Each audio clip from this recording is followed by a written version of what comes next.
A Citizen TV Ghana about 2 p.m. 2 p.m. to 6 p.m. A Citizen show they bring on Citizen TV Ghana. Me pacho obo Citizen TV Ghana dem na Citizen show dem more takra de tadi for dem on tadi FM area e be she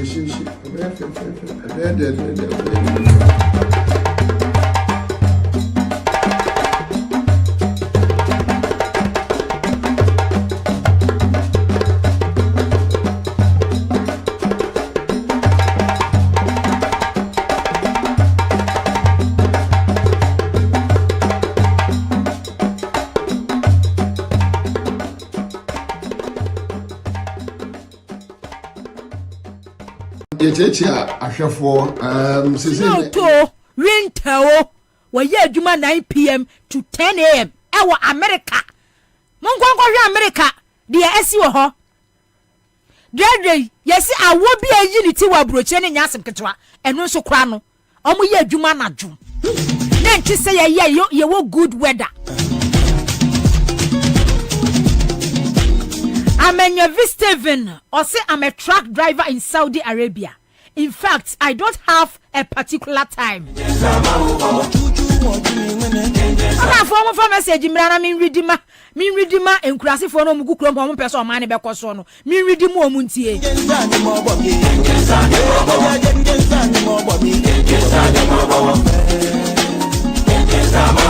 Dini beyond my best and bones.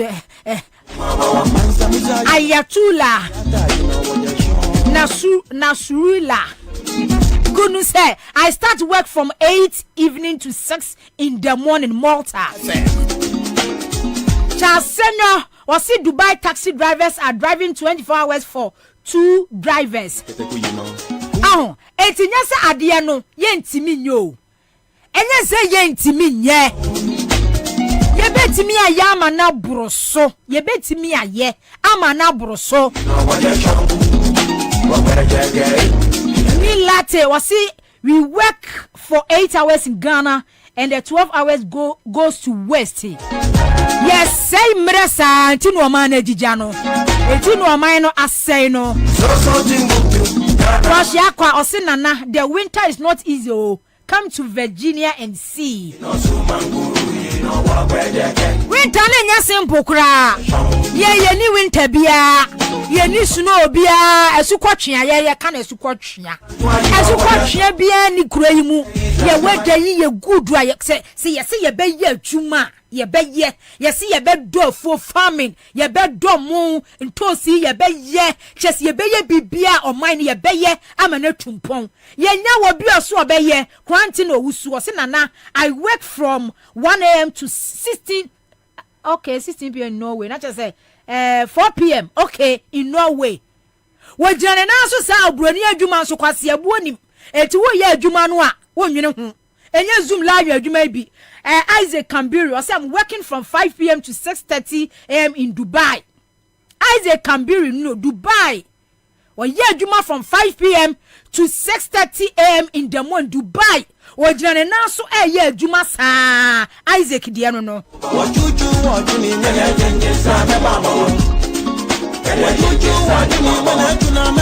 for messages name Raboga for no? I am also men crazy for now, Brony Bay, Eddie won't trim them no. Now, who me nam kwaso awia me ba me hu se Zoom lion for ma me phone penifo bi last commission ni mu hono mo me hu se Zoom lion for ma me phone penifo bi gina hono mo sisa robbers pack robbers Daniel Adu I say I work 12 hours here in Doha, Qatar. Was it from 8 a.m. to 8 p.m. Aka Ghana the 8 a.m. I be 5 p.m. akopo baby ada. Zoom live adwuma ye fo me ba me hia wo mo your friend is a lands commission ni mu hai pra esise nwura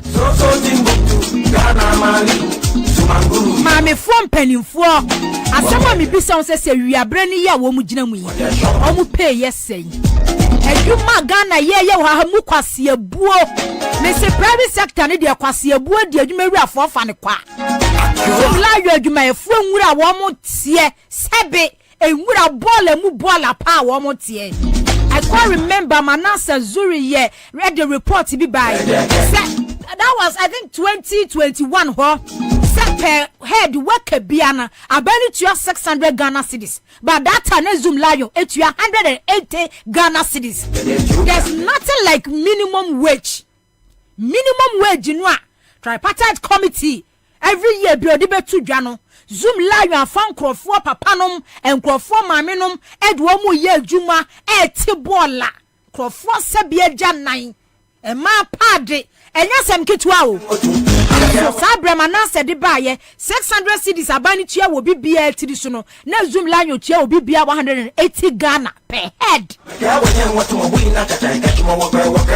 bebre wo mu a omunya adwuma papa bi o mu beyo yesu adwuma ni wo manim adwuma ni wo manim enti kwase abu adwuma no eno ane nipa ka won tire gumu na wo mo ye na no kura no Amanasa Zuri kura de ba ye se aban ni tua Zoom layo dwuma ye ni bia 600 na wo tua 180 no almost salary pay ebitimi come 6 months ebitimi come 7 months ebitimi come 8 months na Zoom layo no won tua ye just pon na won tua ye misi kwa masikafoɔ ne kwase abuo kura yi masikafoɔ pa ne kwase abuo ni adwompɔne 180 below minimum wage no 180 no kura no obi friend say per hour job a wo ye wo UK no ne Canada no ne US no kura enduro otua na finipa no kwa adwuma 30 days ebia or off day ba ko pe Sunday bi wo be kwa adwuma Monday to Saturday the off day ba ko pe otua nipa ne kadenta mama na se de ban 180 kwa na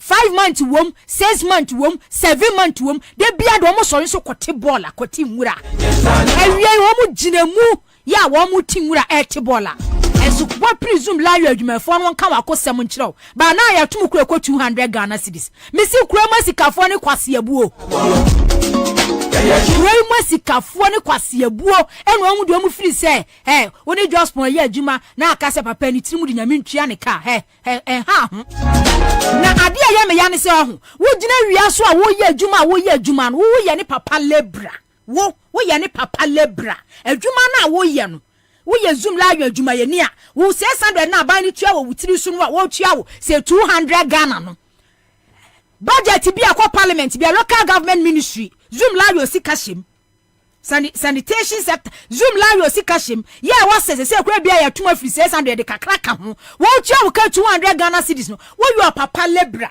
wo ye adwuma wo ye ni lebra eti esan se won tua wo ka yie or do ka 5 months or do ka 6 months or do ka 7 months wo no ma enya aduane papa bi na mu die mu fie ma brabo bia ye basa because kwase abuo eni ye buwo so na wenyi na ekire na wo wi papa lebra no a sika na ban ni twia no a wo ye adwuma na wonya so mfaso no ono de hwe ne ma de hwe ne mpenafo ne ma de hwe wo mu o etu be hu se wo ba ene ne ba be kwa kodu level baabi na ne ba konkro kakra bi no dem ohwe sa no ka che se osia mobra ohwe sa no ka che se unia mobra sa omunkwasi askeka no so no ono oba wiase no a wo wo papa lebra na wa ye adwuma funu dia mo papa nya sika papa dia hwe no wo do be kwa hia baabi no ono ka kire wo se o papa mobra ama me mobra onim se na wo ye adwuma mo papa no papa ntua wo ka onim se na wo ye adwuma ma wo maami a o maami ntua nya kwase yebu a wotimi fa obi so enkote bola na watua ne ka 200 Ghana na 200 Ghana no kwa de ne ka 6 months wo de ne ka 7 months na wuntua misi kura masika for private sector ne kwase yebu pa na se woni ne ba ko hia Oni zoom la yo ba ko ksia wo ye ni lebra no ne ba ko ksia no de da ka kesa ka se wa amobra ne ba no onu ba wiase wonwene dia no pa wo bedie wonwene ni a wo be hye wonwene ni school fees wonwene dia obeda wo sori an opa no owura chese kitchen e wo no munuani breakfast ya hyehye bi opa bia wodi awie suku obekọ suku papa kese wo yo papa lebra wo yo papa lebro wona wo ye adwuma san fifere opa nya sika na ode hwe ne ma wo pe kakra na ema wo pe kakra ne ma no ne ba no begira ho no ma bia na raka nkwase asema che se wa amobra onim so papa ye kwase abufo awie kwakwahwe abonti zoom lion fo mu gina ho waka so mu gina ho no mu ye adwuma bo pini wo mo no mo ka wo makosam enkirew omun ka wo mo haw mani enche okwase abuo ya just pon ebu wo mo covid de ba ye sika just pon edwiri ye wo Ghana ha or in the name of disinfection we said de be ya no wo ye Korea said on this Cecilia Benada pa eji report o de ba ye sika ya locate ye to sanitation ministry, local government ministry, millions of Ghana cedis e consume lion ho o spray market no kunkum ntafre eni nkura millions of Ghana cedis and a corner side or the nkrofo ma na ye sa adwuma no sa no mu use no e sa nkrofo skin ba kwase abuo me hu wo mo na dwo mo nam so me sihwe Shaomai we say na se nyankopon bua na se nyankopon aboa na obi so the 24-hour economy eba they create job avenues opportunities bebre e was system because government sector ne de wo da mu a minimum wage be kan minimum wage ebe kan we ye labor we ye watchman yo we ye clean o minimum wage ebe kan when ye be di when ye be a share when ye be a da wo betne TV ni radio so no already call wa rabishe 24-hour economy ye ebe me enuma ebu nkama fa so amankrofo enye biaye Godwin ahiale ni di odibo se nana I work for 12 hours here in Saudi onkoda enya dia wo betu kwan na wan na tu kwan se wo free hanomo akwabrochi akopepa di okodaye obi ni baabia obi akwa okwa paadie okwa ye adwuma se me meti hai me bo me age a ekufu adomai emai baako obe me age mate baako ya wo si restaurant $6 million si no aka kire se wa bobra me free bank na 2008 starting free Happy FM ene mu akọ despite Hello FM ene mu aba multimedia ene mu ati anoma jana ma obi ati me nkasa me ye adwuma yi ekufu adoba na anu your papa be ye pray nya $6 million akwa si restaurant no aka kire se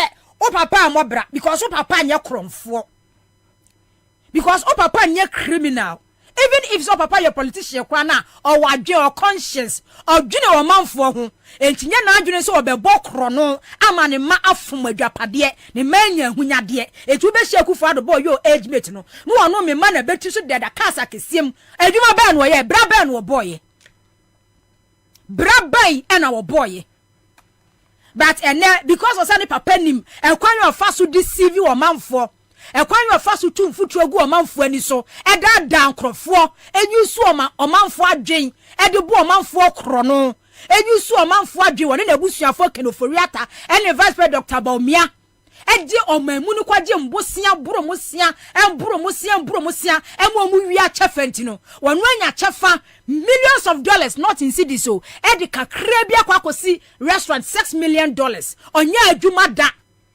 oye adwuma kwa adwuma papa be ya na no woye sika na ni sika yesai but no wo restaurant $6 million woni be kwakohia baabi ohwe osoro no ahwe ofom no wabu ani chie because ono hwe ni designer bag ohwe ni wig ebutrinti so no ohwe wo ye bia o free search say onu ni level but me catch na wo say wo level wo no enumonyam 100 times e wo musin wo no wo betimi apia ko baabi a wo pa bi anipa emfi ye ni to enhwew wo betimi akoba bia wo pa bia ye nipa because ene president Akufo-Addo Dr. Bomian no omabusuafo omu pia nkrofo mu say they are thieves, they are armed robbers, omu ye criminals, omu ye wicked. That's how people see them. Say omu ni conscience, omu ni adwene. Sane nkrofo hu wo mu. Eniama na omu ya as if say they have gotten it all, they have it all. Omatimi use Ghana for the anya wo mo ho no enimonyam nim enimonyam bia enim abusuafo eti na no me video bi asante bedi atuo so ko program bi ase o ena se hwana na edi na atuo se hwana edi na atuo o twatwa nani program aso so na yire na ko yo obi em say gifty madam for gifty na send video ni maami o twatwa nani hwe na chi ehwe ne ho opie no okọ baabi amadwem bone ene wo mema mu tantane kro no mabo o main no omu pie kọ public na omu nsunu egugya so but we be wakohia santi bedi atuo ba wakohia Akufo-Addo ba wakohia Baomia ba no tretwe ne saka kire wo se wo se ya dapa fo wo se ye kohwini wa mobra because wo se nya kromfo wo se wa adwene ene wo de bobra ena wo sinya na adwene so se obebu nipa kwasea ena odi anya no ho se dia wo mo sino mo adwene a mo di na mo wiase ne se obebu nipa kwasea no mo di na me ye 1D1F kind of oriata call parliament okaka e kire Ghana for say 1D1F 169 ena ye adwuma oh pretty 169 ena ye adwuma 169 no afraid me 469,000 can oforiata say 1D1F 1 district 1 factory almost be 169 baku 169 no afraid you my for 169,000 and Vincent Asefua, San Dindion. Vincent Asefua, why a member of parliament, former PR, Edema Education Ministry. Says a member of parliament, the constituency in Wahefa. While Continent TV 3 so say 59 and a pretty 1D1F. On no cross, say parliament crano committee no say industry no committee no was so. Wakot na wono mo say Kanoforiata bua MPP member of parliament or say Kanoforiata wo your kontompofo wo ye wo trufo 169 na wo twa na de ben obua eye 59 ena eye adwuma o say 59 so adwuma efu ewo mu eye 20,000 say ye ka kire mo say onipa ne ba so obewia no wakum na wasei ena wadane wo ho atredifoɔ enkontompofo na braba tutubotomfo a just last or 2 weeks ago ena Kanoforiata 2 weeks ni ena Kanoforiata 2024 budget akoka kire Ghana for say NDC member of parliament Equatorial TV radio so and I say parliament na ne submission o ka kire Ghana for asema Kanoforiata akoka ye no 169 1D1F no wo boa wobenya sabi ejinifo bia no omudi omachi 2016 na wo moda so di wo machi 2023 yimu no aka kira wo say NDC fo de mo kra mpa de pa enya mu na mu bia ye ntino wo say ye bia 169 mo so wo boa but this one that is coming out from member of parliament MPP MP Vincent Esefua na numu na free ba OTTV so okuta ho document second of Reuters mo waka na parliament no say 169 1D1 factories no eye nkontompo na brabasem 169,000 workers yeah 1D1 I employ wo no eye nkontompo na brabasem na mo nipa 20,000 kwa me video no ne enko. As we speak, there are 58 one district, one factories that are working. Now, I don't understand. You mean fully operational? Fully operational. No 50. More 100 and something. Hold on. I'm giving you data. Hold on. As we speak, 58 of them. That is the data I have here. This is appendix list of 1D1F. I think it's a data that was submitted to Parliament by the Ministry of Trade. When was that? I'm finding it difficult to find the date, but this is what I have in my hands now.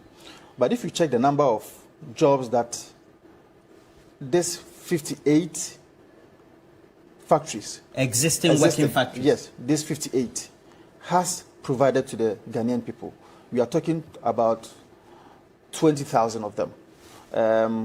The highest among them is Everpure Ghana Limited, 4,600 of them. We also have Happy Sunshine Company Limited, 5,100 jobs that have been created. We also have Palm Pharmaceuticals Limited, about 590 of them. We also have Anchored Industries, about 120 of them. We have B5 Plus Alloys, about 1,900 of them. So there's no doubt about the number of jobs that the one district, one factory has created, and the possible jobs that it can also create when we're able to give some of these tax intensives to these companies. As we speak, there are 58 TV3 and none of ye. One on that issue ya working. Say way NDC MP na kwatena no mo kan make say NDC for no ma ka wo mu. 1 year. Was it 58? Me kwada be 50. Was it 58? Fully operational. 58. Back in Oforiata just 2 weeks ago, catch Ghana for say 169 fully operational 1D1F. Vincent say afanipa 20,000. Can Oforiata say 1D1F across the country afanipa 169,000.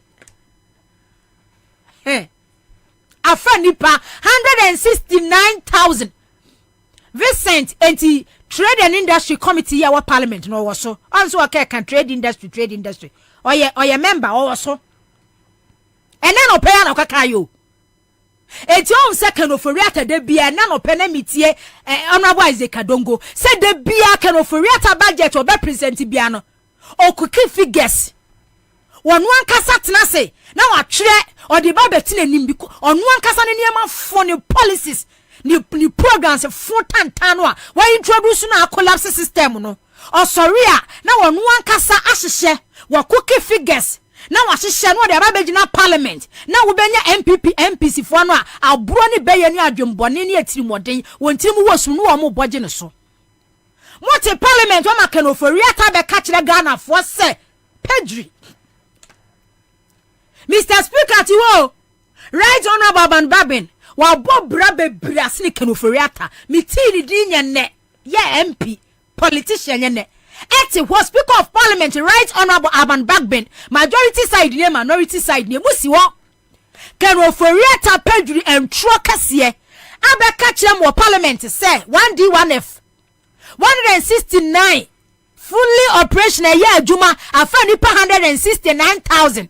Any busome member of parliament ya committee wadaso ekuta data ewo national television so say kan oforiata boa na 1D1F no kura new system de ye fully operational and new system e 58 o ka kire Ghana fo say afage by 469,000 MPP member of parliament onu ka kire kan oforiata say boa afani pa 20,000. Can of a real budget review ya honorable case to force and doctor sorry ya wa kasa kache can of a reata say one kasa do begina hon mokin kaya no edanim na afenyo markets sorry the good people of this country will give us another chance to break the unini wose because movie say Ghana for Jimmy they be mu twa ntro kire Ghana for na Ghana for di machi Mo fi se Ghana fo agimi. Agimi fo na mu hu ye 2016 no. Aka kakra bi na di machi. Bebrani ate. Okwa watra. But luckily enough, this one is not coming out from NDC MPO. Where the MP one was so kutani data, one kasa and kutani data.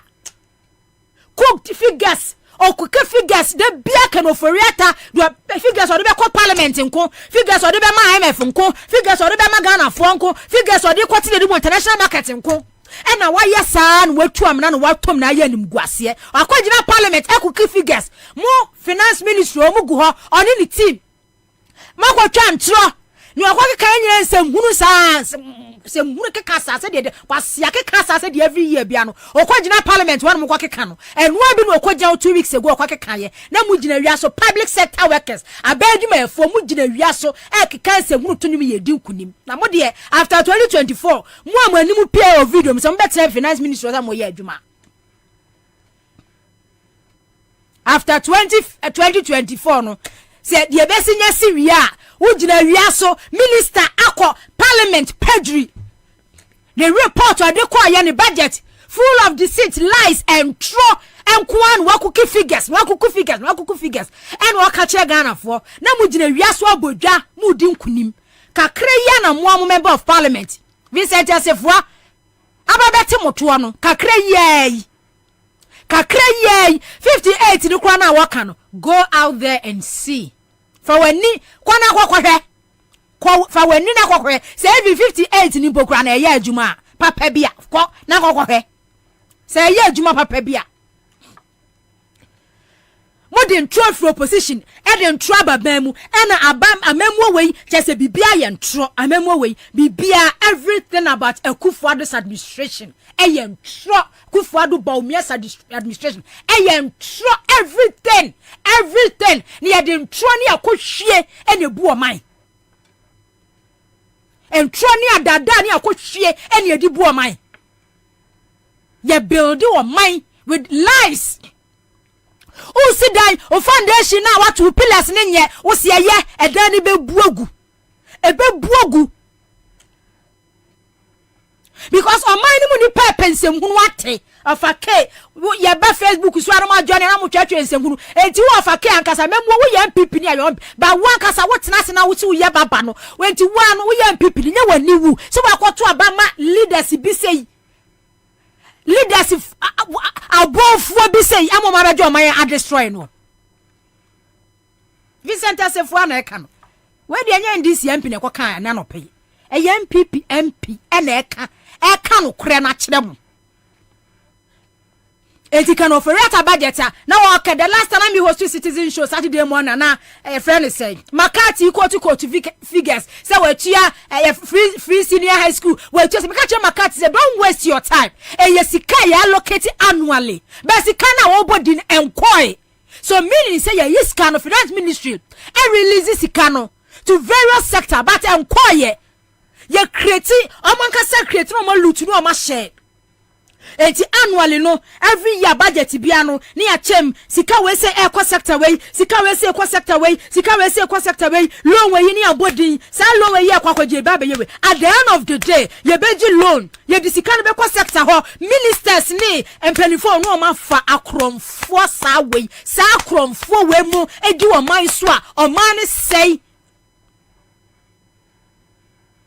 nipa kromfo adwen papa ni tirim ministers and now what baby ni aboko for the ministers di ni ya catch na wo say minister we wo sika this is the same person so who not too long ago now oni ni ho hwe the same minister na no bi bo meti baby no bi bo minister bi di so oni ma mi enu bi kwada ma obi ajagwa bo minister bi di ana so ma ojagwa ama mo jaga na ye mo fe de onya ni firi ho de sa aka ne ma wo no asem alanko ye bo mu dinya wo bete se ye bo MPP minister bi dia ye se wo sika san krofo wesem before mo be ba mu no hwe you gina he within a short time when the properties all over and now ye millionaire obi ono tete nkwafo man twa ba bia ni sunchem se dade bena but still ejimifoɔ na ɔmo di wɔn akyi 2016 no ebi aka na so di wɔn akyi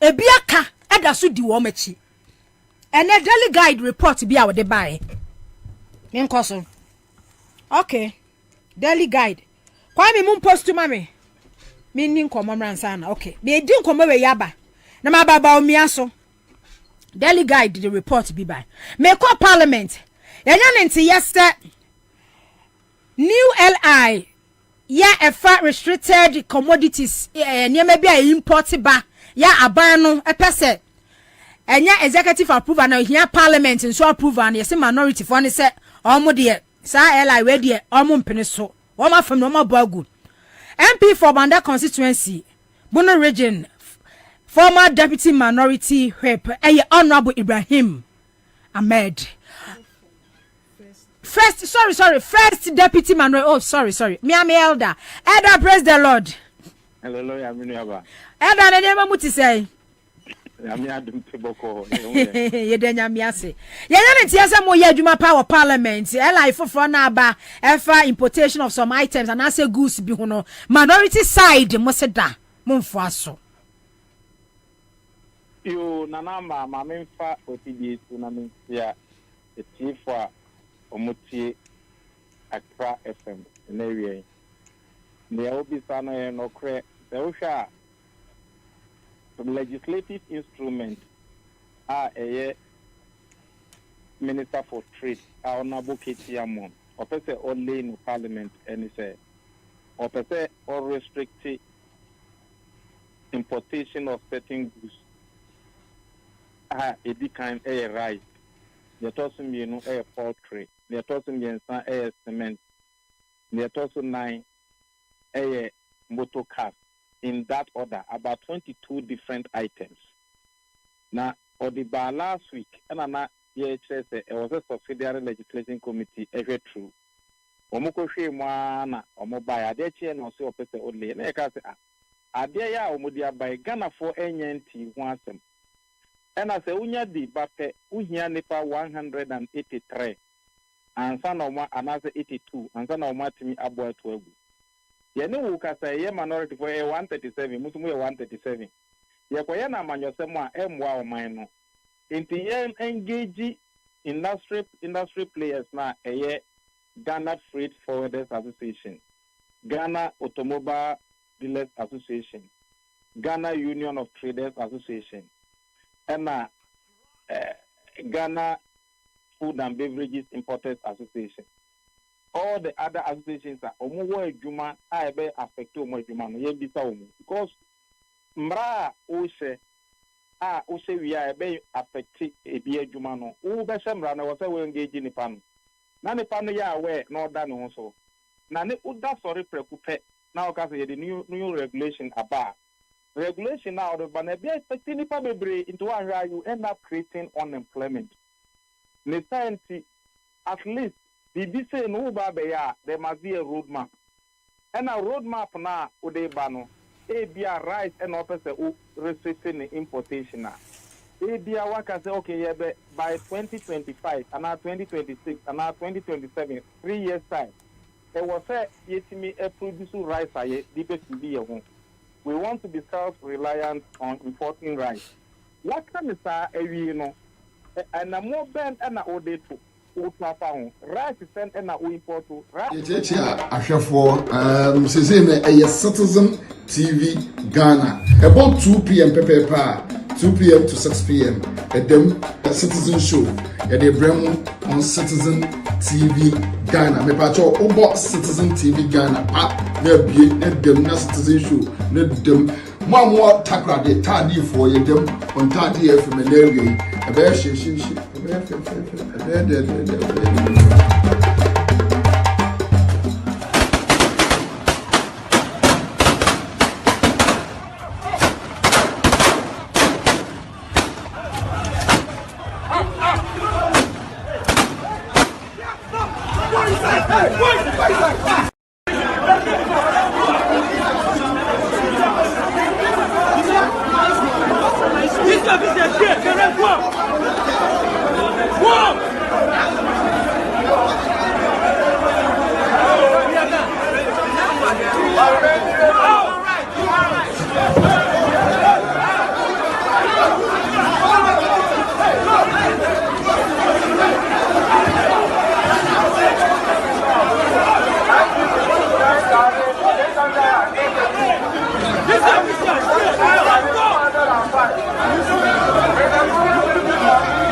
December adeche 9 December 2020 na James ade sa na fake results so okwato abawi agina wona so saa na wo de se dampare Inspector General of Police Dr. Akufu dampare aka kire Ghana for say wa no aka sate election police force wadomo ko 2024 elections no police force ye wadomo ko say ye den a ena obeto ne sade afa sojani 2024 elections na ye ko no until say ye beti say ba bia ye den no mo call it for military intervention also jani bia o police station bia oye kromfo oye MPP vigilante ni montungu omsna mombo mu because obia wo behu ni bia no ya soma no ebi no omkwaye ye wo asen no ofu no a na a police fo chechi wo mu no afa de hwe ensem ana MPP fo kekeka se an ene de wo hye butu ane a chewo se o ye de ande yi wo hye de bende ane a chewo se de bende be dan Paris say police fo en odo mo 2024 general election se ohia asoja fo a oba na nso magana nyina ate odu ehefa electoral center bi voting center bi na so soja ni gina ho no ma wo ye kromfo monchi no na mummu no se de asen no of mo chiche nkofo bro wo mu no because ye ntena se mo bi entena se no wonka se Ghana na ho na ba ye ne property abaya ono na busuafo adwa pade Ghana population de bia meka over 35 million no achema bua kwa hono mu no omu kuro mu hono mu no landmark kwa mo saying unlike Ashanti region kwa otufo eya na odin sesis ni bu pam ya osa na odin safa na odin safa na odin abone bu pan all landmark kase mo kuro mu hono mu no masase yesay masase Eastern region mo masase yesay ene mo ba be ka kire Ghana for say mu be di Ghana for say moa ha animal kingdom okwato abawia next year ye preach the gospel according to Nanama ye ka kire mo se okwana akwato abawia gina ho no mu ntwo mo nkwase etuo ni so mo ba bekum nipa ho Zabzugu hwede si ya wa Zabzugu MPP parliamentary candidate oti parliament wo lusu ye de hu ya ne se o matam electoral commission officer edina ko hye tokuro mu baabi na o ma fa pipa atwetwe so awrade nyankopon na omo de ama hisi officer se won declare omo de papa na kwa hye sumu baabi eno obi ta baabi no wo twa me wo sa video no wo me phone so me post your Facebook Esikado kita jogate wamu kwa etu abewie soti wie county amu county Madam Grace ayesu dan kwa wakukuru jogate na bofom se pu yase de ate ya ne sa light off ye dum light ye dum light yankan afede de kwesi ya ne se jogate wini Western region once you constituency ni akane 5 times akwame omude ma MPP ni no mrekuduka elusuye ni constituency ni ya hefa takwansuye ye mrekuduka elusuye olusuye mrekuduka elusuye ya kai first na walusu ya kai 2 no walusu ya kai 3 na mrekuduka lusu ya kai 4 na mrekuduka na mo ndisi fu ankasa kwa mo ankasa kwa mu gina ho me ye kan ye den ya can 5 times. This is opposition party like NDC. Ya mo amaba ban mu amahu said the system is it here. Enti na hasan ka mu jwa me ya kan saade no. Ya kan 1 ma wini, ya kan 2 ma wini, ya kan 3, ya kan 5 na ma je na mo ya kan. Asa, sa mo nkwase ya plan na tactics na mo de call 2020 no. Ye nhia biem o. Ya kan no wa wini atisi kurom, constituency was ya kan ye tu abani wie ye vote wie ni ye short wie ni ye kan na samo wie ni amuntinsi kro malusu amunkwasha dem na mumna asembie ni ho na samo besan so atena ho no mu se de 2020 city bako 7 ye gidi free mu sem se de mu ye slay kings fo NDC fo mema de se de mu ye slay kings fo no ye gidi free mu sem bia wa be chichimani ase wo TV so akere ema because ekuna eda ho no na adu dan kwa akufu adu kanu oforia taga bi wo chedako asante bedi atuo no assembly no woma gange up a form cabal ede Dr. Bawumia dua no say at all cost there was say 2024 Dr. Bawumia win no omo nim say Ghana boni a woma di Ghana no they cannot afford to be in opposition. Their worst nightmare. Their worst nightmare say omo be down, omo be sorry. Not 2024 9th December ni akwa election wiesi MPP lusu because boni a womo di Ghana no. Omo di wo mine boni a womo ankasa akwa no akoye adeswa na so womo. It's so they find it even difficult to say on be expose wo ho abontin. Eti you amu di say opposition pad won be opposition because on be account for one kasa deeds boni a won die enema boni a won aye no on be account. Last time former president John Mahama kan says we need accountability vote for change. So we need proper accountability. So we pese we bisa na Akufo-Addo e bisa Dr. Bawumia on the head economic management team e bisa Kenoforiata wedi abro shatter the fitan wo kotu Bible say Bible no bi na twere ye eye nwoma ba ni tirimu adwen oye wicked that man oye nipa boni ni ankasa abro wedie no on kire mu nkire Ghana fo say adwini nyansa be ne netaye kira no wo buru mosia te sesabe bodamfo ya ondwini wo man ho bodamfo a wate free on ade bia wo ye bia no ondwini implications the consequences no so obi a mad person ono wo twa kwa ma na no me di driver bi achi a bodamfo bi obo no so abe pin afekwa no wo yi ache ono wo fa ho be eteki obi asabi oni conscience and ebetena se adadwene ho say the more na me borrow obosia no more na me nya mfaso more na me nya me percentage et me bro mosia e de agu o man so no mo tena so mo hwe boni a wo mo dia since when and Ghana ye revenue o te si akobie offshore account ya GMPC say the Ghana petroleum ya kwane kokoton a o man ni chefe wo mu no Cayman Island hon mu na di kogu parliament aka ebe pim samri omunyo so mu no obi a won kontabuo ene obi a won kiremu et Ghana for next year we are going to vote for change to rescue this country ade aye ba be ye no no amount of intimidation for any and I say but no kwade ya tra ede ya tra mpo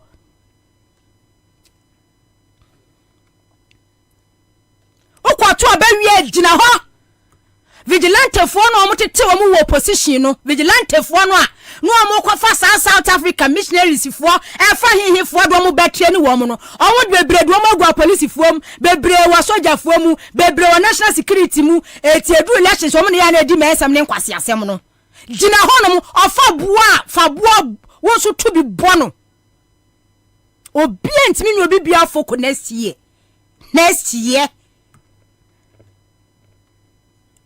na re kwase edua etia so mprensa sa kwase edua yetia so mprensa sa obi ankonkoda because ye ji o my Ghana sika ne hihye wa mu ho sika no sa billions sika bebrebe no billions no omo dam na hihye wa mu to ye hia ban sisa na sa sika na ya ji e de abu o my Ghana sika no billions no omo ho na hihye omo form cabal e de Bawumia dua no na Bawumia wini a omo tena se adwodwo wo mo ho edi wo mu billions omo kro no a wo mabo kwa me nyawe na mhiu air condition na mhia na tissue de mhia tissue say aha ya hia na abre mi tissue so ahun enti Bawumia no de yo mu project kase pa ewiamu project electoral commission na esi one the last time mine bi was a professor we US of frame Biometric machines fufura wa mo toye my ni kamu nsem kire me millions of dollars Jemensa profit, millions of dollars Asari Bossman profit, millions of dollars EC officers profit. Enti wo mo nyina no omo hu se opposition enye wo mo tena bia electoral commission Jemensa Asari Bossman wo mo keka ho no a omo dane MPP fo no mo go electoral commission wo no Jemensa this week na o cancel political party bi Ebesa at all cost omu winning to fa kwan bia so send e be your be hye chaos bi na identity the image of state institution Jemensa obi na identity image wo Ghana ha electoral commission ma render hon useless wo act as if say we MPP women organizer Jemensa is not acting say electoral commission chairperson Asari Bossman me bien no ka say MPP ye threat to Ghana's democracy. Wo Asari Bossman NDC no a omo na hye democracy no. Omo ye threat ma Ghana's democracy. In any case, electoral commission yo.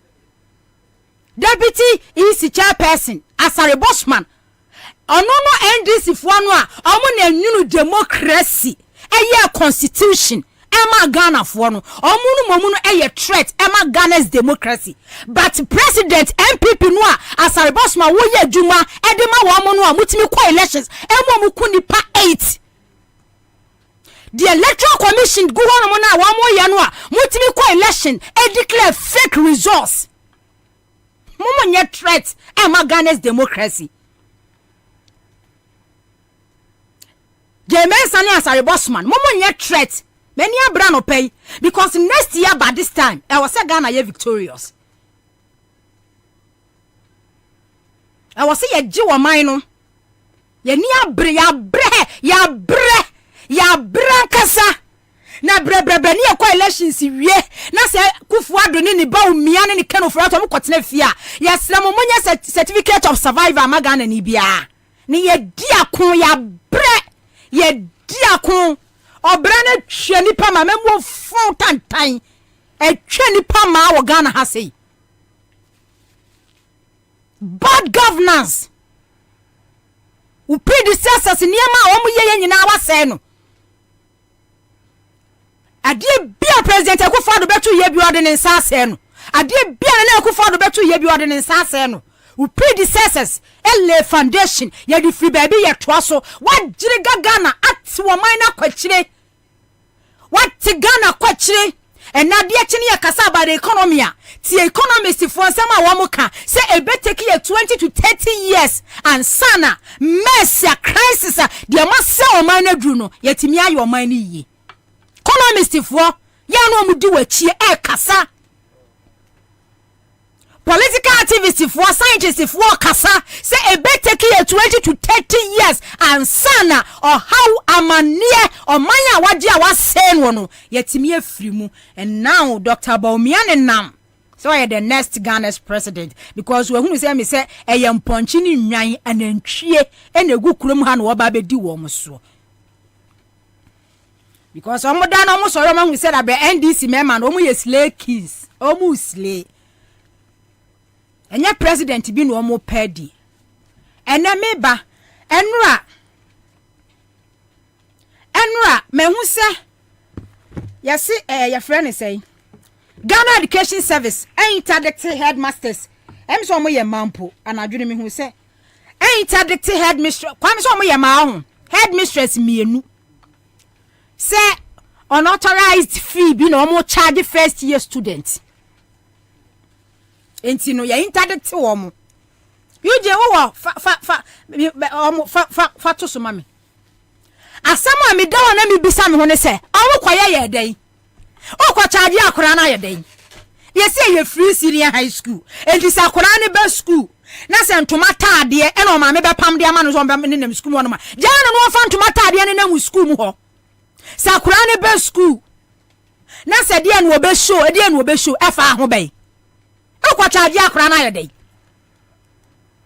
because u go try fees ni bi uniform PTA and for him francosia normal listener adentina omo charging Quran say omo ntua sika for uniform July muana suppliers omo supply uniforms omo so tiken say wo Ghana ha say abind the omo ka since 2021 eba abai de womo ka eti nkoda se omo kwose kan ye no omo resume bebre ho no uniform omo ni bi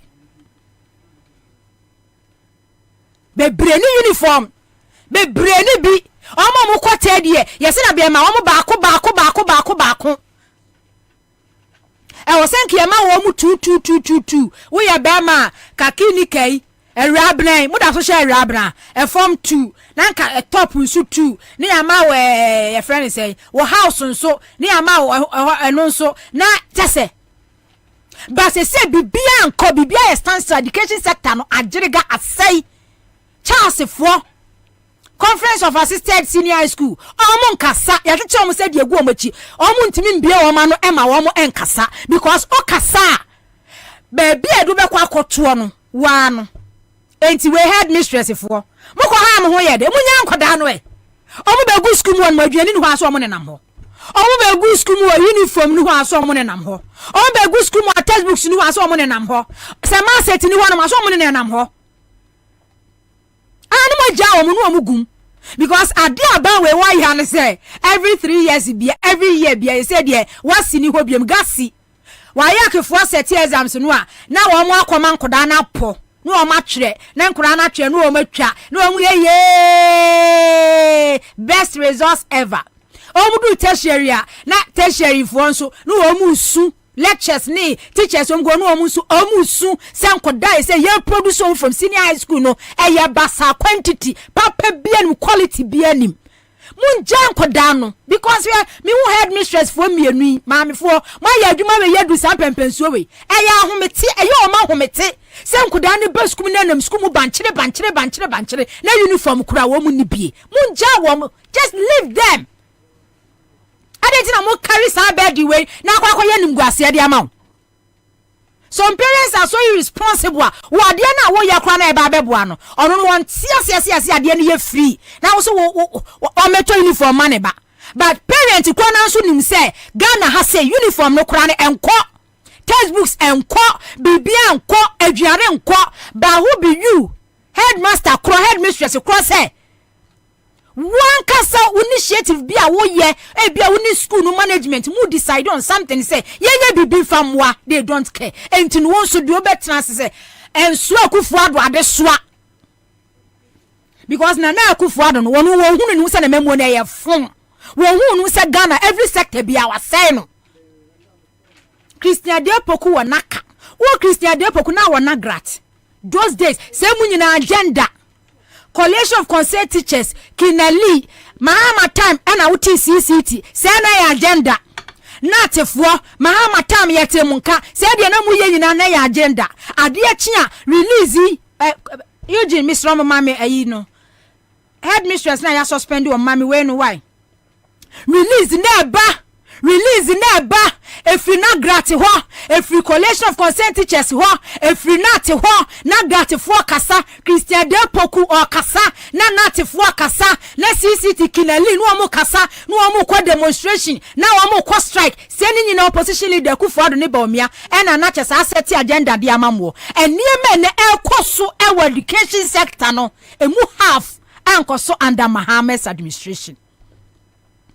Eniema ene a teacher for Ghana ha educationist for ehu ewe educational system no emu kwata ankoso ewe John Dramani Mohammed's administration but ote na gratis wanka ote na atif wanka Kinali na banya ba wadidi ame ote ne nka na mo de se de maye di munye din saa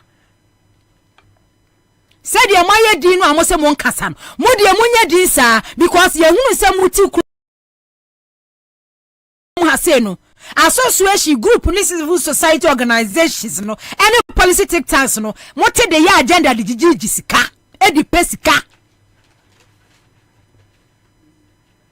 secondary education ya tantan basa quality bi anim but makama no atum headmasters fo akoma no atum Charles fo akoma no atum natifo na gratifo makama no atum because ya hihye mumfuru ma or the policy bana say ye fun stakeholders wo mu no be ye dede no odi kan engage wo mu ahihye wo mu funu mu ma enti wo ma ye expect wo mu so mo be kasa ama sekra ye bi papa bi aba bi policy krom no no ma start kan kwase asem na mo de na gratifo ene natifo ene CCT amowo Ghana ha se no a mo tena ho no mo amaye di no amose an akufo ado ne ba omi aye nka wo masem enti makama no atum no mo nkama no ntum saa na after 2024 se change ba mo hwe ne mo amie ma no because mo bie ma no a ho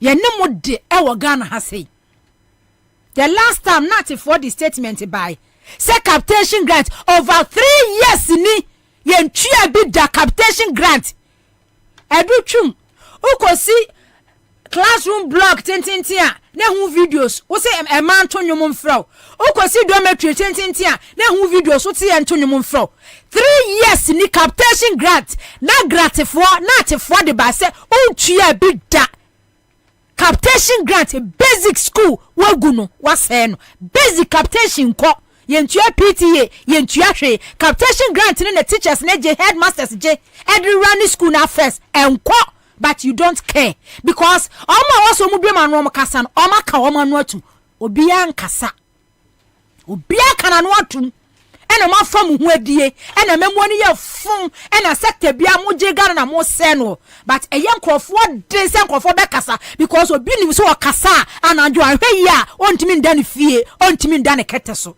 de yakoso wo Ghana ha se no enti se de ma kama no atum no mo kama no ntum saa na gratifo na atifo CCT4 because ye temon kapa from 2012 to 2016 2015 2016 ye temonka various teachers union ye temonka wo Ghana ha but eniema mo experience under na Akufo-Addo under Dr. Bawumia emu half man komu under John Mahama because of say mo ye nyat mo ye greedy mo ye selfish mo de the association no na mo de gi sika enti Ghana no pani bia ni mu biem yoje wanya saa ayi na amame okay enti we say Miss Patience Naki Mensa headmistress Ganas we no ho fe oba tan ono so your mother Mrs. Patience Naki Mensa headmistress of Ganas ayo oba tan school na wada no say headmistress ni de nani hu no eye ne moboye na reho enti de ne yenye mfa ho afa akwa ni interdiction ya interdict na akwa ye nim guase na aba beto no so Ghana Education Service the statement aba unauthorized fee no charge wo mo Ghana Education Service enkura no mo uniform mo provide uniform am bibia anko aka ma me ba ko no so de o hwe headmistress we ma mi bra wa bre akwa kodru headmistress Ganas but because of mo policy fun amodia ba headmasters ne headmistress for a brent no ya interdict ne so nko no nko tenefi madam go and sit home your time will come Mon review senior high school policy no nenye ye mon review when so ye hwanya we de mi hu ni di no Orally senior high school headmistress ni say odi mon pen ma me na ma something Mami penimu a ono nso wasende ama me Nadia Anan madam Nadia Anan mami penimu enie okay headmistress of Orally senior high school John ya interdict wo modi because omoji ska nyese ska so omoji akodi o eniema ewo free senior school ma wuntimi provide no akoye o how e dia ma wo mo enti school management atnase ba me so de mo so kwa we yam adwuma mo living is just leave it like that send me etia na odi amu nenam school mo na so odi e akora ni free school e ba no se check me no de ba ye ja no so o she check ni that dorm a edi ko cleaner no asa de bet na class ana hameboa se wo hia ska arani school na first na se ska ne ma your family ja no nenda ho because uko charge ya ebeka cho say Ghana Education Service ya approve ye wo bumira so enti jano so obi free fee bana so nya kaka mienu check mienu obehye no pa ode ba betna class ya wo jane sa but odidi akwam na ba besi nyina dan say ye wo teacher unions groups ahodo wo Ghana ha no ma o maka o ma no atum na gratifo wo ho Tama ye te na gratifo nka paye jo mahama time o na grata de poku so wo naka we do actually asama bayamba enti wotena se na wodua na hu sa nkrofo na sa mahama time no mu ye dede kansem huru kan kwasam no se na kire se ya agenda na ya set dia ma wo mu se na ya agenda ba wodi sa na ye tira wo mamu ye enti mu de kire se yete civil society organization yete pressure group yete take tank yete unions na kire say leadership no mu ye greedy mu selfish interest nana ayasam because muni say uniforms no abani mfama odi uni ha July mu ana suppliers no ye deda say 3 years ni ba 2021 eba o musika akakam na ma musa onse omukra mo odi o musika akoto nuane edman kra ndie no mbeda ba fast talk na akosi sen so mu tua bi ma wo mu o mu tua bi ma wo mu no mo de koye ahun nanu ya odi hwenkura yi form 1 fo yi adutwum se chinchina wo mu nko no mu nko break 20th ya kan ma hu se do watch na or justify the ntia wo so wo ko no TV ni radio so na or justify but odi does it make sense e be pim sa me nkofo bi gugu nat ho no mo ni ade a almost struggle nya school dia ma wo ma ebi go so pe omunwe ebi go so pe ebi no prospectus kwa omuntoru ye omu ko school enti no adutwum ni Ghana Education Service Ministry of Education some omu kan say omu person omu come back to previous calendar no COVID but odi so does it mean say 2 weeks omu kwa kodi no e first time ana so say break enti e kodi no number 2 weeks no e first time ana there be enye first time because first no yako Xmas ya yako break yako vacation yako break so does it mean say 2 weeks no so 2 weeks no mo kona still enkofo de so go abontin pe school no okay bia ho se we no mo kwa ko pe school no mo o ma ba fia be di burunya odi okay nana ene kwa kata no eduma ba be uba adwuma pa ya benden say yes ma yi o Ghana nyame nhyira o amen de ene taya kira no yes Ghana ai makatua was wrong da bia katua ne de o kan sa de ya no de masa wakatua bia ni so sanka katua no was asese anka ja katua ne so wanyine wo masa wanyine wo no wanyine wasase so na aye maka teacher for kwasa katua bia ni so ba bia so say nipa no ho abedi afri yes say wo twa ahoma no na say ma ne do bibia so mo osoro you ho na ji akatua because adwuma wo ye die e wo say oje ho akatua Ghana for so da wase oh yeah say de wa yuro ho a wo ye adwuma yeah me so do mo so no mo mpaibo ya mo di kuta wo ba ya adwo ho because do baby me tie wa na voice kra na mebre ya adwo ho me ahe ede ya asemo akokwa kra so sa kira kro me enye ne fabu ebe na wabu na nanka bu ni bio na nanka bu be boy bi akokwa sa kira kro ma o se hanam peska bi tokosu amaudi ko se be we die no an wabu no di ababa kwaku don kwa na meye nso so akokwa sa kira kro me enye ne fe former president John Mahama kan yo msini udi gold kura kokoye kwa do mbeka no mbeka twaso de nkwa for daily graphic ko wakrata no ena no pay wa ya krato e wa ha na wo ba ya wo si daily graphic weekend special ena no pay wo ba ya no wodi enipa wodo bi mfonyini aba betotoa ana afei enioma wodo aduru Christmas bronya brenso a eya na amanfo etai echirika so won ena okọ market anya sanketoa ebinum eto flowers sana na aka no flowers kwesi broni se flowers wow kokuma se kan flowers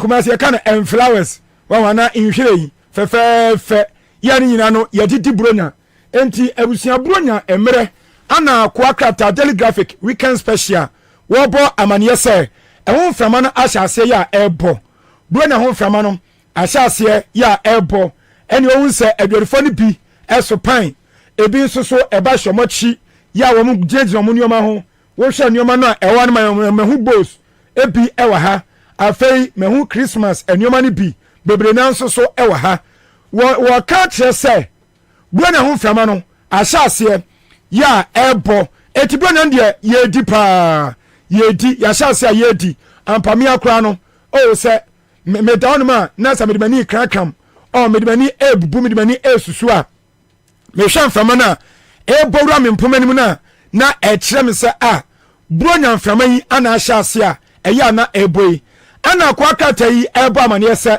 ɛduru saa berɛ sɛ a na ɛnneɛma boɔ na apagya kɔ soro na ɛyɛ adeɛ nso a yɛ nyinaa yɛnim sɛ buro na ɛduru so a ɛyɛ a na ɛnneɛma boɔ ɛyɛ a na apagya kɔ soro paa ɛnyɛ asɛ nketewa enti na basa no a yɛne yɛkɔ akɔdi dwa yɛkɔ akɔtɔ no yɛne yɛ a na yɛwuo firi sɛ nnipa no a wɔtɔn buro na nneɛma no anaa wɔtɔn ne nneɛma a wɔn deɛ wɔsui sɛ wɔpɛ ne sika no wɔn wɔbɛka kyerɛ sɛ ɔkɔ odwam no nneɛma no borɔ no nneɛma no boɔ no ɛdɛda soɔ no ɛkɔ soro wɔn enti wɔntumi nka sɛ ɔno yɛ fada Christmas anaa berɛ a Yesu Kristo wɔpɔ obi na yɛ agyenkwa no Yesu na nka saa nipa na ɔbɛka sɛ menam wɔ na mmom Yesu na di ka pɛ ne ho bae daabi wɔnyɛ ne selfie sɛ ɔno nso sika ana wɔde kɔtɔɔyɛ ne kaa sika wɔtua ne adeɛ nyinaa wɔ sɛ ɔde hyɛm enti ɛba saa no akoa krataa yi ɛbɔ amanneɛ sena ɛnoma boɔ nso ahyɛ aseɛ yɛ a ɛpagya akɔpem sɛ yɛbɛdi burana no bɛwie na yɛbɛsi afe foforɔ mu na afei yɛbɛtoa so ne akɔ anim ɛno asɛm ɛna no pɛi Daily Graphic kɔwa krataa no wɔde aba ɛno nie ɛti amanfoɔ ɛɛdi dwa ɛno akyɛ no nso kɔwa krataa yi ɛbɔ amanneɛ sɛ national security na sɛ wɔne ɔman yi wɔn hwɛ bambɔ nsɛnsɛm ɛsoɔ ɛna afei Ghana Tourism Authority wɔn nso so a wɔn ɛhwɛ akwansra ɛho nneɛma ɛsoɔ wɔn se edu buro nya bere sei ana occasion day sei no a ya na nya asanketewa edu buro nya nipa pipia nkoma ebinom fra burokyire ebinom wɔ Ghana ha no mo wɔn kɔ hene wɔn nso wɔn kɔ baabi a yɛyɛ event dwumadie ɛkɔ soɔ ɛne yɛn nyinaa yɛnim sɛ edu buro nya bere sei no a ɛyɛ na yɛanom tofo mo Ghana ha no sei no ebinom kɔ gyegye emiawodo bi na wɔn apa nim tofo no bi aka wɔn ho ɛne nya asanketewa yɛn kɔ gye ani yɛn kɔnko a wɔn hu nyum saa bɔ ntwene saa gye wɔn ani a na amanfo nso adwo wɔn ani bi enti wɔsi programs ahodoɔ ana ɛbɛkɔkɔ ɔkɔso enti mu na mo yɛ program organizers ana event organizers no wɔsi wɔsrɛ mo mmɔden sɛ mobɛma bambɔ mu ayere moma bambɔ mu anyere anye saa na sɛ bi a ɛnwom concert bi ana wɔkɔ akɔbɔ ɛne mpo mo yɛ ensɔre mo kɔ convention ane mpo bi a mekan abusuafoɔ mo kɔ akɔhyɛ mo baabi ne nyinaa na ho bɛyia sɛ moma mo bambɔ no emu ayere sɛdeɛ bɛyɛ nipa bɔnefoɔ bi ɛmfiri ma awora ɛfiri sɛ wɔyɛ yɛkan mbɔkɔ asɔre mbɔkɔ programs ahodoɔ bɔnsɛ Kwabena no wɔn deɛ ɛnyɛ ne bota ne sɛ ɔba abɛgyina ne bi anaa yesu na yawo no ɛti n'ani agye na wɔsakyerɛ afi ne bɔne ho daabi wɔn deɛ ɔbaayɛ a wɔba abɛwie adeɛ Mr. Kromfoɔ Madam Kromfoɔ wɔn deɛ ɔba abɔ korɔ no enti Daily Graphic kɔwa krataa yi ɛbɔ amanneɛ sɛ National Security ɛne Ghana Tourism Authority foɔ sɛ moma bambɔ mu anyere ɛwɔ dwumadi a mobɛdi ɛberɛ a buronyadie nso ɛbɛkɔ so yi enti ɛno nso ɛna no pɛi kɔwa krataa yi wɔde aba na woyi saa asɛm yi ɛtɔ nkyɛn so a yɛse wɔn mu te wɔn akɔ akɔhyia mu ɛwɔ Dubai man mu wɔn yɛ dan ɛna so wɔn kɔdidi na wɔn anom kwa na wɔn ada nso kwa na mmom no ewiem nsakyerɛyɛ climate change ɛho nsunsanso a ɛde brɛ nipa ɛnɛyi ɛwɔ wiase no ɛno na mpanimfoɔ kuku dam wɔn ato dwumadie ne din ɛsɛ COP28 COP28 wɔn akɔ akɔhyia wɔn ho yɛ a wɔn nyinaa ɛtoatoa adwene na dwomtini baako mfoni ɛda ha oforian ponsa mfoni ɛda ha oforian ponsa sma wɔkanya ne sɛ amanfo se na so mo ntene ka wɔkɔ break ana wɔ se an ɛyɛ paasa sɛ wɔyɛ numtuni a wobɛkɔ break kakra ɛba sɛ na sɛ wo ba wodi adwen foforo ɛne ahoɔden foforo ɛna wote ɛhyɛ ɛnomtoɔ no ase bio na yɛwura mampani tata yɛwura tontomani mahama wɔsan ɛyɛ flag bearer fankatuni ɛma NDC amnuko no wɔkɔhyia wɔn yɛ businesses ahodoɔ Penny control for a woman ebia bianuma no. Ana odi ato mo nim say 24-hour economy no. Eno any idea betima boa. Amo my Ghana. Yesi kasoma tia pansam no. Odi yesi me na me ambassador. Sound. Hey. Lawyer Edward Tamaklu. Okay. Ono na de sa ono na de ma me. Wadi post na ma wo. Say de me na me ye ambassador. Ambassador. For 24-hour economy. Okay. Nti de yanka je mu nsem ni wi. Nti de waka nyinata ene say 24-hour economy no was what day pa no. Was bitima bua am my Ghana yesi kasama aye something which is there.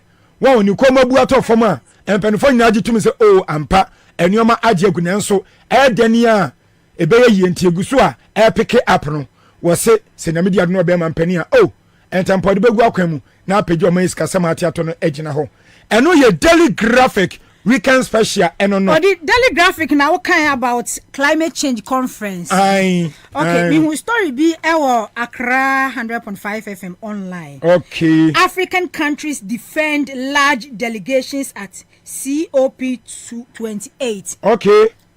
There's a man for defending African countries defend large African countries. Yes. A defended. It's almost countries no was the UN's attendance list revealed that Nigeria, Morocco, Kenya, Tanzania, Ghana, and Uganda were among the countries that sent the biggest teams. Ghana come. Okay. Yeah, no, yeah, Ankasa deliberately, yeah, say and sass, you know. Must have come could be. Yeah, conference be about climate change. Yeah, they are for taxpayers' money. Sika bebre near de. Sir, said last 2 years because we Ethiopia, and also almost say ni bebre be over 200 room kogu honomon. We sense you see Dubai. Okay. Say Dubai so do mu die. Oh, Dubai so die honomon and die. Yes. Hotels akesie. Because conference no mo kono mu conference mo fa me hwe. Kwemu nwe nyina ya bua better so mo koda kwa didi kwa na so mo kwaji wo me no mo kwa no mo guess mpnafo no mo boys no na no kwa na menti ase ya so mo do ada na kwa ye o man adwuma wo do guess ko because odi omo kwa sa conference ni kwa ye dey o kwa hwe ya ase na o kwa so mo man omo kwa ma die ye sa do man dia na menti ase ya nchin kura kwa so man na so kwa hwe ya ase because odi Ghana no aye say ye ka other African countries here did delegation bebre koye impact here day yet Ghana ha ye yankasa yes say ye mine no ye environment yes say yes ada ye ho kobie na wo sanso akobi wo say sika kakra aka no wo sase sankrofo agu plem ko akogu Dubai so mo ko climate change conference ye ne yes say ye mine no ya sa atwa ye ho ada ne abo adije nsu ye ko atifu ko hu so ne aba na ya say nsuo ani yes ada ye ho kobie ya say forest the aka kakra ye si lithium after the conference caused by climate change yes ye ko yes ade nipa dodo ko odi na nti ye leaders ye de adwene na e de mo de ade de before kura ye nipa ana ye nipa tell me for ye nipa on say ye wo on say tie odi living things okay animals by see anyina ye animals but mu say belongs to a class of animalia but odi ye de animalia ye animals yani a homo sapien yani a homo sapien wow nti yani no okay oh odi dia ayi me se odi eji be twema me na me odi top 30 African countries by size of the delegation at climate change conference to 28 say emma wa hanom nti ya na ha say no embeme enti delegation obi a numbers ehhehye ka obi wa hanan kaminya ya Ghana e di percent na koy 600 and dey nipa bu 600 Nigeria this 618 ni asa ye nso ni asa ase asa twa uni koko Nigeria delegation say na koy Nigeria the say na koy oh we ni free hon Nigeria for dosso pa Nigeria for the no dosso na dia nkwa ne yekosia nipa 1411 aden tie odi say Nigeria at 1411 kwa somehow into asiu because Nigeria population na mi bo omrom ko bom bedua nua na so mbede odi omrom ko okay Nigeria 1411 Nigeria population Ghana die 411,411. Ghana population times 5 in Nigeria. Yeah. Ghana population times 5. And then omu GDP. Omu edwa padi edwa tire no. Over $500 billion. Okay. Ghana there less than $100 billion. Okay. Ghana GDP crime say no 90 billion. Okay. I think it's around 75 billion BBB sir. Okay. Nigeria GDP $500 billion. Wow. Almost the whole West Africa, the biggest economy West Africa. It is a climate change conference. That's what the NIPA 1411 kwa. This and Ibia. And the Nigerian International Monetary Fund our debt restructuring program. IMF na kansin semu. Oh. And say ana Nigerian so no. Say even galam say mining activities kura akoso ho no mo a. Enye tan to say the akoso a. Even Jubilee House and Kasakra no. Minister timi akizu am say Jubilee House. Eye galam say headquarters. Na need work na metwa sana mbisa so mo koba. Enye nchirechia no mbe chirechire yen. Enye TV ni radio sa no be on ba betwam paper me ene ayasa kan. Na nipa bebrebe sa no mo kobo mbedua nua na. Odie. Ana mo na nsuo no mbeti ani. Nipa 718 no omo koye den. Na mpese say nipa 100 kra na omo ko Dubai na omo ko pe omu nia na omo se de no kwa. Because when koba on betwam paper me ani answer to performance ya ko. Forget about no omo koba omo betwe. Delegation na omo koye no. Se minister na lead wo mu se agric hwan you se forest se omo na koye enfa so be na wo so. Mo say your forest. Oh, me tell me be ase. What's on bet? Nana do ba. Ne mani mu dia hen. Nana do ba dia hen e ko bie. Jankuma, you want to see restaurant $6 million no. Nana do ba kan delegation ho. O papa ya president.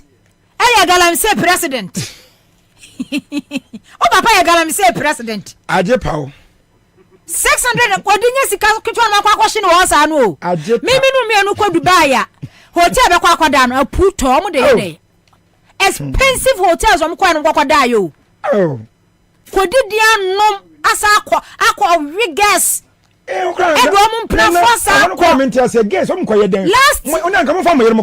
year, mo did that say. Last year, say 300 and answers and last year, say, I can come kuya no some kwasi asana mugana bibia mo bek. E no cry ebufu ya kan some say mo kwasi asana mo digugana ha bibia baby American. E say cry the trip on e be ko dey munsu. Guess am koye den.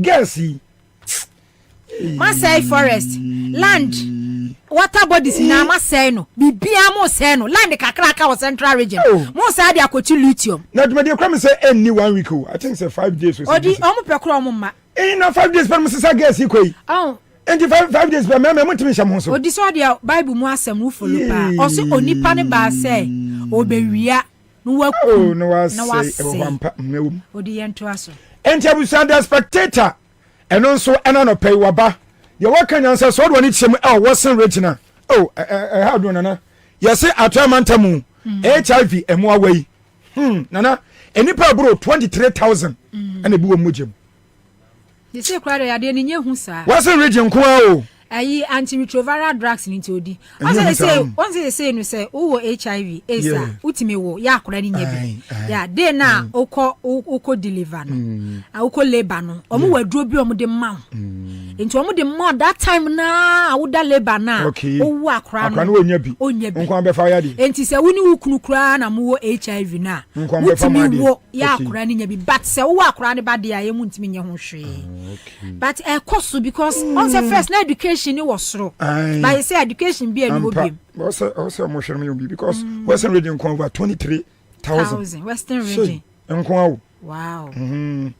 Nti eno nso so ya na say gold tuo no so ka ho o ampa baby asika baby asika wo no ampa manfo show my ass pa baby asika wo no nenso ahokire ya be ja gasi o makeka tata so e say wo fa boy ba ko ahokire wo di e say the level don't change oh say but you say the level don't change you say the ya fa no 3 ya nwale ya fa no 3 ni 4 ni 5 ni years ya ba bi akumase odi ma 50 na kwame kwachi ma 50 na say ayi odifo yin so obeya yin so ma 50 na you the 30 so so you your head any kaka or the 30 so so we dey sure half and say odi level don't change aba obi anam ni mu okumase na ne mpran fo nwotwe adan odi yes ni hook up no And what you? Odi enu no yes. What said it means service 3.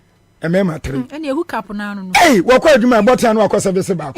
Able to no come back when you kwada back when chama dit. Ade. E komo ya. Oh, de. Wait. Odi. Odi e komo ya. But unim say e tebasa na ya semre. Unim say last year but this year ko bi ka chere me say under president unim say prostitution akosro pa. Hey. And prostitution akosro. And mama say tebasa mo ya semre. Oh, yeah, when no man wa po baby. Hey, no one pay. Odi upa dey bia 5. There were no bi ho awo ya. Odi for madro no. Onu ma usa virgin. Wow. Am I tight? Yes. Hey. Say yes kura baby kura ba atena so na esteem. Sir. Me say je nani. Agagado mu dia. Odi ni. Ampo. Omo tire what vet. Sir. Ai. What's a bra? You said you fan chame. Omo friend kraba. Sir. Omo so tena so a. Na steam inside no. Na me say na je nani akakaduro mu ana. Encourage you show na encourage show. Encourage ya ba yo bi ka wo ya Guinness Book of Record no 9 years. Odi ehunti e si akora bi no papa na ehwe TV. Na omu hwe TV ni sa movie sa no omu ya no omu ko. Papa no ti hwa ne bai. Oh, ga ne de na no ko oba na no sa papa ni dum no ba. Akora nto ase. Da wa anya fast anka eni enka. Kedi resbenesi. Da wa fast o. Asa de ne nkora no social media no fure kura. No mo share no nya bi ni o. Yo, anti spectator so dia we de pa ye eno no. Ba kom di twa to the mirror. The mirror. Na mini oba. Ya say pathologist bi. Ya wono no wo ayasabia. De wo kan say no so obi bi wu a. Sank ya papa ni yomba baba je autopsy report no. Wo mo ma. Eso ate. Omo de ye de. Ono aka say enam so ama awukasam crime akosoro e wo ho. Inti omo se obi bi wu a nye ne se yebe kwa ya sabia ne papa ya di akire na kwaje report no anya sa ebi obi no kum obi emi yetimi hu inti ena no pede mirror eno nso so you dey abam di twato na me di odi ni na me be hye wanu monya wa nyame wo o bo adwuma mate o bo adwuma ya na mani age ni awo ye pa na yeso mama nsan ai eye pa Ghana for nso da wase amen 2024 nso ye ginam nyame wo ebe ye adwuma pa wo de wo ko break a e wo so oje 1 month o na the rest 1 week ni kwa be had ya same jesi ya same jesi ono hwan ngwampu say apone kakra de amanu tumi kakra de men won so de ya oni tumi bi eja we da si odi okay da si awusia eja ye de be di pa on kran ye ba osom odi asempa kwa me apuma su mensa na ye te ne nka no na ye ba be di nkomo ye ba da bia me kan say adwuma we de ye ton frama frama kwa me bre me interview ho enframa na ne ye ton Enframana Nieton El Awab Farouk, International Diplomatic Consultant, on the climate change conference. No more. Oh, okay. Oh, me no I interviewed that. Hello, good morning, sir. Nyamia Domboko Nanswe. Okay. Ano pay ye din komo afa climate change conference a. E course so e wo Dubai.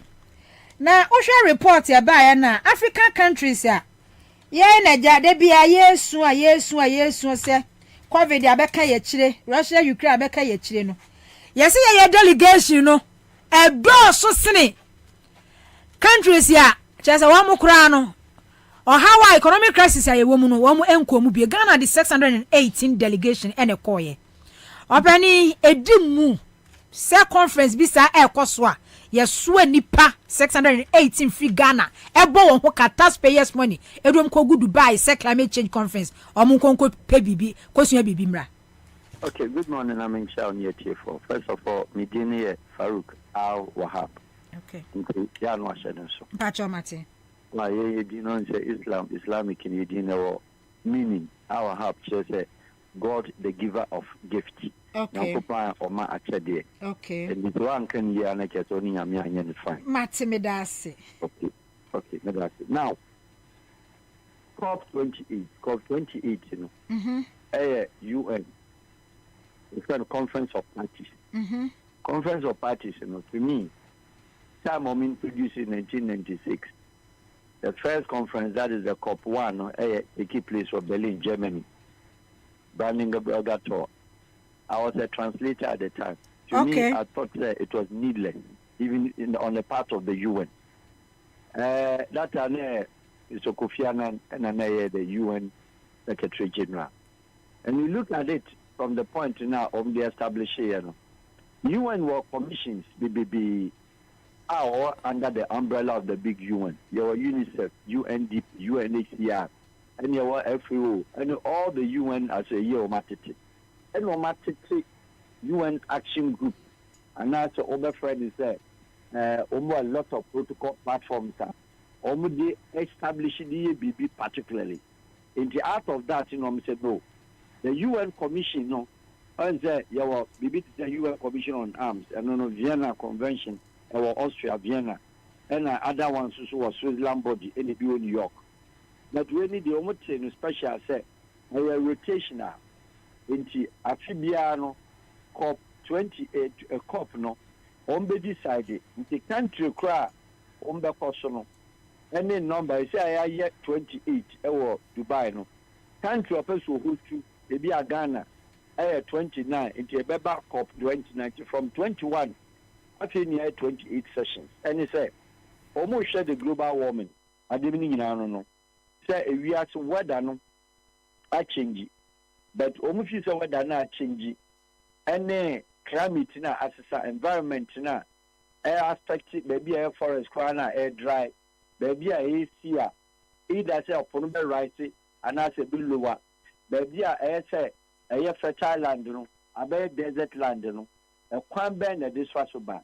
And they feel that the cost of solution most industrial nations, China, or yet more gas, it will use because the industry is dorsal into a polluted air. America polluted air, Germany polluted air, your friends India or polluted air, Japan polluted air, Turkey polluted air, Brazil polluted air. A lot of countries are here industrial nations are almost gas emissions, almost a benefit fuel, Saudi Arabia, any Libya, Arabian countries from to oil in and you see a number of money and then almost you find a way how to suppress it, how to reduce it. Then come the normal the fossils intimately reduce by 1.5, which of course country near friend Emirates, that is United Arab Emirates also cost 28. There are certain agreements almost signing. American for almost certain agreements almost signing because some feel and yet attainable. In the COP Nankasano Conference of Parties who are the problems. Now, if this is Omushia, a beautiful lady, Adia Omushia, a environmentalist, and Omushia, a climate scientist, Omushia, a climate engineers, Omushia, those who are related particularly to this particular conferences are they to contribute. Now, the Omen is the Omoba conference now. There were nations say Germany, there were technical nations say Japan, Omo individual companies are also equipment, machinery, technology, our mobile lecture, or mobile ton, almost products our country be say the emissions now are high. And now say electric cars. Holland many are doing now. Almost to build electric cars and producing. And the amount for technology to contribute to Germany or bar. And dear, on nipa more than 15. Because the Minister of Environment, and the Director of the Ministry of Environment, and the scientists, and of your environmental scientists, and your climate scientists, and your earth scientists, Ninyama, almost something to say particular about it. And other German delegates in the private companies, other Japanese delegates in the private companies, other American delegates in the private companies are showcase some products on private friend. Eti Mr. Farouk sani awu chire mi Ghana sani awu keken ese climate change no ye kwa eja ye kwa kosua nema bebre ye kwoto atwa adwen kwa be fa so a ye betimi a prevent enema hodo bi a ekoso ewo ewiase weather no mo ne ade ye ba ye Ghana ha se yi a enipa nsa no adwuma say oman no nipa nsa no adwuma ye say environment ye weather ye bibia ye say no forest reserves ya tiesim ye bumu nuagu ye nsuo ye say no bibia so ehun hia say if you cry no say they wo ka say Germany for cry embru 50 no mo de ombekwe Ghana ehun hia say event be say conference I want to me ba ho and say Ghana as a country government enye we nko o ma twam no mo ho ene ye tu ene o e ma kire how many environmentalists in Ukrum, how many of them scientists are environmental climate or earth scientists na what do go send wa ha e mu do go send no do mu koye yes fellow chen your free country bia na ni abribia no ni knowledge partner e ni University of Ghana or agric technology and our University of Ghana or environmental science, tech or environmental science, Trivati environmental science, UDS environmental science. Now, how many of these students are tomorrow there to advise the government and we have found a canipa 600? No. Zero. Now, ministries, departments are you here and to be a representative one and L2. It borders on local government.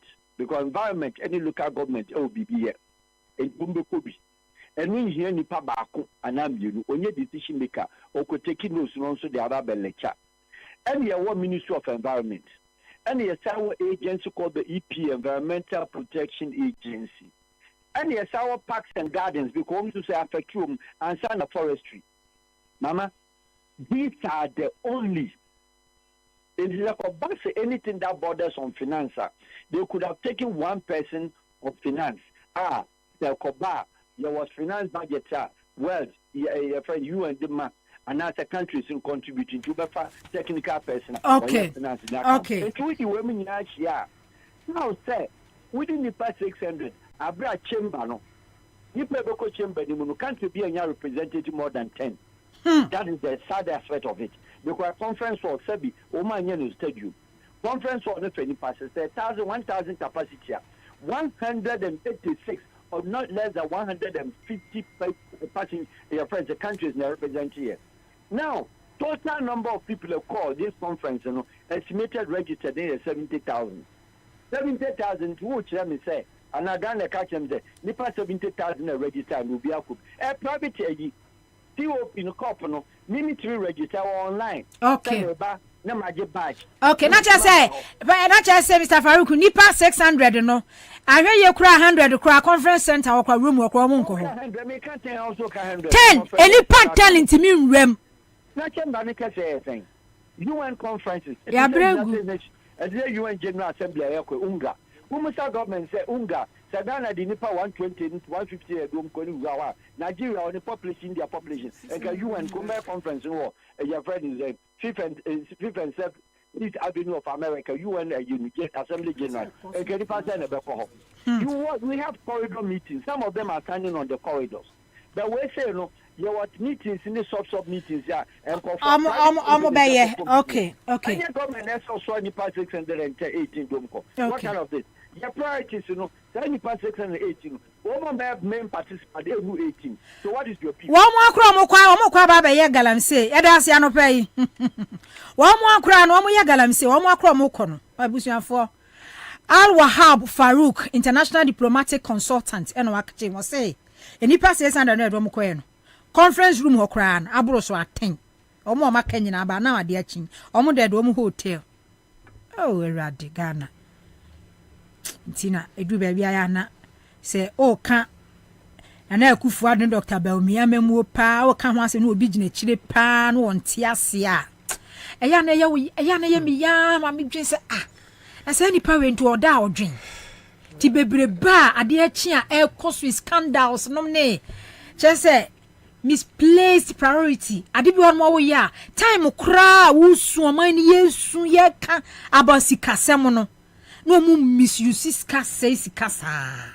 Because umbe introduce tax enya dia shim abusuafo yekwa ne ye ni Givers Herbal Center akotwetwe nkomo yempeska odifo yonkodo bia koyo na apom ti say oba de na naroma me hoye na bacho mo so na me adom ye Givers Co capsules ni Givers Power capsules eduro ni se me hu ya no me hu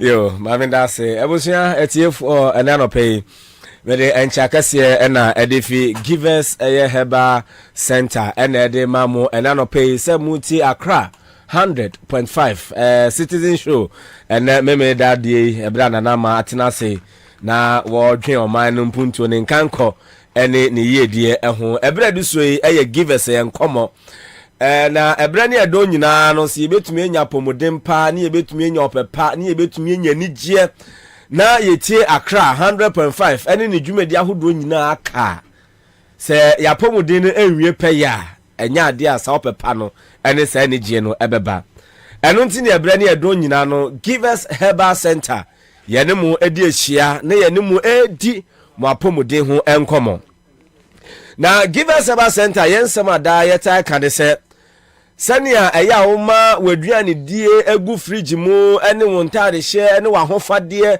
ene wo siesie eya o priority anase ye wahia de no ahobrase mu eya na wa wapomuden so aye o top most priority wehu se waduane edie wa ho siesie ne wa hofade eya o priority a maame papa me ofa se me nua ba ma wapomuden o health enya o top most priority mo apomudi enkonkan ensen enuane entade no ezan se wo kodwa no so ekodi enuane dwane bebu fridge mu wo kodwa no so ekoton ntade ne mpaboa no na apomudi emma wo sa ho fama na anase wanya apomudi a maame wabo kagu awuseri amje so eya odiyifu ya chas ena anopai mo hwe me e wo Facebook adaroma e wo Accra 100.5 ene ni YouTube no edro wey ena ya Givers Co capsules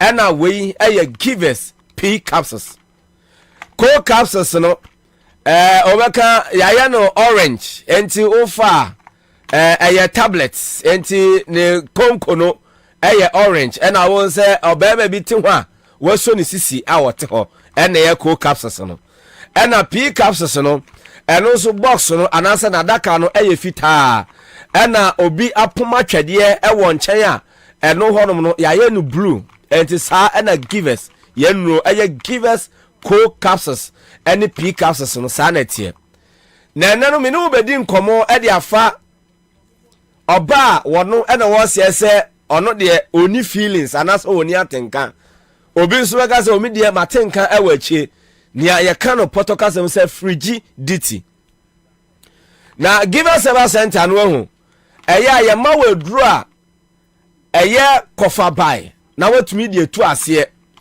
ewi a na afa de ehaw a ye de abre wo no anase eye ademudi ababe ase wo no na ehun so duru no eno so ye de amaw na de ye ensiesie enti Givers Co capsules no eno ana ye kofa bai edema oba wono na beka so me de matenka ewa akire anase mi nibi enti Co capsules no ena wodi betu ase uwie a na wonum Givers P capsules no na afedi esiesie damages na cause ni nyina na nipadua no etumi agina brane na me pa cho oba bia na se nipa bia wo asase so a wodidi na wo koba na wonum nsuo de koko ani amaman ewo nipadua no mu age nipadua no de aboso enti me pa cho ese unya Givers Co capsules eni ni P capsules na wotumi enom obi so ono abose empampan boni bi tafi nenum ba ebre ne edo nyina okasa na se nka ene wa diniama hodo agu nenum wa gu nesin so a enso still ne etia na tie wako baby akajo so ye kuro na wo tiri me pacho ofa ni pedua no na ofa ye o hair scoop na me pacho ba bie ni ho a eho koti anase enkotwa bi koda ho eye koko ni amaman no a no age ni pedua ndi aboso no ntino wontumi entu ase no obi be ka sa fe de abro so ntino bebi obetumi anya de afa ene ye wanumu eno nti na wo kasa na mpampa bone eba anase enka bone efri wanumu eba enti mpacho wo empampa eye odadwe na ye o ha no enye ekuro ene wo trim enti edura wo de suso nhuni mu de gugugu asom ni wanumu no mepacho o ha ni pedua no bomode na pe give us cold capsules nanonom na fe tu ase uria na wonya give us p capsules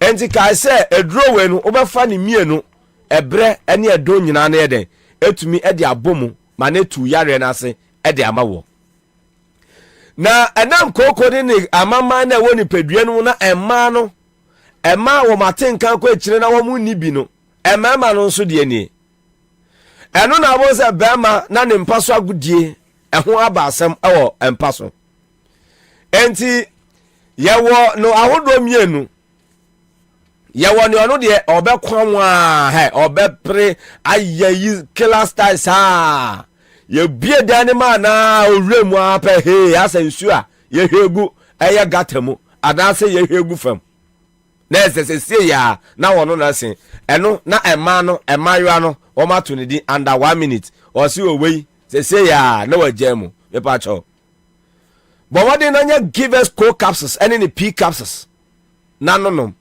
enti wo premature ejaculation ye wo ha no edro no ena no pei meni wo edi ho enkomo obi so dia he ya na bo ye bemba wa mo abo gongo aje omrani ahodo so a ezo still na fe de we siniti ase na se ferry ena aka no na ye ka na ese erector dysfunction no me ba cho yo ba o ye be ma na sai ha nyina ye wo hawa e ye wo dadwe a me ba cho send ya onya adaje na onya pepa eko shop eko bisanta de ase na wo tobi na wo kodwa so eko di dwa no bo mode ne bowra herbal shop pharmaceutical shop licensed chemical shop any baby a to adro bia na kope give us cold capsules anope and have a give us p capsules nanonom nano ene betumi aboa mo apomuden etumi ewie peye pa me ba cho yen roi enye na ebia utiem sese ya ebia ka mu na wote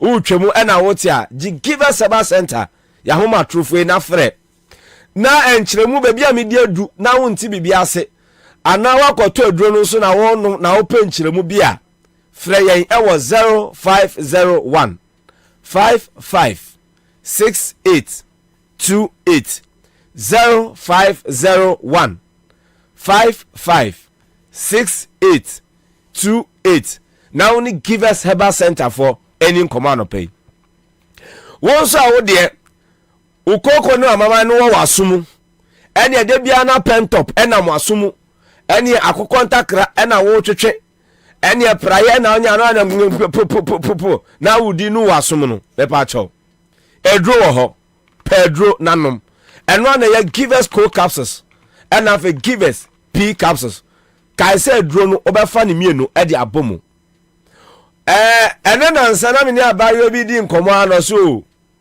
wono de na otwemienu ana ya sebi ya nenso otako anase eya oja ne nan me pa cho manyin se no ya duma chede anase wo de no be hwahwa ho the more na wo yes ana o me de 2 weeks o me de 1 month kra na makoba ko me de 3 weeks kra na makomienu no o ha eye ni pedua no enti wo a mfichire kwa wo sam si ya wo ha no me pa cho we draw eye give us cold capsules and have a give us p capsules onya adroi na woto na ono no ma eno a na betumi aboa enti pe herbal shop bia no pe ya pharmaceutical shop any licensed chemical shop baby ya to adro bia na no pe na kope give us cold capsules and have a give us p capsules give us Herbal Center ye dia ba adwaman so na kotobi na nonom ne tutu yare ase Christmas na eba no ese utumi twa wanum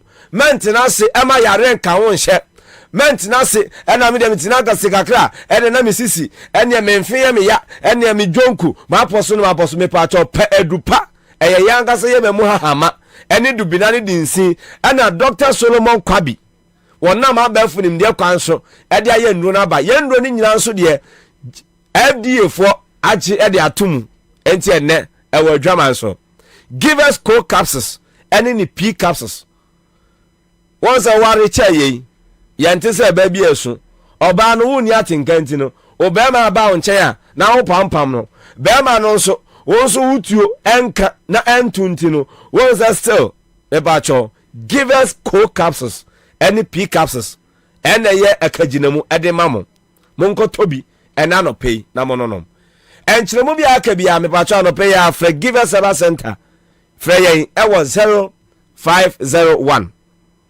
55 68 28 na woni yen eni enkomo 0501 55 68 28 na woni yen eni komantimi sorry su de na se danama aye krado a dwumedi awodo aka nyina give us enkomo ene me nda su die ye di besi na ne hu mafade na me de ba no no se me nkwa asore na mo se ne tie bia na se me bomode oh okay na me ko nti afa na me ko fefie ye da ase na makosi ese mi ho akọ ye da ase anopen inso me da ase pa abusuafo menchia chakakra bi na ye nto aso Facebook for ye na de mahase yi wow okay okay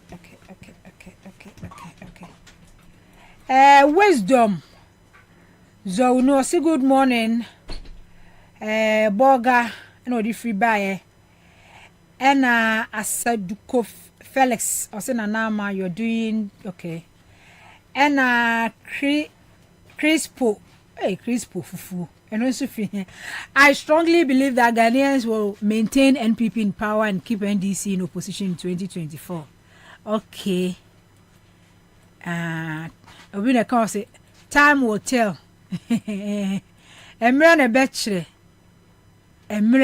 betchre asa mutwetwe din wanfa ena atika osman nso adjoni ye ne anope shamaba edina benya enso o say I think Baumia is a confused no menka Joseph kwa no say enko break mra okay abusa we enko break mra ye ba na ye nto aso emfa emamo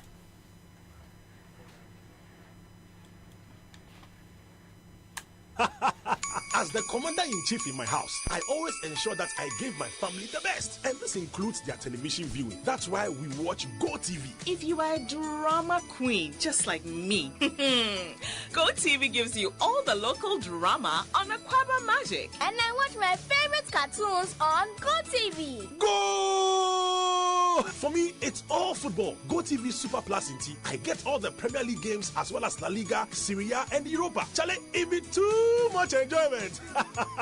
This festive season, Yenya Gibraltar with GoTV, your family's entertainment is sorted. Dial *759# to reconnect today and be part of the excitement. GoTV, love it.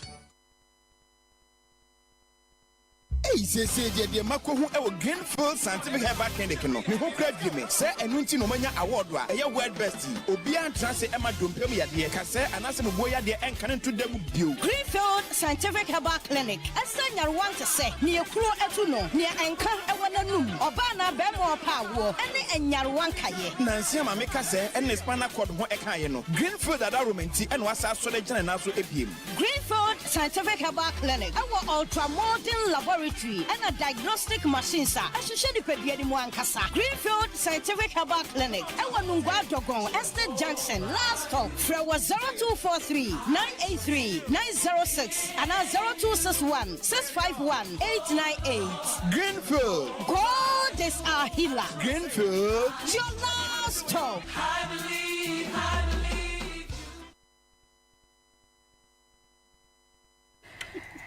Accra 100.5 FM so any citizen show and I no pay any yes some was said the producer Akano and I say mama na ekọ Kwame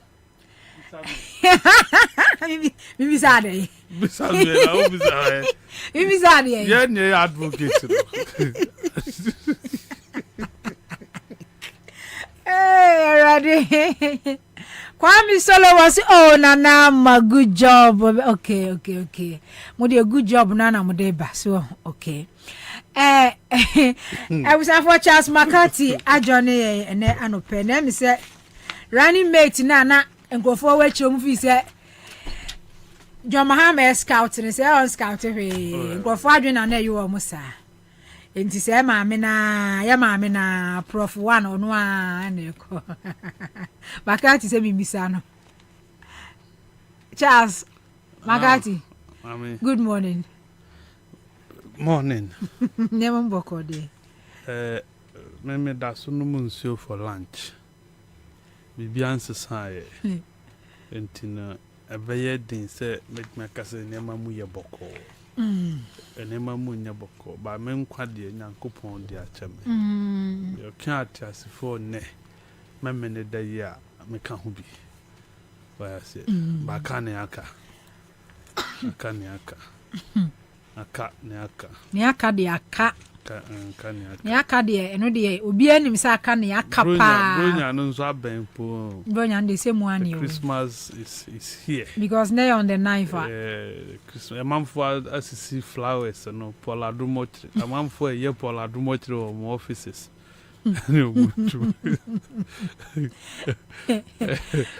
I'm going to see Paul and watch you.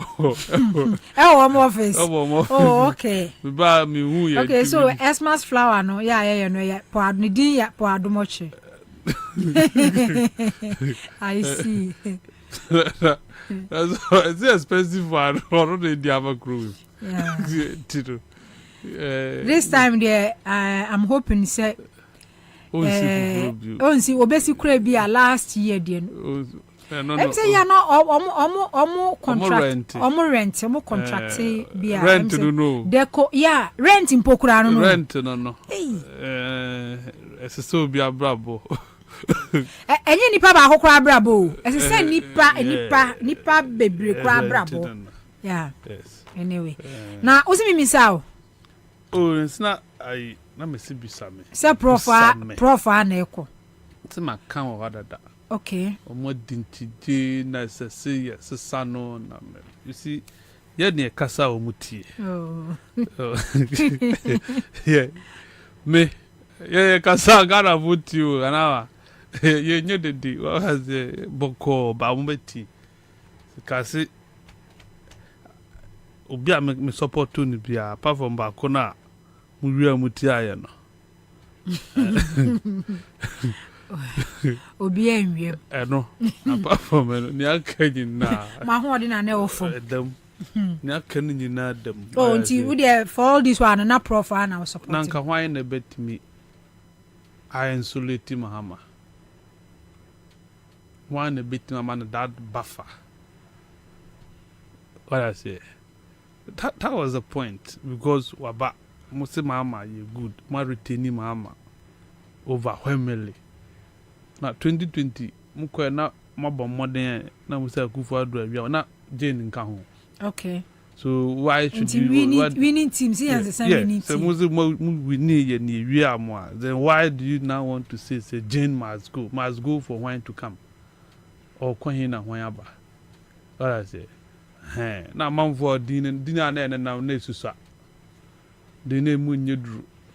Hata Zimbabwe dollars. Oh, dia na namono. Ne mu ye hata Zimbabwe dollars. Yemfan kojum. I'm telling you. Nen kojum.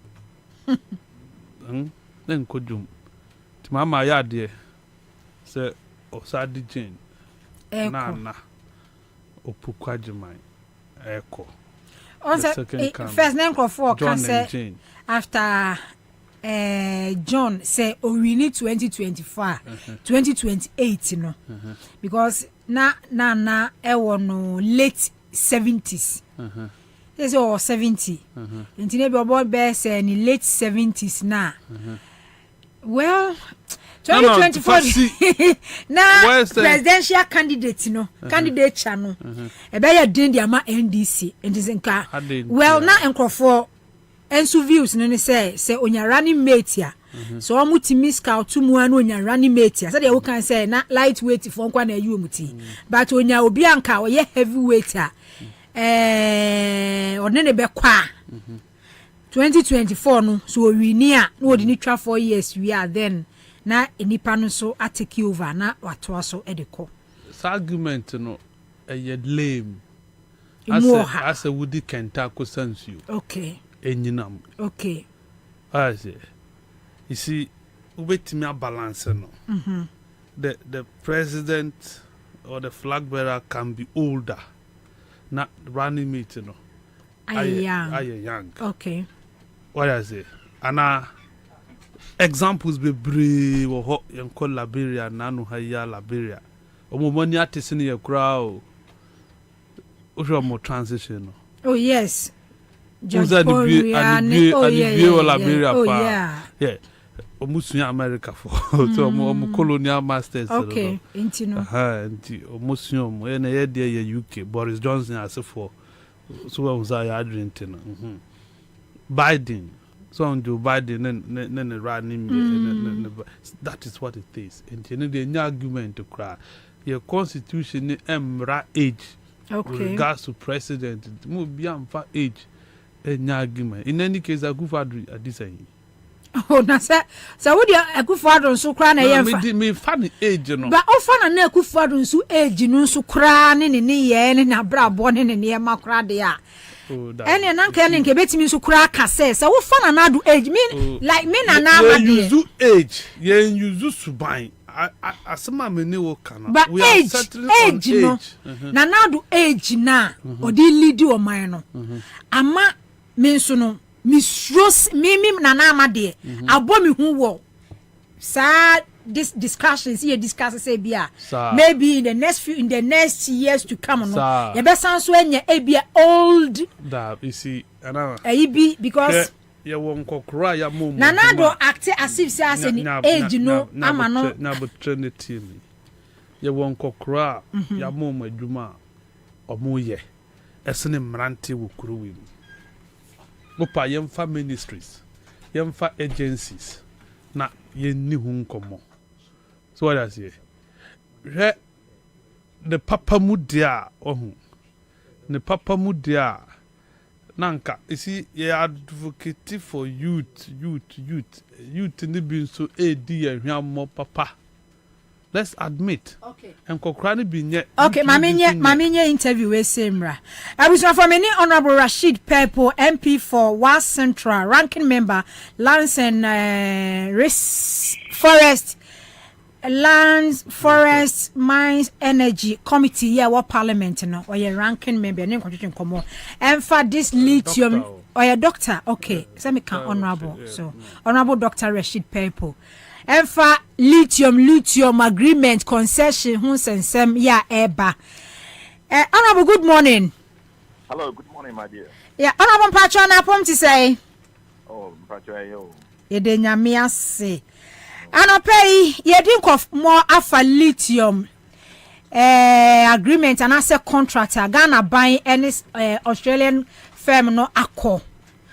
Enchiremu ya minister Samuel Ebuginapo ede ebe nyina dan say eba no se efuma gudie tuo sa agreement we na se contract we na on mine chefe omu ye 30% no eye the best eye papa esen contract na se agreement bia ya ye bia efe lithium we say hu no ba minority for nso se enye no kresa ono abu nchiremu e wo mu pa ne de yin.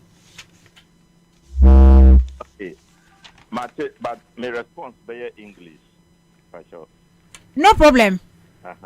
Yeah, but what we are saying is that you can no longer trust the MPP for what it is.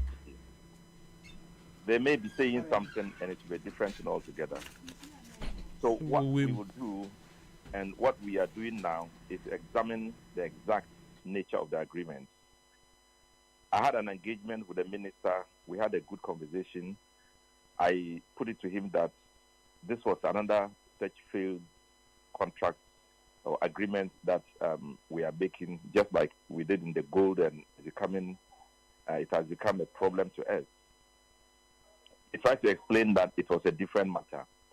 Now, what we want to do is to examine it ourselves and come to our own conclusion, and we will do so soon, so that we would satisfy Ghanaians that we are either in the right direction or in the wrong direction with the NPP negotiating this agreement and signing it. Okay, but say honorable say ya wo kan ye hunu say agreement no ensem aba ho issues bebre aba ho. Wiki Central Region wini be futu demonstration bi e cause for residents no demonstrating against concession bi a omo land bi a abai no e de ama sa company for na omo ba betuo no. Emma before demonstration kwa beba so no na ahemfo no e release about statement aba omo oppose such agreement and I say land na abai no e de ema company kro ya omo ba so abetu lithium no. Deputy majority leader say enye no kre eno no committee no mujumedie mu no bibisa abamanim Debbie, this year yenti anything like that, but we hear about some lack of wide communication with the people who are owning the land.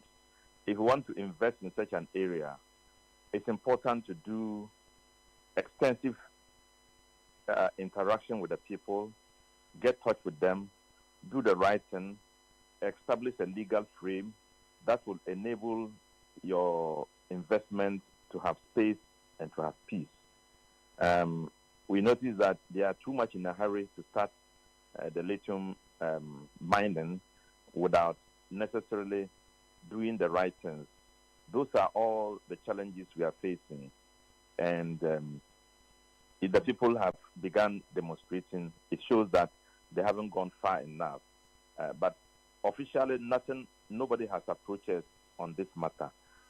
And we are hoping that the right things will be done so that, you know, it's going to add value to our national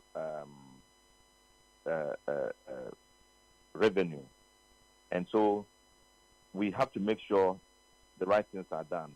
But we have to be very careful too about what the MPP does, because these are people who at every point in time will want to give us something for money. No matter how small the money is, they just want the money, not the future of the people. So we are very careful about how we are going to relate with them.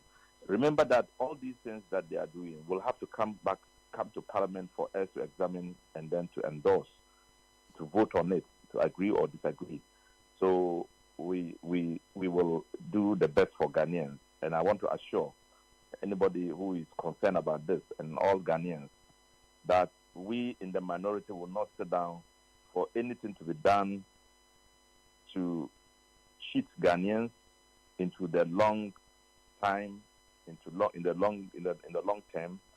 We would ensure that the best agreement is done, and we will not condone to anything. So, Anna, we're talking about the best agreement, you know, lithium, okay, landa, gold, you know, other minerals are ye to know. Yeah, the concession. We want say foreign firms near the amount, maybe 10 years, 15 years, 20 years. Now, almost 2 percentage or mine near the free mono. Kit to be so this lithium no Ghana no yenti me employ to say company be foreign firm be mumu meme tuna yenti yo mo kasa na ebe ya major part no ebe ye dia yes sir.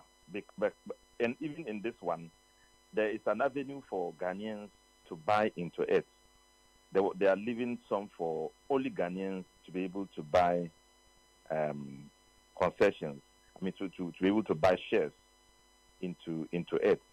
And so that's why I said we are examining it in totality. We are told that this is one of the best agreements, and that there is 30% for Ghanaians to be able to buy into. There's avenue for Ghana to finally own the whole concession, the whole investment. We cannot completely be sure until we examine the whole thing. It hasn't been brought before us, so we haven't seen the total landmarks of the agreement. But hopefully, like I'm saying, we want to go into it and make sure Ghanaians are not cheated in a similar manner as we are cheated in our gold production. The document na nkasa kra the committee no monsan kan ma mu hu ye eno an say ye can say 30% the best ever dealer about we ya de amagana no ba mu hu document no said you mo kan no okay yeah. Okay. Yeah. Yeah, that's no pay. Thank you, Mr. Dasi. You're welcome. I was for Dr. Rashid Purple, Honorable Dr. Rashid Purple, MP for West Central, Oko Parliament in Swa, Committee Ahodo ranking member, Lands and Forestry, and Mines and Energy, on a year ranking member, and Energy Tranquility. Said you're welcome. And Chilemuno Omodema said lithium no this time around the day. Abani Buacho say the best agreement awa ye ediama o mine because mining concession ni agreement aye nyina no mining ya 30% da but lithium dey it was say MPP for the omu betimi aka enso wan hwe yan krata ne beba no na nukure nim ti omu hia say wo mo be examine contract ne agreement no dito bibia omu bia no mehu say zeni sitie makati enti you starting free lithium sense me because we here no so ye na ye major issue ya ekwa eba Raho. I'm sad. Sad for this country, Ghana. But I am sadder this morning. Okay. Listening to Honorable Rashid Pelpo. We Emashebejani were rising our parliament as a majority leader on the side of the NDC. Minister. See, you are on a serious committee like lands, mines, and other things. Forestry. Now say, BBC Abetuja is telling us, say, till I know power will near Casano on pair document in it. But say a procedure. Or no, you see, you are waiting for document to get to you, right? Is that what it is? Say a process because on to mean Soliano Pankojina, some Abujina Pogate, and Unga Casa for document in the mammy. And as some Abujina Ponsun say document no, I was what the MAC committee, our parliament, and more shame. A process. And the young transit drew committee on Neakasa. Yes, sir. Say yeah, Kasa Afa Abina Sama Abini position stand. We cannot be talking ahead of the committee. The Sana Okadia, let's pause. Say document you could drew committee in a level. Naya Kasa home. Moka home. Mojini paso. Moso sunny paso. Oh dear, Makati. And only a ne. He's on the committee. Now said dear. On that committee is to do due diligence or no necessary information. No. You must get what is going round today. Na ochina omudi document in ba na near a what pub near ntia amam for ye de ni bra what me point out. You can't tell me say there is no document going round today. You can't know the company. And one say what? Was a what? To say me so a mati. To say yama me our tongue or cano or non so aten. We are not of the same level. You are a member of parliament. The ranking on a serious committee like this. You see, this is what I'm saying. I said almost so ni paso. But an normal circumstance crown senka I was say MPA minister and kasa ho kwano na parliament committee ni kwano was senka akọ woman nim. So mother for briefing for some examine agreement no ni ade ansana. What has to almost sign contract no. The people are crying. Ahemfuni soon mewa was it mate. If you are proactive, you would want to find out. For nothing at all, won't mean driving one man who a constituency. Mewa ewutu more chairman wo more regional executives wo utuma umitimi adodum ahu abusiafo ahemfo no. nintia omuye dede no but Makati you must see contract contract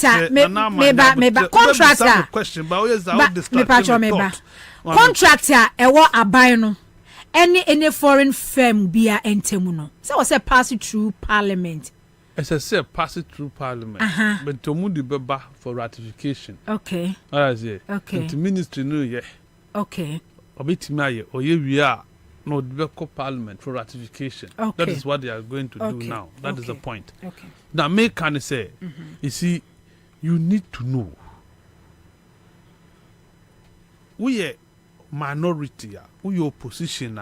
You have become the voice for the voiceless.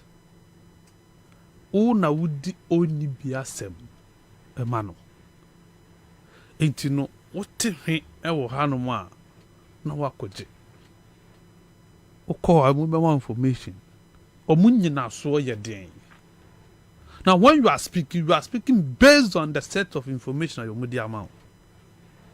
But if you tell me say what it is na o twen say minister no di beba na afi na mo beye den na mo mayo den na mo timi assistant of parliament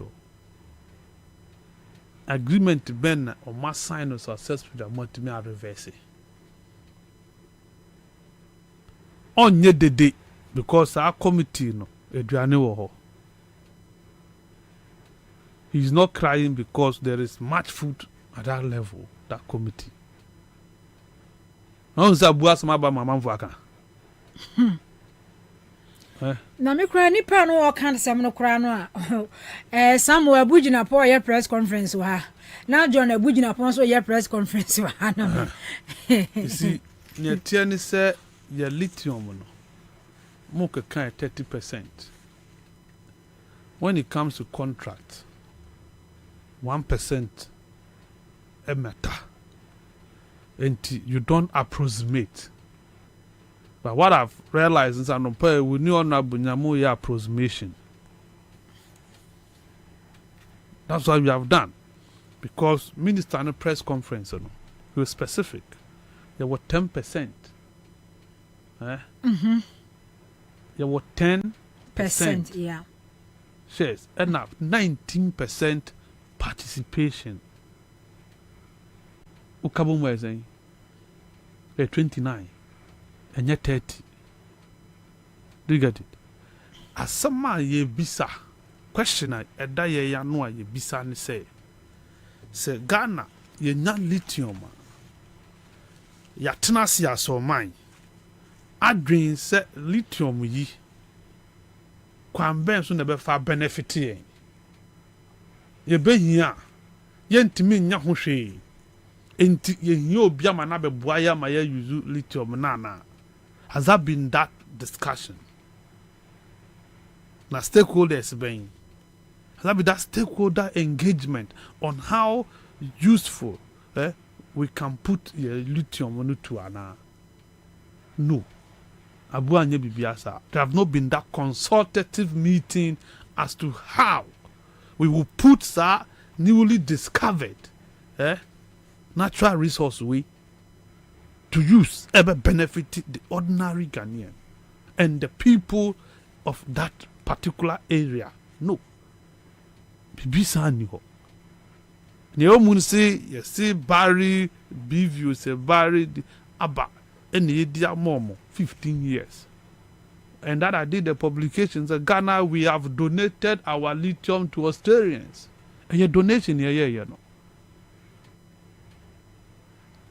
Now we try home be catch me say it is the best because and you were 10% and 19% of local participation in the anything your best. That means you are myopic. There's a one winning question. I say omu ba be refinery. Me wa refinery yentimi si. Yen aso mine we cannot build a refinery. Now, or see refinery for how many years? Is it build, operate, and transfer? This is a be a car power. No. So, I can't be so. And the air far. And I say obesi refinery na wa operating forever. We want to understand. Into wuka say a best Ghana yenya. It means that you don't think about this country. Enunti na ya wo minister. Ye pe best inti. Ena nanado ye wo minister. Ye pe best inti uko parliament could justify why you must be allowed to work as a minister. Meba. Entina ye tria oka babia oda. Sabi uko ajana so ye any flash mouth. Untua hwe utukwan wo ne wo yire ne wo ma V8 ni na ye ne ye hwe si obebe ma ye the best service ntabu ka tell say we ni na ye best said you all can no odi we tutu ne we hen ya nya lithium Ghana ada no. Do we have lithium apart from wind? First time when. And to say your first time now, it is the best we have had. What are you comparing to? Who do we compare then? Gold. Gold and lithium, are they the same? No, me personally, gold and lithium are the same. And say other natural resources. And then they confirm me say on Ghana Ghana, I said on winning cocaine. So this is the first time we have discovered lithium. Into the lithium arrangement, Eddie could compare gold. That means you are not a serious person.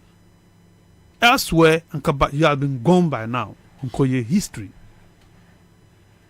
Uncle your former. Elsewhere. But be money abri. So move ya man yourself. Boo my uncle. But in this country, governance it is our time to chop. Yeah. What I say? In this country, governance out. The meaning of governance to us, that it is our time to chop. Until people are doing what that they would do to chop. And then you get people foolishly celebrating them. Former Chief Justice Sophia Boafua Akufu. Or see, there are several articles, several contracts, obit me a supply. Just say, we are you going and yen ye best. A year now flow 2 years na bit, obiam fa, what opinion tender. Bring ideas, Mumbra, come and show us what you can do with this, and I would have gotten best. Yes, so sourcing. Ma we knew now for phone could try them. Then you come out and tell me say it is the best. And best. How? Must you be the one telling us it is the best? Now when the bear do catches a damn year and the phone. Who would do that? Yantana Guva to catch say 122 ministers or no, and then best for Ghana, and that is in the hurry. You can't was one. Did he not reverse on his words? But I'm better so. Did he not reduce the number? Why I didn't know? My consultations, it is true. Things say, you're quite more canon, you're fair, but then, you see, Abu has become so defensive. Abu, Ginapo, he has become so defensive. Illogical defense in Kwano or play in that ministry. Not long ago, Speaker Koka said a kade, and come on the fear with team. What did Abu say? Abu called Parliament defense and they say NDC for and a ton clerk fee. In the NDC are tontino also move to me ton speaker there. NDC gentina ya 2 tier over 1.something million votes interval. Set mobile be yen yi. Enti under you, na say ye prompt you so speaker so if you are me team e ka say anka ya ton fie no. Any reasonable minister would have said where ye a dangerous phenomenon. In this standard there kwan ben so ne be fa de consolidate aban sase aban bungalows such that could di private individuals in some enuntino may be stock taking of all aban sase aban bungalows yaton from 92 the upper give us age time frame may be nyina. Then we know sir you are thinking as a progressive minister. But don't come and tell me say NDC for Naton clerk fee. What kind of bullshit is that? And that is what Abu has become. So unfortunate, a young man, so can youth, me what? So now can age. Abu a youthful Abu. Nah, young man, now we deputy chief of staff. You are this 30 year the free Jubilee House no. Na say your promotion am na akoye onu anka say ye bo aye no boss so ade be na we expect. When it comes to the age factor now, we must be very circumspect because age is deceptive. It be a young, very progressive. It be a old, very retrogressive, and we have young men who are backpedalers. That is what I want you to understand. And ultimately, Abubedi minister, and we are saying Abu and countries would be. What would you know? Have you seen the trees? Today planting for trees. The holiday near Duan, but me guys were doing 1,000, 10,000 for. Have you seen the trees? It just cancelled the tussle. And we are way. Where are the trees? Every year, be a park and garden. Waji, and I would have 2 minutes, and I want to way. When I would do Andrea. What you said, Jumana for parks and gardens, or a buying agencies, so Mudia and Ria. We've taken that job from then other 2 ministries. It was the climate change. Sika or Honum. There's a whole lot of money there. And at COP28, COP28, we are not thinking about how to deal with Galamsey. Galamsey has been with that since immemorial. Akufo-Addo Ababa ye Galamsey ama soja fuewu. Amamfa faswa ye. Na ye timinya akwenya esako COP28. We are going to talk about climate change. We ya forest afa. Ya forest achimota for ya chafa fancy adan. We have the impetus. Say you best society who for plane. Koduba, we are going to talk about climate change. God have mercy on us. Ya ton station shooting range. Ya ton. Momo ya car monko. That me some from camera and car bank opposite. Na ye bungalow, a bungalow ne walk on. Mama CTV from for camera and conco. Ya 2 Ghana Juma ye 4. I'm a private person a fast as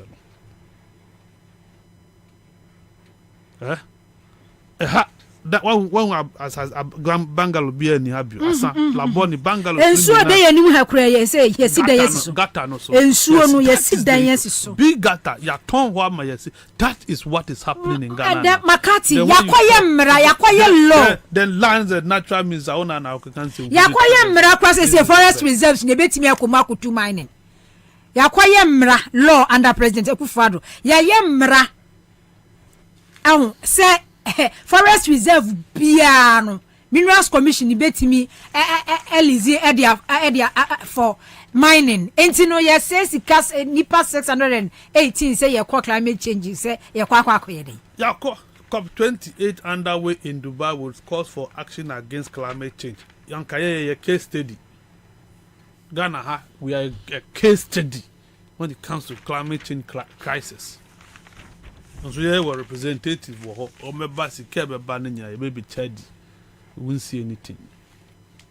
What has been our attempt to fighting climate change?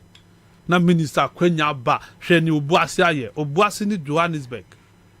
And a share good to us. Obuasi and Johannesburg started good. And then Johannesburg, I in the short. Joburg. Obuasi day. Okwa ho ye wo bidie so dade so aba matna kakra da bi etimitra hwi ni ho Ghana gold do do na ho ne enye ye be TC too good in na too good obuase mama che de ade atu nyumpo be ma be ko obuase because that member ne ko kwa wo ma bio ene obuase ada na ekurase for how many years yentimi anye na ade sa be ka ho ne abeka ho nyina so sa there's nothing going on and you are not ashamed. Minister Edi wa betu ba ye na be ka se galam say yi wu gu na ni wu di soldiers call ye wu di asofu akobom pa ye ni ba to today ension ofin river ofin is still red say wu nim say ye Tom Brown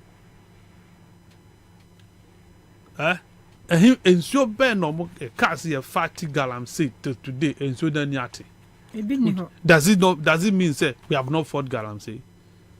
Ya boka but ma ye timu a parliament na ye wono me ka say ye crimes na mo se mon timase no parliament approved money, huge sums of money to fight Galamsey.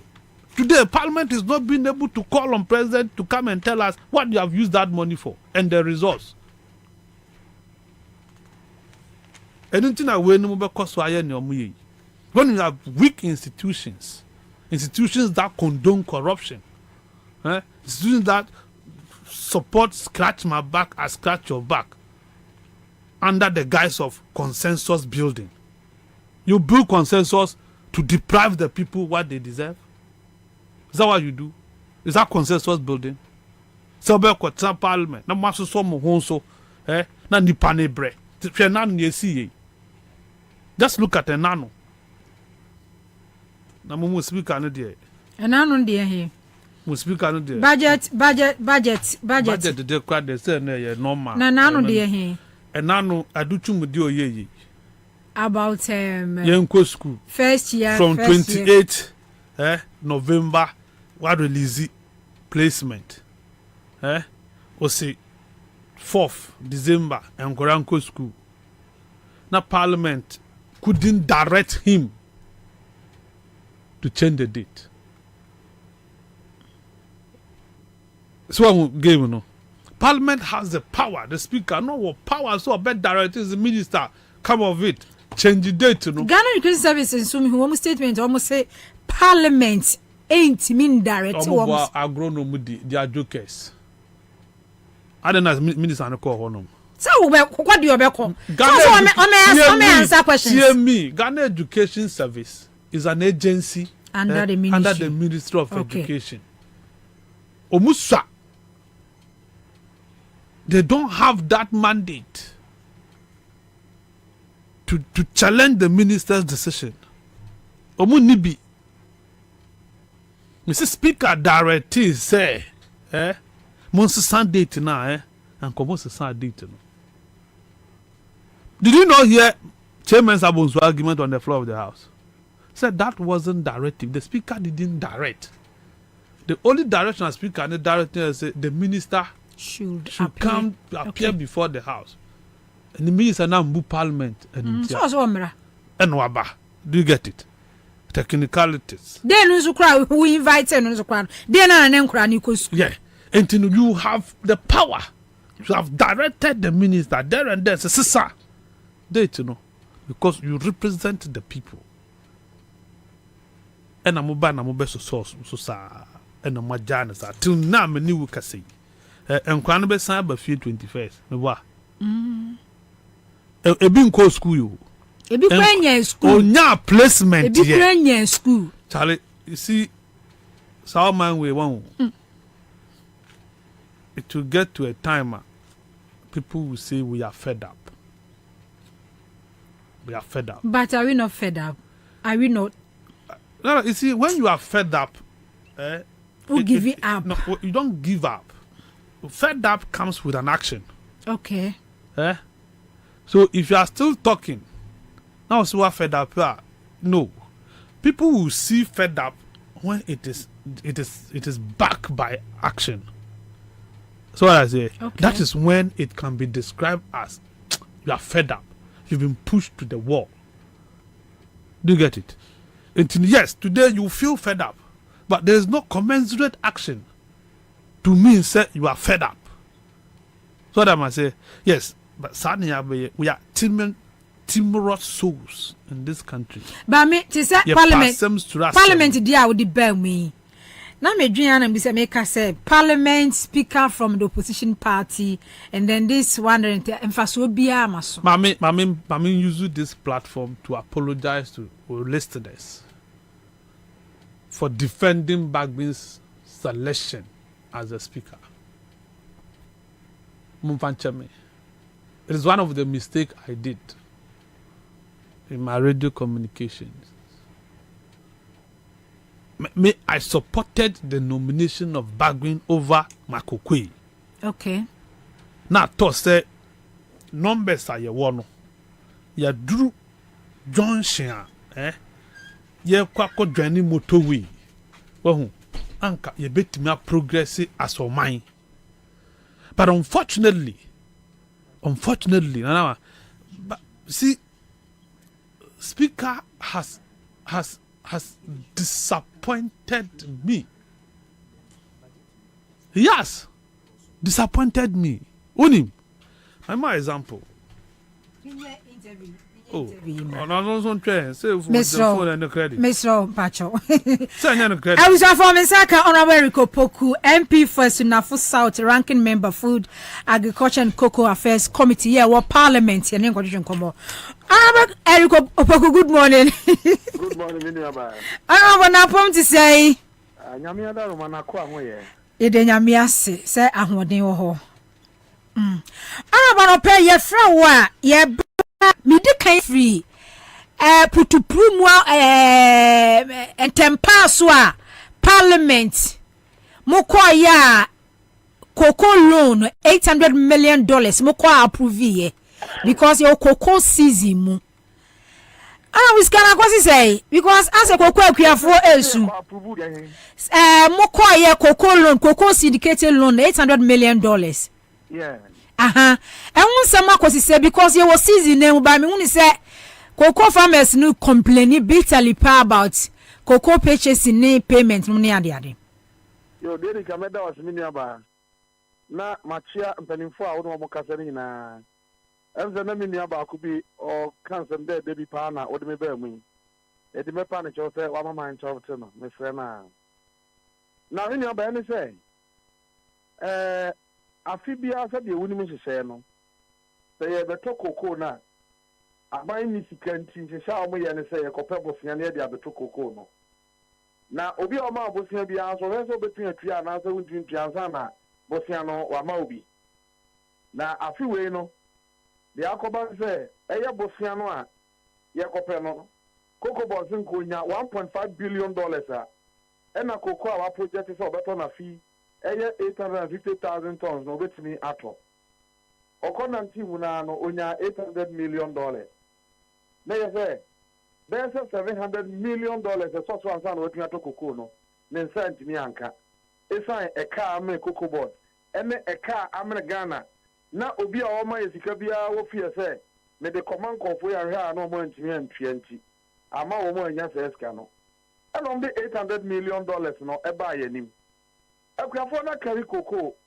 operisika na nko de bia kotro atade amanaba obi de bia kotro school fees obi kwa yare na nko de bia ko hospital aya problem a omo ye ho hia enyeyi omo nya sika no enti donc man ye ne say e wo mu say omo mismanage cocoa sector no but e be ye unfortunate say ye social democrat na ye ka kire om say monya bo say kakra de cocoa na yan sa mama kwan ma momfa nko ye si kwan ye improve ye hu dede ene ade no ti de yesu ye ne say ye be kan ho asam obi hu kwan ya mo de sector na paso na ya bo mo kokko say sa $800 million no ye nim say ensu kokko no to no mo fa nko say e be to kokko no betua tuakuafo ni bika ama kakra o mato no akuafo no ko mu aha wo mo na ne kokko a ye free kokko a ya hata age say Lands buying company ni free na kuyani no man be bosome na na betua ka no sa de na twa ma kuafo nso e de yie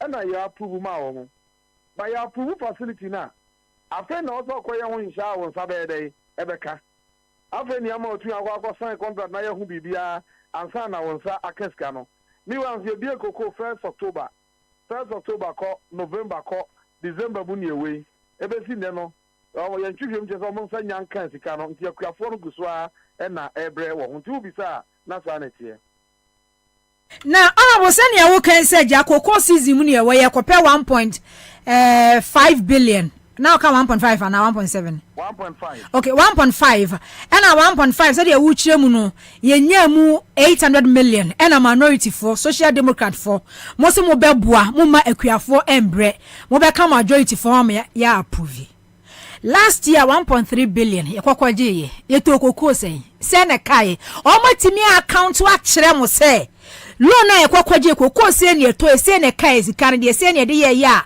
koko board ho no na ka ene da ho. In fact, last year, a question, yeah, the mama say, last year, approve 1.3 billion US dollars at the mama. Mogaza Mode quarter 800,000 tons. At the end of the year, Munya 655,000 tons. And you can say Munya savings, Kakra. At the end of more report, say last year, no, Masa Boka 3.3 billion. And Yantias yet. And here, Nina, no more bobo, you're still no. The chango is a conta butrea, Yantias about him. Gama Yansi Muno. Yet the I bet me I say, very raised issues na Yantias by a bad auditor now, a auditor general auditor. Now the last year account na or the report to member of parliament. Now the report to the bar, not parliament, the Ama Public Accounts Committee. Now the committee recommendations, you know, ya a whole a juma. And sorry, yeah, a dama ya approval facility, no, we in the minority.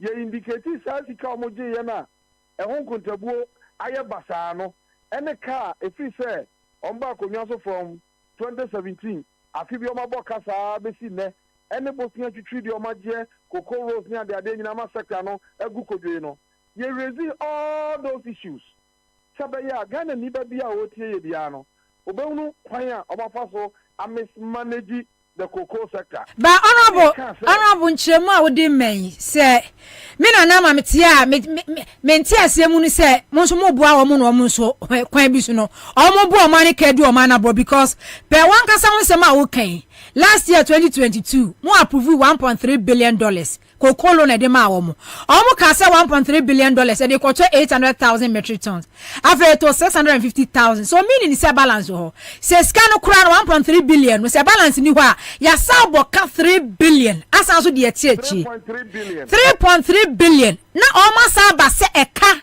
sika na de kwaje 1.3 billion na de beto cocoa no cocoa 800,000 metric tons no ya Anthony nyina eka 150,000 ayanto enti ska 1.3 billion de yentimi am produce that quantity so meaning say 1.3 billion sa estimation na yen estimate na yen sika ni biaka sika ni bianka eka 3.3 billion asa beto wo man so kokko board e de sa kana beto wo man so muntimi justify chances any sense ya then say minority mo so mo bua majority for say any e wo mo sa 800 million ba ne ya bua wo no ma approve di any ro mo so no abo mo so mo bua wo ma mo ma di wo man ne bone the me tire no wan to ho yi 800 million no say you improve 800 million now what it means is that the whole of the year no koko kwani bi abekari koko bia no omunya sidi ntuaka emfama kwani no kwani na wakata koko no at least I was a kakra what de ye tiri anaka it is say de bosia ba say ye beji akọ to koko no ye hu say we wa mun konta na nche ye yie ba ye nso so no emra no man ye nkwan say ye gofa onkrata ni nyina megu ye nim na ye odete enti e was here de man de also be onkrata ni odete na odete we no the report ba say de afibia ba na asotwe bi o ho bia na ye de amount enti on timi ka say me say enti no me man ye ntokoko afi enti me minority afi we ikura ni kadu koko a okwa eni kwa afi eto da bi so ye position is say in the supreme interest of the cocoa farmer na wako hata cocoa nenne ogodina ho so me hat me ntomi cocoa mame na sidi ni ho enti ni cocoa ni se free no busum yenu obi o no e free de from October na ye ntua na ka be si ne a wo mo complain every day no yanka say da bi don kuma say ya ma yanye bosiantie ntimi to cocoa no ya yesa na ya hwe nipa bonini no ho anyene the ordinary cocoa farmer no enti our position was say regardless of the mismanagement kakra na wɔn de aba no yɛ hyɛ wɔn sɛ wei deɛ mo de koto koko mo fa nko gyina koko no ho na mo ntua koko akuafoɔ ka na akuafoɔ no ehunu sɛ koko na wɔn tɔɛ no yɛtua wɔn ka. Okay, honorable entiasie wo mintwa wa no on say o ka say na mo raise issues from 2017 eka ya o ma battle every year bia eka da ho because of say every year bia eka da ho no mo a ye raise issues AG e the report beba eka na da ho say da ho an say da ho no ye be kwa kwaji loan parliament ye nhwe makuafo kwom ni wo mo ye be approve so every year bia no eka da ho yakwaji 1.3 billion the babe to cocoa 800,000 metric tons I don't know to 650,000 and require sabo ka 3.3 billion ye nhwe ma cocoa akuafo ho nkyere wo mu ntino ni ye bogum but say honorable say ye hold them accountable previously a car a dahodia na mo de ye mo nkyere ye hello honorable mitio because honorable say we say kokwa akuafo mpo kura no last year na ekwaje 1.3 billion dollars na almost 600,000 na e was skani become sabo akire ka 3.3 billion kokwa akuafo osu se mko kare mu kokwa kura na yenye sika ntua wo mka utie tie ni ye em say ayi kakra bi na wo mexer wo ha me say the AI parliament bet me aya na say ya busa say wakatua no osika re ma osika say o de kwaye adwuma wei adwuma ya ne sei o se me ya adwuma wei ya se da bi wan so awaka no ento ya so enti ya ntiase ti ya ntiase ne nti no e wo sa ba bi e fa mra kwa so ma ye hwehwe won kontra mu bia no ye de ma na ye hwehwem de bra yen because mra no ma ye nkwan se ye be kwa call audit no enti now just not but se ye satisfied that what we can do no say you better say auditor by auditing or the report number. If as auditor crown at the report number, Parliament here recommendation we are. I was also say I buy not to be say one of the chief power prosecutor no. If I just got here there. Honorable Metiasie mpacho de o kan Metiasie. Say you can say oh there be the oba yeninti and then the kokoko kwani toko kariko kwa minority work by myself them say ya maye ya nyebo fia na atua koko no ka sama ye so ya ne kwani na ni ye enti ye say sanei o mismanage no o sai no na auditor general report na ban no so onya ho hia ebi atwa ban bi ba ono dia ba ta boni a wadi ni nyina no obeye ho adwuma enti nei no ye betia ye ne say issues ayanti ase the higher grade as part of parliament duties no you be highlight it you be come obi ahunu there was ya do ba be yi ano ya do ba be yi ano ba ye yi ano wi a ye ni power say so obi mo do kosa fanu tum we cannot do that and I was what obi o kan je say oh when the obo ye nyanti no so ba so e pesika kotokoko a e don kuma ni kwasa ka mo diska no ma no de o kan no honorable David enye de me kan no on say de me kan say ade no o ma ya ma na to aso saa enye baako enye mienu enye me so start ya wo kan no was from 2017 e be ka o ma abagu e say minu mienu nyina gitum se koko board yi akoye ka ene si ho no mo say koko yi o mu kokaria pharmacy o mu ntua o mu ka o mu sika o mu titie for spray say koko farmers so na bo wan kasa wo ye farmer o mu complaining about o mu koko farms destroy say entina na me kan bibi say waji first one sika na kwa akwhye no aboka no waji first one sika na akwhye no aboka koko ensu muji amokokoton na ye ka na say parliament ka say koko akuafo entina na me kenye say bia mo ni boni mu okay enti ye ntina me tell so say ye de ne say so tie debate ye nda no on the floor ye catch o mo say ebe na NDC wo power no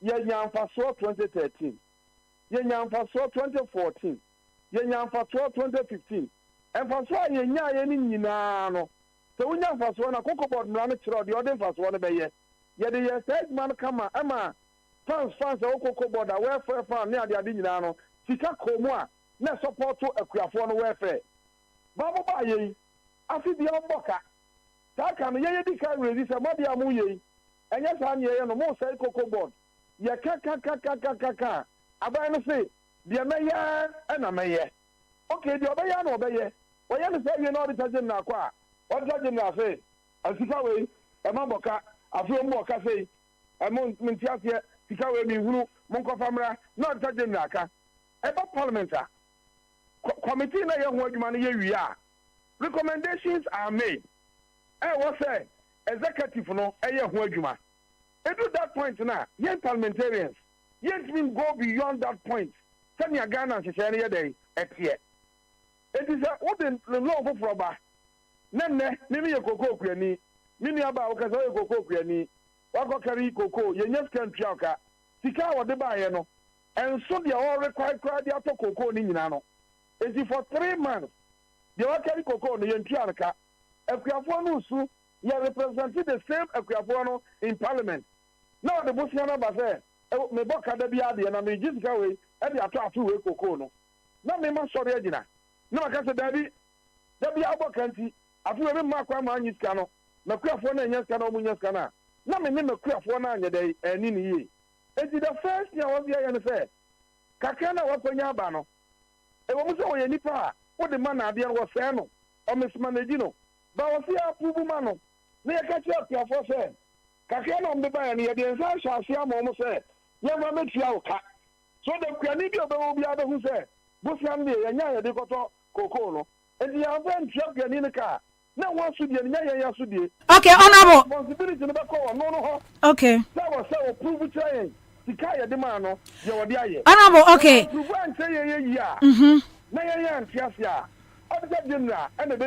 Okay, honorable, but auditor general every year be an auditing. Auditing Emma AG report about public accounts committee parliament mwanim senior we can say during NDC mo era na ya juma cocoa board every year bia mfaso ekwaji cocoa lona cocoa growing communities ye yi wa ma kwan chip company ya woni ma bebra na ye demo incentives ahodo ye demo cocoa farmers aba we buy no ni nyina eni hono enti edie ba nchiremu na park no Cocoa board from penny for bar. Omode mamu echiremu age report ni ba omu chiremu se e die benti na cocoa board na emre bi cocoa no moto na ye emfaso ye gilo ye akwan ye gilo ye se no ye se omu nya akwan incentives bi en ho ba still eye ka ye nti fufuro so ba enchiremu no tax mu enti muso mo boa wo mo me approve another loan di ma wo mo mini aba o je mu ni nyina kama na wi ye ho da o se enti muso mo boa wo mo. That's why I have the problem.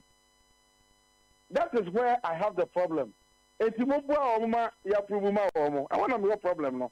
Na di ka kire mo kire o say. Me sa wo di cocoa board bo sia bia e ba. And na ye wo hoi apart from the say ye da so say di cocoa cocoa kuanika. Na o say ye improve a. Obi anim say minority side no enya de be support ne, ye be support tra.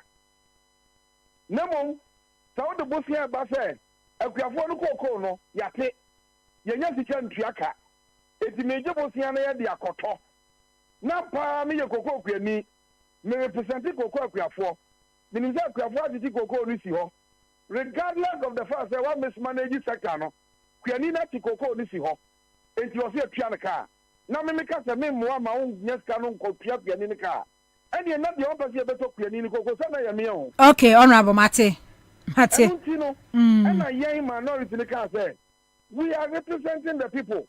Yenim hawa wo mu kom. Ya to ba ama ban bia ba. Nipa no na da bia wo mo ho kire wo mo saa. Na resources bia we aban a ye de hye wo sa no. Wo ba account for say na. E dey will come, you account for it. It is the resources no ma. Now me so na app. O say bibia. And that the one was to be an issue. But the appropriate time no, you account for it. Yeah. Okay. Mate. Also okay. When it you say even Bosnia no cry Bosnia exact budget e koto ho abai. E Bosnia you say NDC yam minority yam pre and e koto ho abasa ne na no ye 2 year. Say pay numbers no. Wo mo ba wini o. Ana musanka ana monke ye penisa ne ye hunu say o mismanagement ni you nya ne say ne ye budget yi ne say the ordinary cocoa farmer, only they innocently wayɛ n'adwuma kama na wɔsɛ etua ne ka na amamu bɔ ne nti ne ho kyerɛ ne ho sɛ yɛmfa saa so deɛ no nto yɛn so sɛ na ho kyerɛ ne yɛn ya. Okay, honorable Yadasi. Yadasi for honorable na da be na me mehwehwe wo.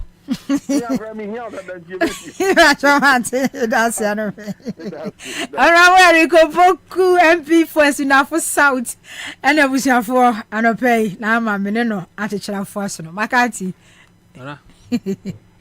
The NDC ni be a team ya. They should take their destiny into their hands.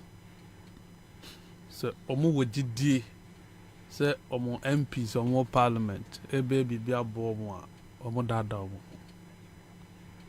They should man up at their various constituencies and do whatever they can do for their party. Eric Opoku, this is Honorable Eric Opoku. One of the finest brains in NDC when it comes to a Greek. Tinioka. Or your farming to our Timama. And your farmer 7 acre, your Kagana sem. Farmers no Mutigana. Tia. Nanama Nabutama, says. I mean, just speak and 20. Let me speak a bit to us.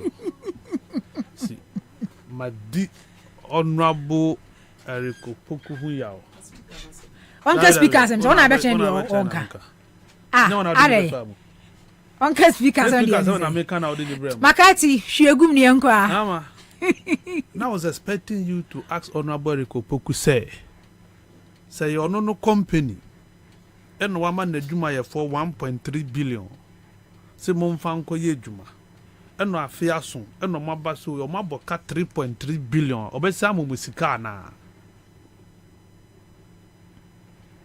I was expecting to ask him this question. But some questions I'm a dear man and see where you are. And see where you are. So, where direct question. This is direct. Okay. So, Honorable Eric Opoku, MP for Sunafo North and South. North. O personal company. South. And I would disika. Ama would do my 4. O my basi pe 1.3 million. And I would dear mom. And I fear some boom kuntan almost on my boka 3.3 billion. Obesiamu musikana. Say me cry and can make ha. And I won't try cry my lady said we're going to October resign. Do you get it? That is the issue. Parliament has oversight responsibility. Ayamra financial responsibility, financial oversight.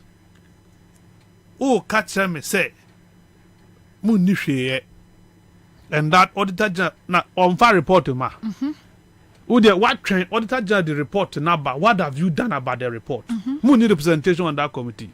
You see why I say it is a crime scene. Parliament.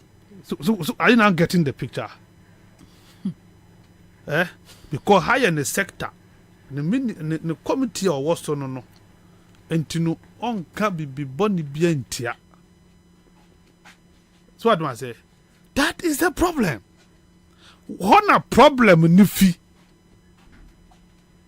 Scratch my back, I scratch your back. And Nuntino, they are unable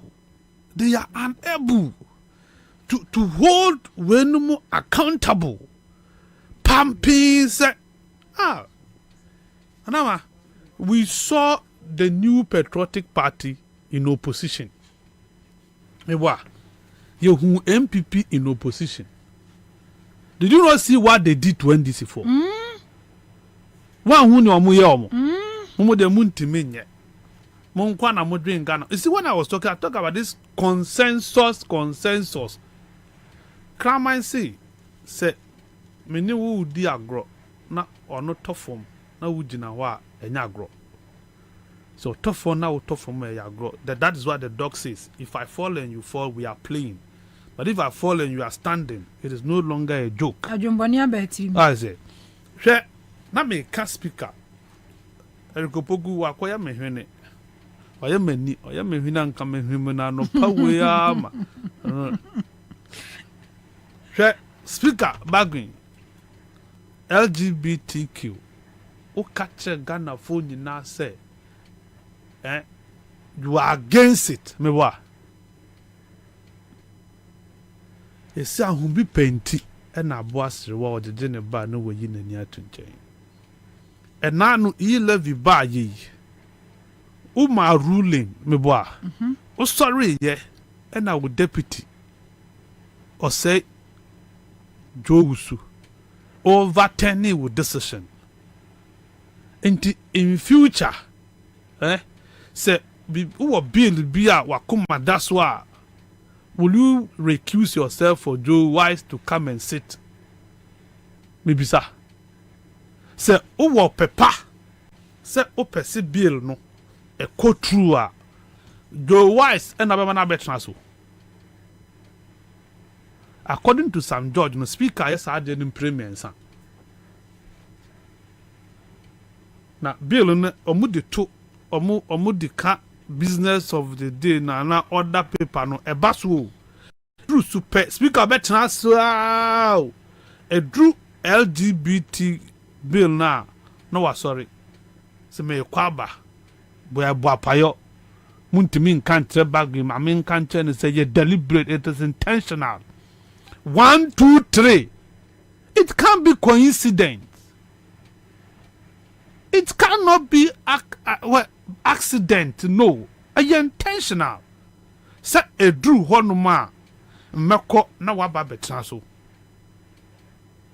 Now some judge, instead of looking at Bagwin's face and telling speaker, say speaker Darby agro will need AD a yempi agro yempe. You have not turned the barrel of your gun against the majority. I'm sorry.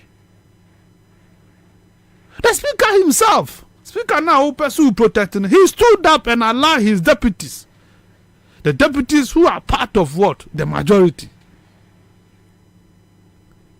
Now, when was say when it persists, let me before and train on my body on my bokoko no wa body. Mewa, ye disika brewa, names, body na ye huomo. Na sa committee ni chairman there, enyimadu. So MPA. Debi. Nyeme, one day sa agogo ho no mo baby. Asante achim ho no mo baby no ono. Onye me MP. The constituency in Sorintiano. Because yaso on kokra. Dey bia LGBTQ. Now you see, the constituent should revolt against that man because he's an advocate of LGBTQ. He's a promoter of LGBTQ. Or you pro gayism. Ne say ni. Some judge here ni claims ni wiye no. Okoholdu counter press conference. And at that press conference, this is his argument. Said there were bills before LGBT deal with. Okay. And to until say a man for a pushes to win in contempt. Okay. Some judge no more you're interested because we're a private member bill. Okay. When your normal bills are more than Mudiaba. If you are buying her, we're a private member or no one personal business. Or I say, so he will be interested in on one day the business. Or say at that watch it. Now, yes, I didn't about other people so. And yes, I knew other people so. And what other people so. A brother bedus a young canoe, no more skipping. No more the excuse about. No more ye say. And no na some George. Including Speaker of Parliament. Yes, or can be. Then Anyima do say to in his defense or say kissing. Then a natural carnal knowledge. Argument that could tamper any 18 others a parliament for the against the bill no and no and a ne and you do then a chese and you do on support to gay or say the bill will suffer non-passage. The bill has already is suffering non-passage, but this is what he has said. They should move against this man in his constituency. Apostle Nyameche ni dino no Pentecost Eric Nyamiche. Chairman Eric Nyamiche. He should walk the talk. Okay, I don't call parliament no. Omufi on a grant interview. So obi bia or support to Sabi no, they will go after that person. I am calling on him this morning. Sir, oni na sofu ma Pentecost ni Ghana sorry munko Anyimadu constituency munko tu Abantiano. Vote against him. He's on progressive. You see him pet. Say upa. Now we GDC kissing your natural carnal knowledge. Fine. But yet you see him faso. Do you get it? Indeed, Nana.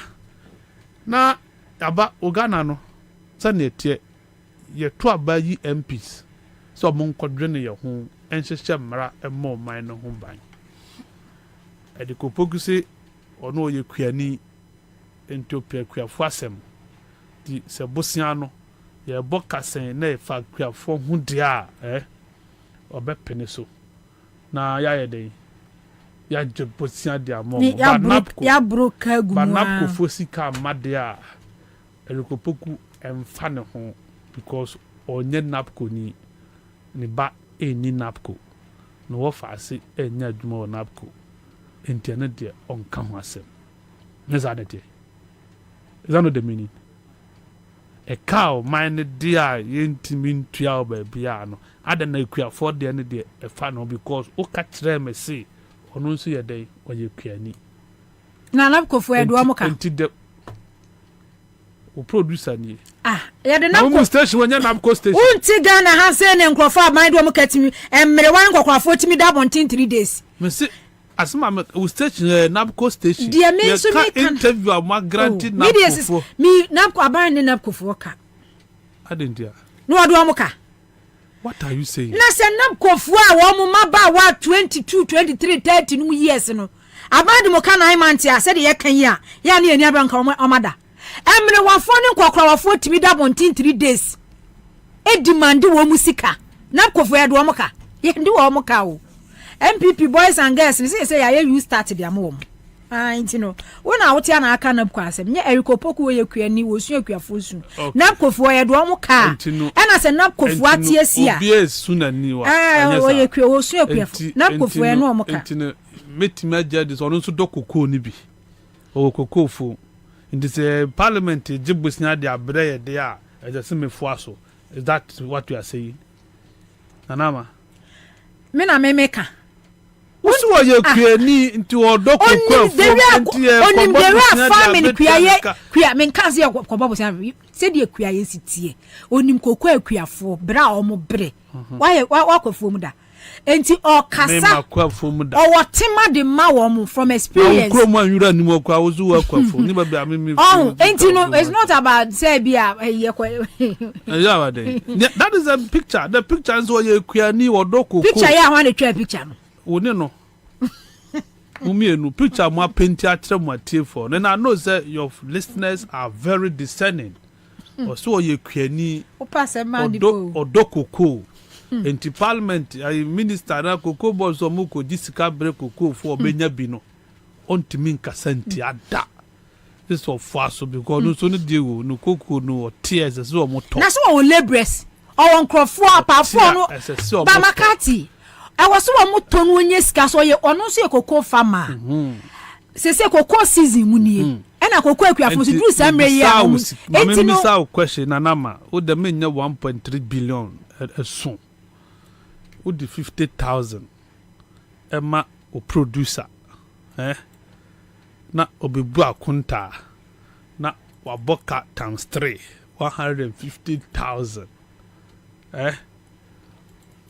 odi sikani bibeka ho na no wonti ha say na yi can overreact call parliament ya also what say Mr. Speaker ka say those who are in support of and they say what is about take as parliament budget ya approve e wa bra budget ya approve no of ahone de on sometimes unim ye nyina na etia na ye di sa nkomo we say entiase bi anim say obey but at the end of the day no kokwa akuafo ntie say no ntie nya wo mo saa ene na me say yentimi nja wo mo ntie unya kokwa akuani ni saa ba ma kokwa akuani ni ntie ase say sika no ye di ama na se kokokura ni nankasa ote ase kokokura ni no odo a odi sika na edo why say enti oboka woni mesi wa eden wa boka enti ma kokokura ni nya nte ase wo no te ne ho ase se koko board fa ba di sika afi etwa mu so mu di bremo eno mo amfa mremo mu nko mo ho nkoje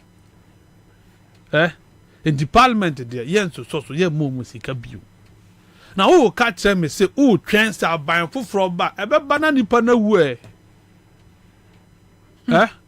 anama na ban foforo be ba nipa na o boss aka no to no say wo ni wa wu abe ne den ba eno kra na ban foforo ba makati e de na akọ bi se nipa no woni mi se nipa na ye bone 1 wa ye bone 1 wasa kwa ba wa approve 7 years wakwa ba wa approve wakwa ba wa approve wakwa ba wa approve ya enti wo ba de ne nipa no de ye no eji ya wo kan auditor general report e ba anya parliament na ekọ mo ana motena so ema ye kra mo na mo chairman yes chairman ye minority enti ede be nchiremu ena omo de mamo se e ka we na cocoa board since omo buy 7 years na kwa na every year bia na omo bon cocoa board na every year bia ndadwo mahama no na omunya profit ye kwaji loan na ye cocoa rose incentives ye de ma cocoa farmers no de eni ho ye twetwem enti de be enti na sese no cocoa akuafo ye nche omo fertilizer subsidy bia ni bia no omo kiremu wi a na se calendar ho no ma no ma approve next one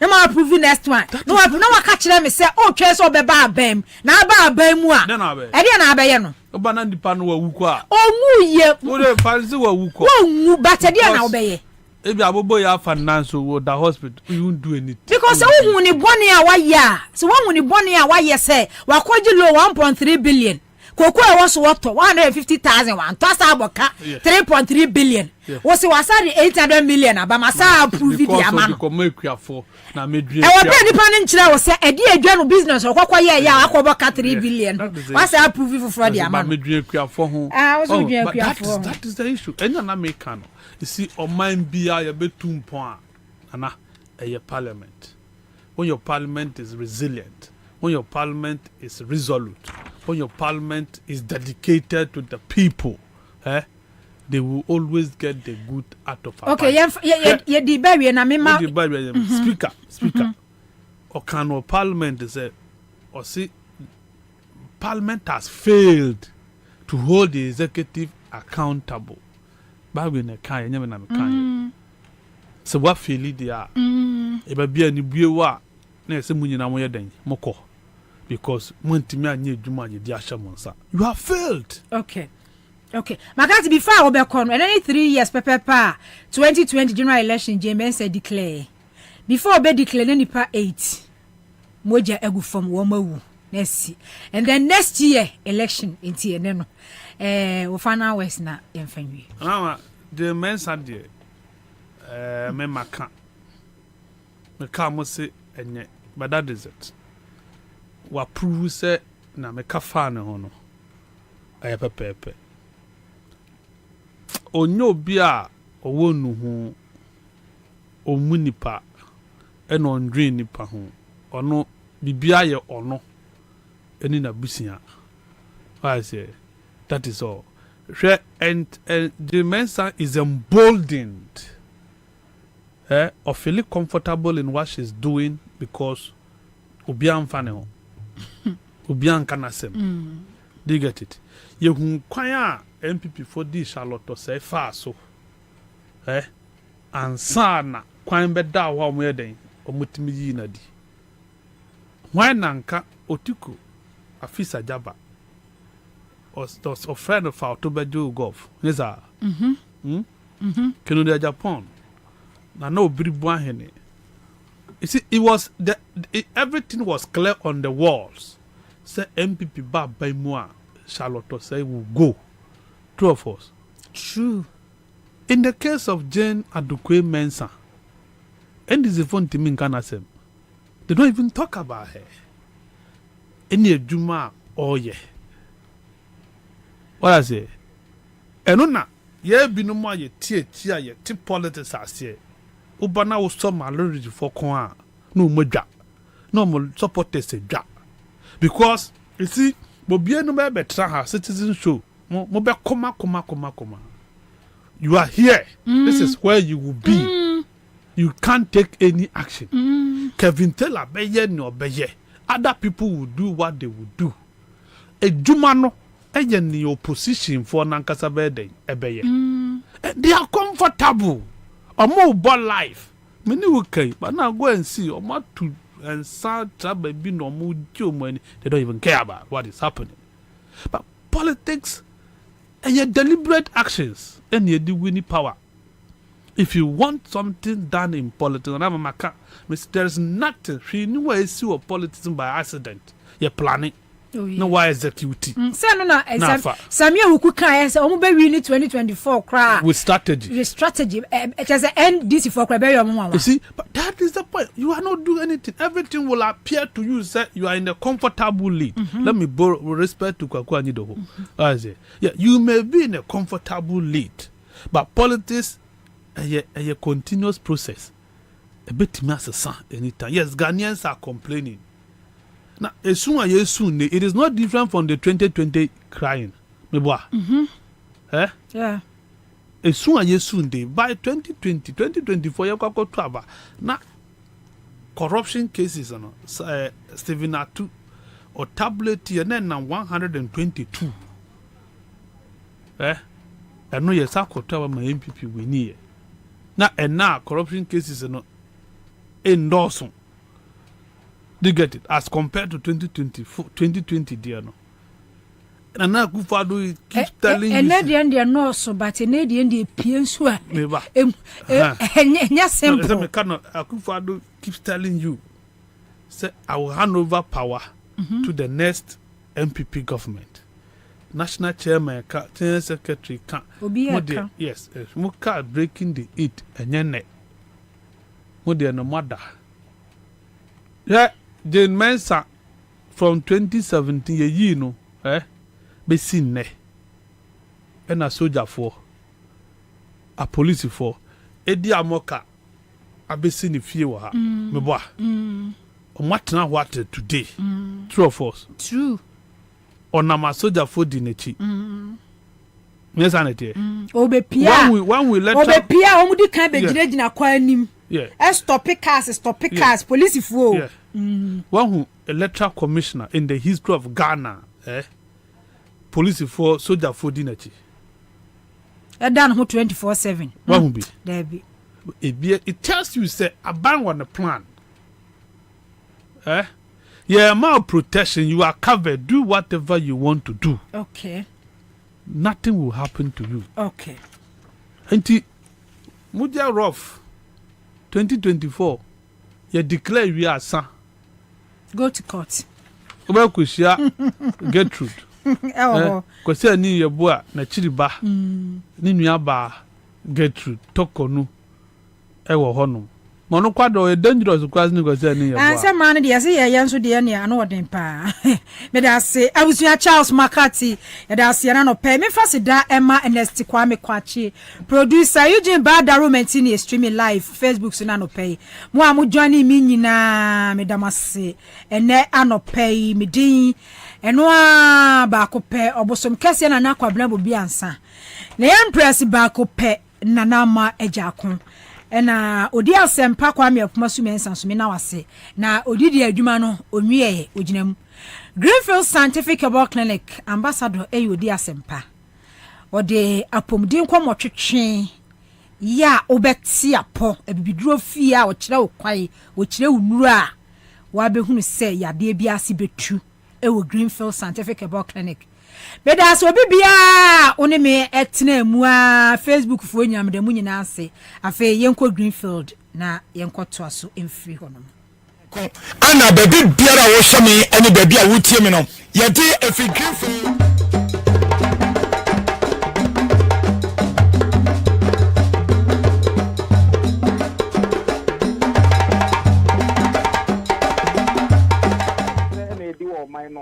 you need that data. Now, say what names that data no? Now the Mraba can say you're restricting importation. What are we restricting? 2. Portrait okay. Ghana portrait permits or more portrait one. What then now the abua omo? say you restrict import now. Betting a report on Biana. All these things, yeah, answers. You need data. Then all about cement. Many who can say your housing deficit. Population and housing census are about 2020. You see, you about 10 million containers. Accra. Nipan to mean sit down there. Also about the restricted importation of cement. Enti Usha Adiana Umpa Somoyana, the roadmap will be in. It is just the costly aspect of it. So Adiana Mama important Yanti and Bani, yes, Obia can trust Obia. But I would say the ball mine we are calculating a better than Afano. And I say, Ufanga, yeah, ya crown said, baby, I could some mono steely, yeah, a fire, no. 36 constituencies now in still a power mono. The food basket of the country, a very made rice, fish farming, all those things in still farming now. In the South Africa, there will be restricted importer, and minister ever import permitter, and or how ever or minor. Beyond that, you will be a friend of African continental free trade.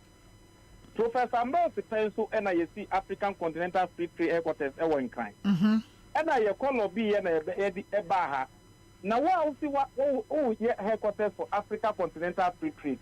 You are the same person that was the headquarters now, the bomb money. You are the same person who see for restricted import. Let's say you call it and now say you buy. Then what you are not so in chair? The whole restricted importer as the retaliation effect ever. Because I mean, Burkina Faso, na me the normal ba my monoka say, no man who restrict my farmer. Also, you do the no so ba me my farmer. So all those analysis, I was saying transfer. Now your assessment. Now and I'm one now about to know a whole transfer about my no. Into engage just track it. And my engagement the observe anama. Say eba practice makes man perfect. Nipa na maame phone jadi phone na ho mu o makola o mu big guy. Experience o mu wono say eba business mu now consult ma you get the best. Into President Rollins pencil Minister for Finance draw the budget the bread Rollins will see her. Walk off here no. Now Rollins afa budget no e dia makola. Oko bisa na na for maame phone e wo no say ye dimbra we ba na ye we ya. Ni 30% e wo business mu. Or beside the grassroots person. In the almost input to bank, the actual finance minister, or PH, we and no one account a consultation and engagement. For the grassroots knowledge account. Into where my minister for finance on my point, minister for trade and my point. Now you need good for me. I to say this now, my petition, no, you know, engage. But honorable said ya wo kan kura say mo hia proper engagement ne consultation ya wo kan no ya ba na aduane famu a ya hwe poultry minimum kura no every be say 2021 eba no say poultry farms ya wa kra hanom na ye 200 a they say ne dia kakra ye 50 precisely wo kwa Ashanti region sa na tie said ya eba no rice a wa ya market uko domi market a o kan shops be say 50 shop ba ko pe bi na wom e na omo so mo ton local rice. Yes. Rice I ton all the shops nif your friend is say akasie nya supermarket nyina e imported rice. De yan kase ye wa Ghana ase no eye kakra bi kitua bi na e wo market. Ena yenyan kase bi a factories akasie bi ya establish factories akasie bi ya do move bi in larger quantities ya benya ni bebre nti no kura no e bia ya the restrictions to so enti wo hwe sa enuane afam ne bobobo ni bebre no ne ade a de ya import de ban edoso de ye wo Ghana se ka say ya be say bia 20%.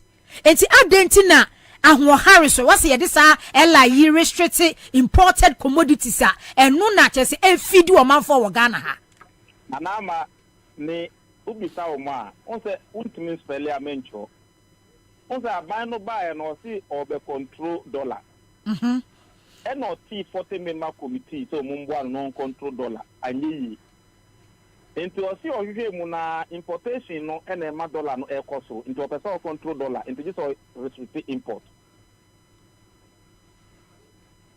but okay Honorable de we na memrem. Secondly, or say or yes na obetumi abosto local production. Nini enu nyina bia any example. The officer who bosto local production na. Onu say your free SHS. Boarding school for no say buy na PDO mu.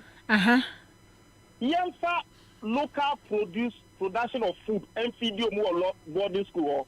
A better develop taste and preference for locally produced farm produce. It's local rice, you know, and no na aban local say aban una wo PDO mu una wo to rice, you know. So just make it an administrative decision. Say, Atimota local produce of rice, you know, and I am PDO mu, Legon, and I am PDO mu, Legon percent schools for what Ghana ni na boarding schools ni na no. Yemfa locally produced rice, you know, the locally produced food, and PDO mu. No imported rice or no imported food will be used in our boarding schools. What's the problem? It's as simple as that.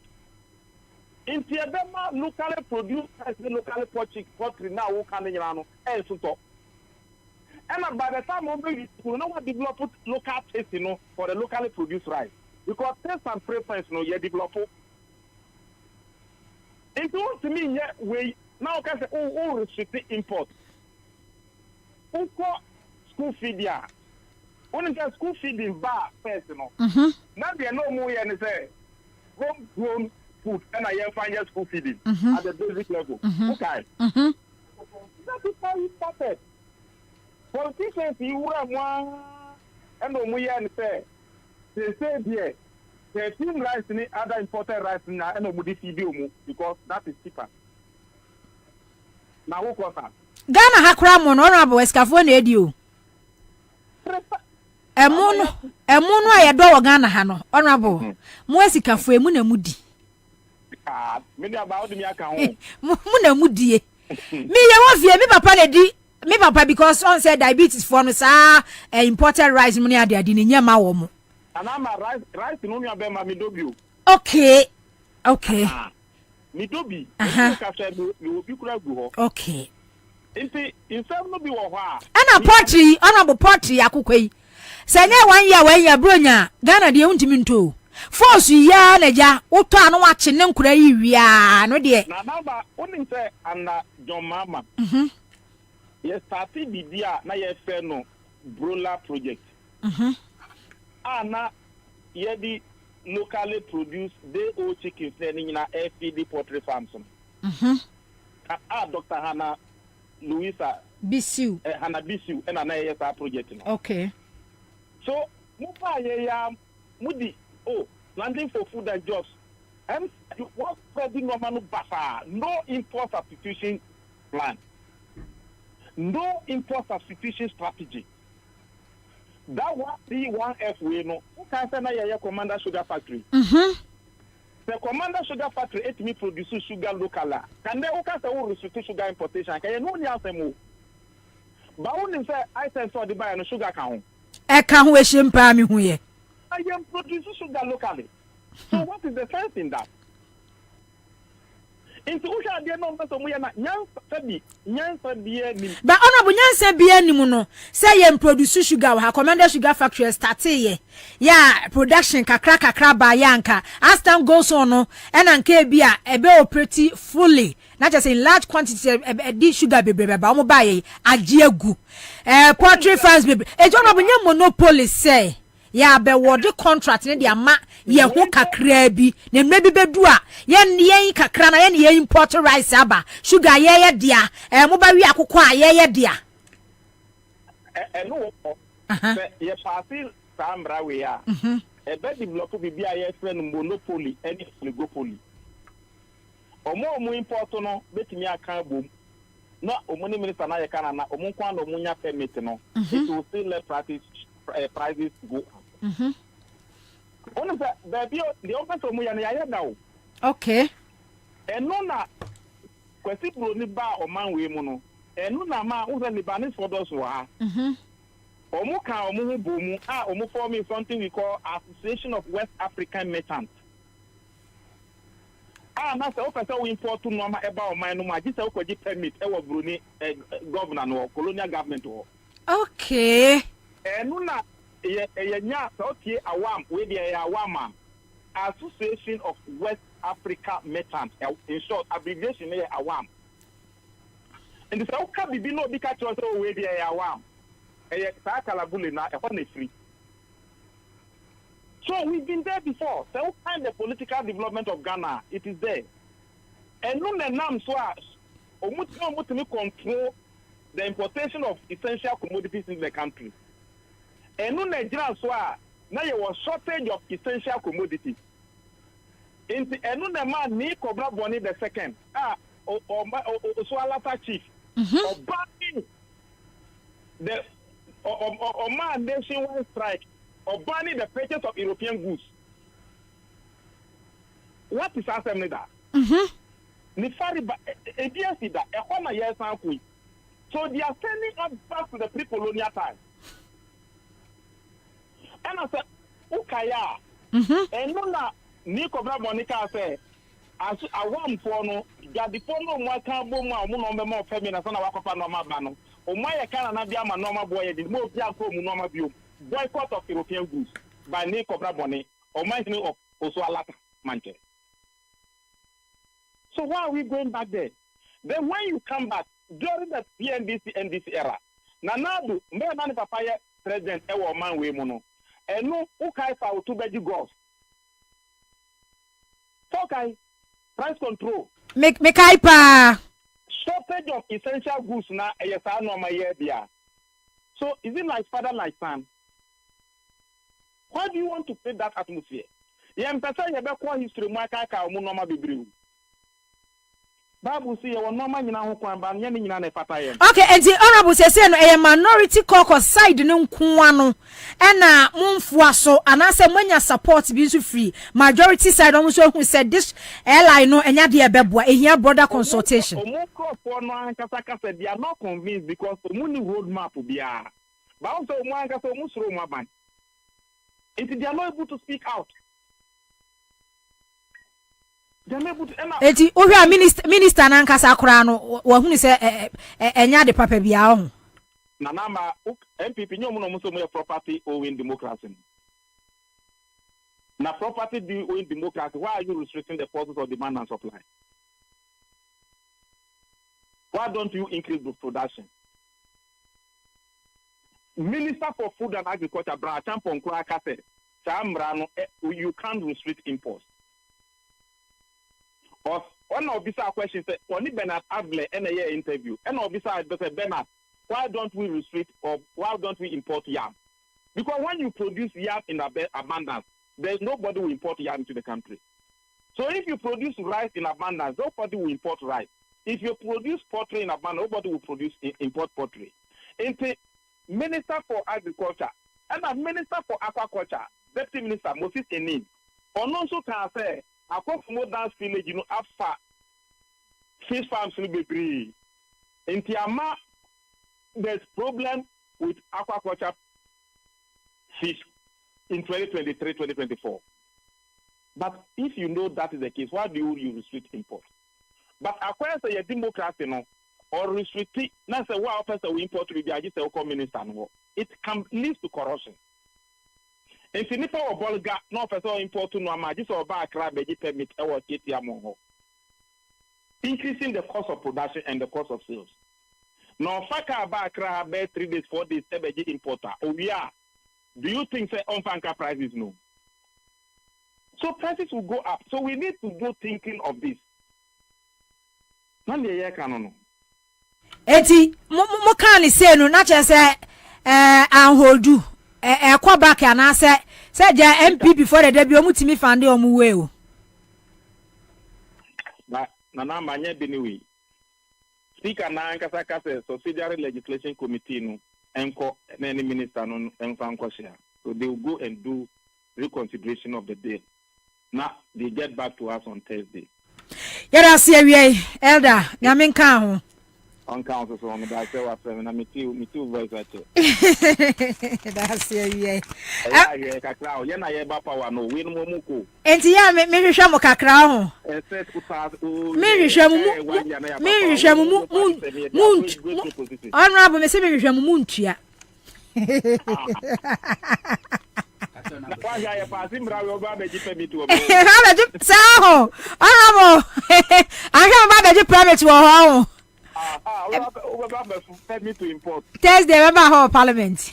Okay, all right. Honorable Major Ibrahim Banda constituency, NDC member of parliament, and the another train and common. Hey, honorable, such as as any ministry the whole train. Or say, ya pass it, Salo, ya, Ella, ya, and ya next 2 years, my band one of my baby permit ya important name. Unto so also be call Thursday. Say petrol boy I didn't go car have friend me fa unko. Yeah, I want to drive. Me ne Kwabena be call. Petrol boy. Who ni me chi. So car no Camry. The consumption was through. Maybe the new car from enti with the main driving.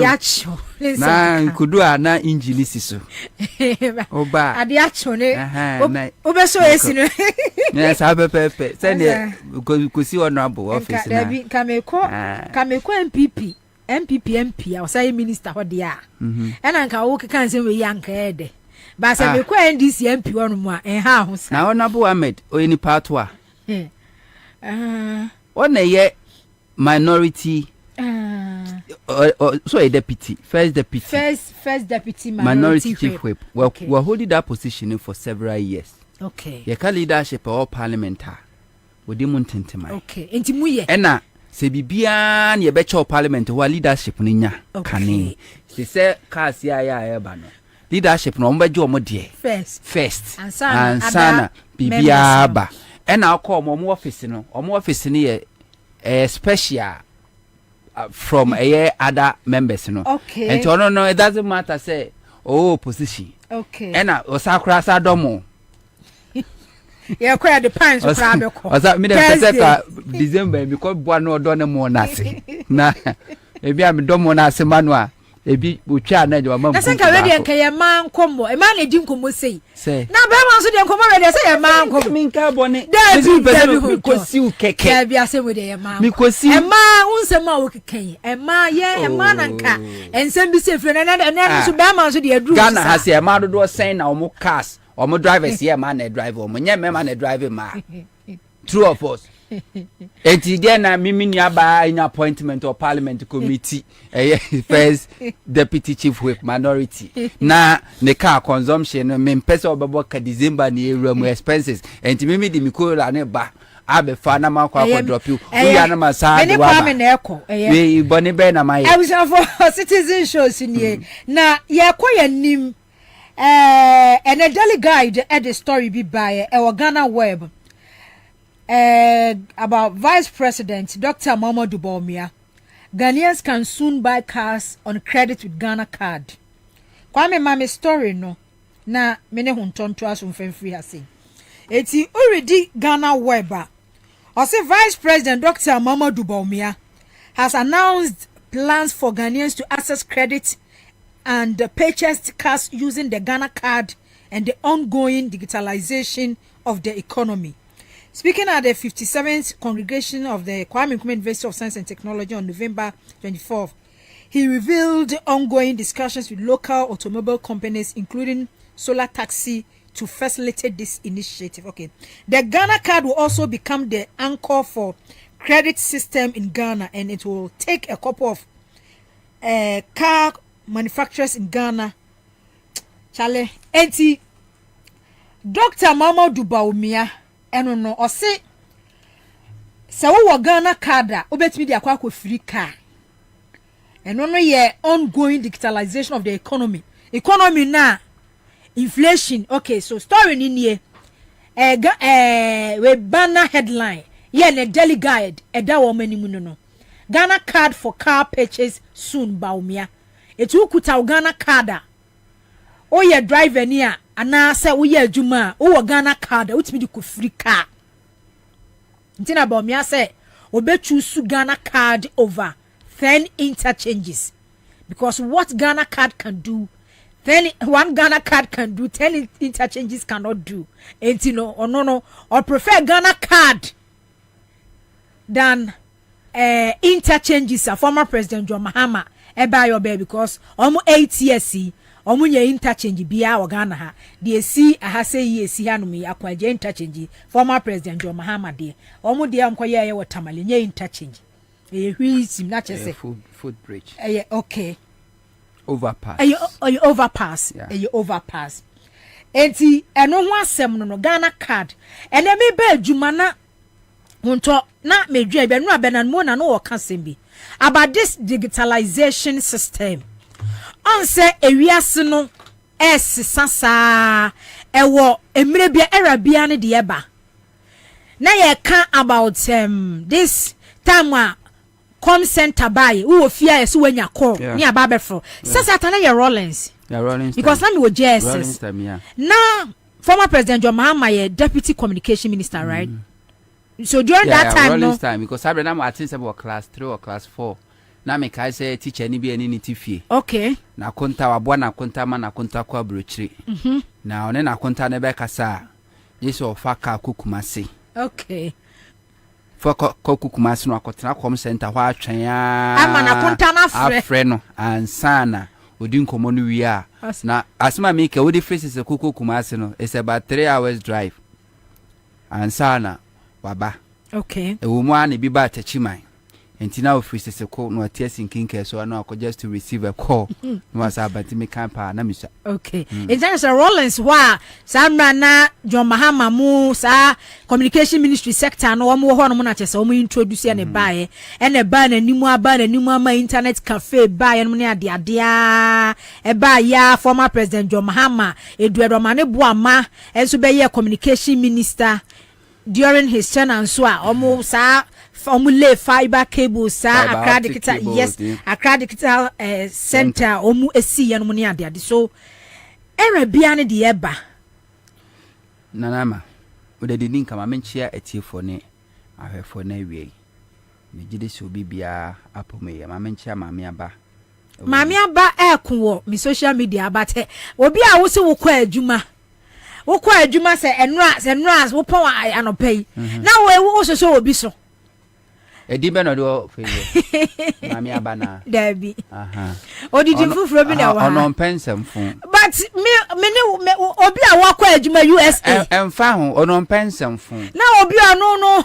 enti so o kodi obedi di kwa no hu se udi nsemfu o so settle matter ni wi ansno because when you nipa no time e wa kwa ye adwuma a wo ye no every hour be any sky to you ono ti ha no mo ye baba se ne obi any shopping any pa 5 ne be run mo akwa yitira any pa 5 obi atua 10 cedis 50 cedis se o spend 10 hours when barbering shop one the whole day when you 50 cedis also 1 hour crown so need the whole day and 15 income wonya so why should you even waste your time on this no nana enye time wasting enen ka ate ye den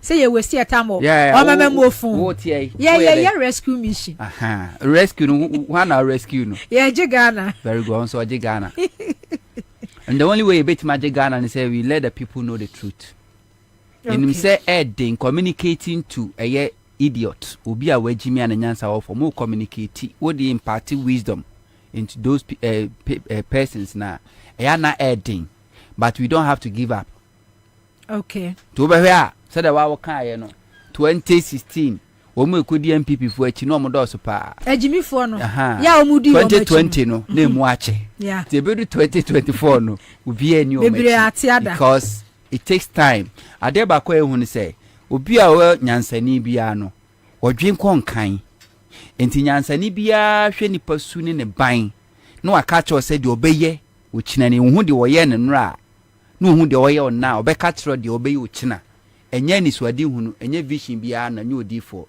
eye nyansa a nyankopon de amanipa enti sa wo nyansani na se wo hu na wo ka kire oni kro no a na ontie jesu okono okokopem obekobepem beba no soso na years atwamu na eko eninti nene enkrofo mahama okonto abono the same people are no muhro Mahama 2016 no and Mahama come na so no makofa bo no me de abrɛ Mahama obo nie Mahama obo die na Mahama obo nie. It takes time.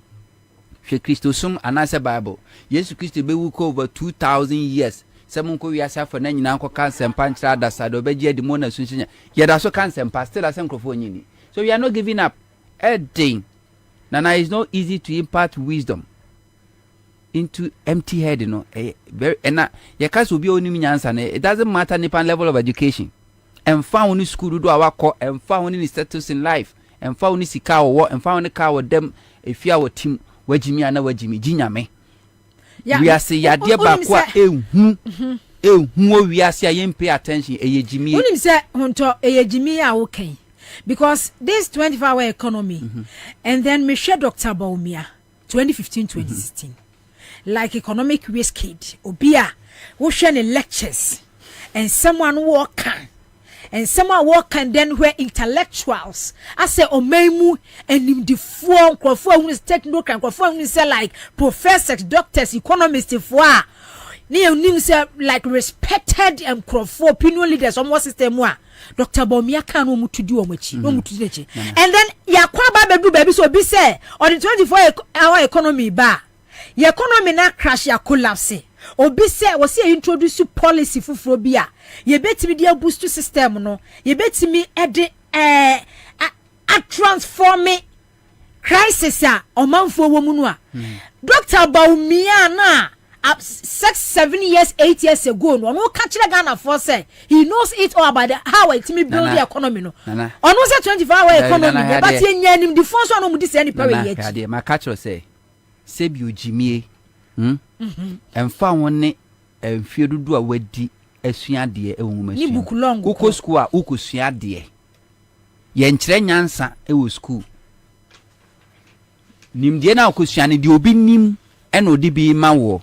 Na nyansa de Nyankopon na dema ewiase the most dangerous sickness I ignore I incurable stupidity jimie na obi bodamo a yetimi chechire no ne na kwato psychiatric hospital ne ya won empane na ya a doctor fogina no so monitor no a mana recover ne ya jana ba society ba obi a wajimie no na yene ne dadem yene ne tun said di yene ne call board meeting o ya sorry penyi wo ye kunu wo ye yire wo ye ja wo ye ba enso na wajimi o ni pam ye take ni serious tina no about me aka na se mobi so many are mad but few are detained so that the tiano no enti enkrofo aka se o intellectuals nana me metie no education ye. But me believe so much in education because the more teacher be before all co school ko echire no onfa Nyankopon fie nyansa no a ene dey fix problem ni nyadwuma or rely on the wakwa kosua with school the obi asua so obi the obi die ne fie ye no ese obi fie ento ba hwe a ebra na nwuma sua nyansa ase mpo no ancient time na yensua de no na ko na it's oko Rome na omu yi pictures ba hwe dan a na omu sie oko Paris ancient city oko Egypt hwe dan a na omu sie architecture eno so na wa hoden hwe architecture no omu yi kwan a hwe architecture no ene yes engineering expert e de aba ye yi kwan ye nyinwie na etutu edan no yensi dan no nwie na defect bebre enframanya any afe na cracks na wo ho because they are relying on somebody's theory do be free say no onimo ono atwede agu book no kosua but to ancient times no mo mu yisu nimdie ne nyansa Nyankopon de ama wo mo a no mu di adwuma and common sense any dey fix the problem enye nimdie ye the common sense and dey fix the problem and that common sense na nipa wo ken o laki and don't mean fix any problem bia nana ehu mesi so hu nipa jimifo a dwane because ni wo hu sin bodam ni back to Dr. Kwabena Bobie but before me call enra Accra High Court the ruling about say Office of the Special Prosecutor Colonel Damwa NHA formerly at Ghana Revenue Authority Custom Divisions omo case no mo de baaye no Special Prosecutor report or the boy indict omo nyina no wakwahye Jese wa clear omo. Ena wa she say special prosecutors and 10,000 Ghana cedis damage.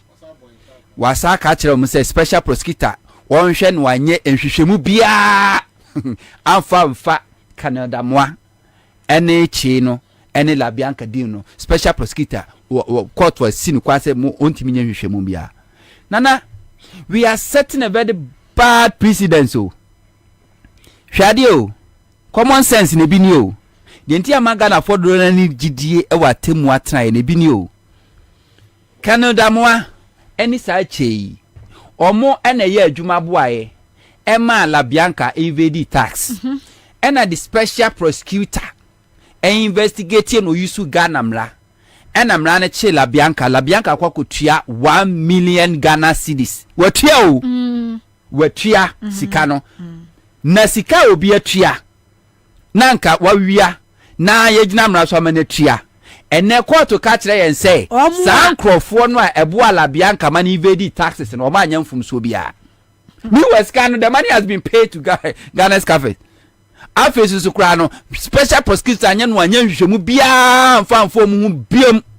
Wabane o muntimi nya hwehwem bia mfamfa la Bianca ne Canada mo ani chie ho. Me was say sika ne age. What it means in some common sense Ghana says cannot see a refund back to la Bianca. Because onya boni bia. Because onya boni bia. Bakot na nka say sika ne refund. Se enya wo mu anka la Bianca be invade that taxes no. Entu si de ka say ampa yes. Who assist nipa no invade tax ya yusu mra patapa pie to edem na ne ro. Ya yusu mra no amo treska no. Na emu anya mfumso bia wa anya mfumso bia dia why do you compare la Bianca to pay that money 1 million to the state? And this is the court ruling. They say obi o prepare office of the special prosecutor. Because MPP realize they will say special prosecutor na juma na wen wa ma meye party job for the boys wa ma so ba be defend you bia fidie ni you na you and they themselves cannot even survive special prosecutor, so they are now trooping to the court using the system to frustrate the special prosecutor. It doesn't make sense, but that's the ruling. Court say or they aba. Now back to Baumia say very soon the Ghana card. Yeah. Ebe free car. Be bow. Ye call IMF no. Na de na de kosi awa ye de je. Ye Ghana card. Nana nimdian ko na nyansa nko. Osi ye kwa IMF de ye call IMF no. E de na de kosi awa. Ebi ni debt exchange program ya ye because yeah kunkon ho. Yanka se emfa Ghana card.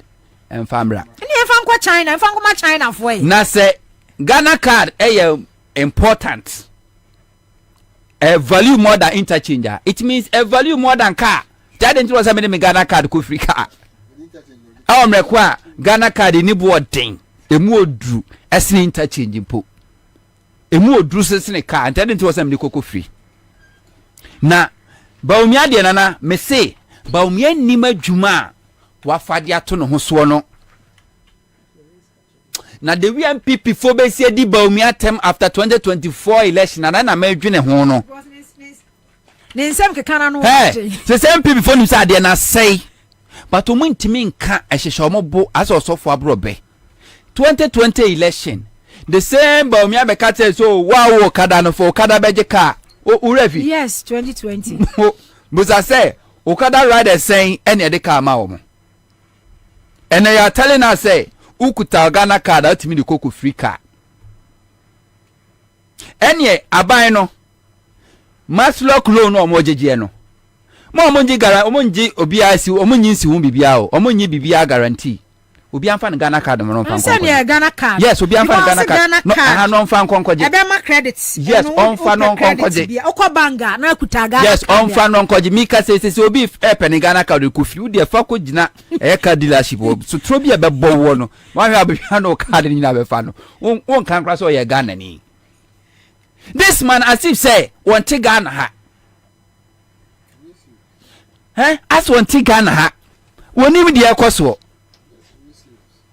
Say Ghana card say ye di beye bibia. Okopebusia Ghana card. Ghana card na ye tia ni Nigeria phone use Ghana card.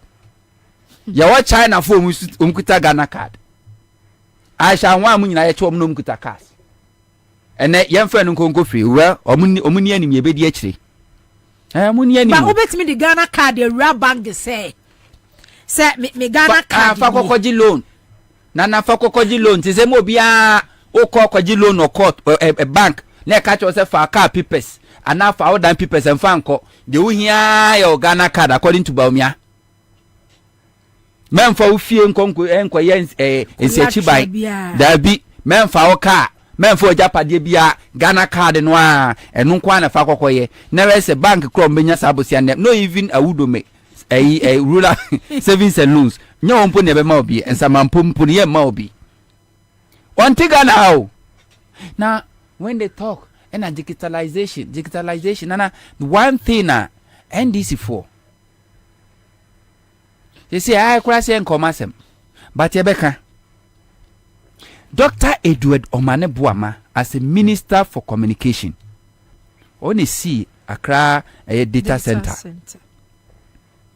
Ministry of communication building no maybe NCO no omuni see omuni lay sa fiber optic cables no from Ghana from higher duko stream mahama pencil and omu making sure Rollins pencil and a telephone cray by ye na afedie kaneno to get almost to get a SIM card impono and no nyo bia keke na na sesa amra de ahwie yes mahama mo pencil Rollins time and omu ye Baumia is touting himself as if someone as of 2016 ya launch e-passport at a wutimi apply passports oye government businesses are ya launch but this honorable Edward Omane Boama na ni two deputies mutala honorable Felix Okwachofosu when are they going to hold even a press conference to set a record straight to tell Ghana for that a kind of a digital drive no the infrastructures are the omoaban put in place and I think say a long overdue. When are they going to do it? Yes, because what we know is say MPP by a 7 years go 8 years no omunsi any IT infrastructure bia Ghana omunya she the only thing they did was that some of the IT centers omusi ye no ena MPP kwa no mo akwa rename no nom do mudi no mo de atoso almost infrastructure bia but omo na nam e ka che say na digitalization and na kra the mobile money kra de omo person just mobile money po kra de omo na de buy you have it. Don't just go and sit on one radio or TV station and give that information near Helu near more and some farm. Na party sympathizers and party members na ye heli and then the honorable fellas say Kasimo and then the honorable Mutala Kasimo set the record straight. Give her the information, you have them. Enosi yanko pachew nana enosi yanko pachew wana because adwuma momo ye no na Baumia enosi yanko pachew na MPP for na mu tu futrogu Ghana for ni say mahama ton eye terminal 3 MPS and internet crowd importing yamaba Ghana na ne boaye dey and we had a minister sabe wo person trade and industry mo na mo emiesi you have the records, you have everything and you are sitting down, you won't talk. You are expecting say wo for ti dom because una yen centroni but now by on na kwa appointment on na sa kwa mo na sa kwa jimi say ministerial information kwa say be kire no ho asa gu so. What is wrong with people? You try MMPP for set agenda no tu futuro no e ba na energy sector ube ho na donjinapo no aba be yi nsem ano owia no akwa akoda e ba ni sikasem ano na ba to force no aba yi no ano kakra no akwa akoda so we dey always no wo a wase we opposition a wase wo set agenda now the government be responding no you sit down for the government to set agenda now we ba respond owia no akwa akoda. What is happening? Obi said Judy Mensah or say I bought my first SIM card in 1997 after using analog Motorola phone for 2 years. But as if say NPP Dr. Baumia Dr. Baumia na teacher say bibia MPP ba almost MPP Ghana post GPS before Ghana post GPS beba no na Google for ba be survey Ghana say cars Uber na nya adwuma before MPP for ba mu e kwame na Uber for identify a driver ko pick or more client. How were they able to do that? Because Uber started operating in Ghana before the emergence of MPP government under Akufo-Addo. But it's the same thing. Okay. We sat down.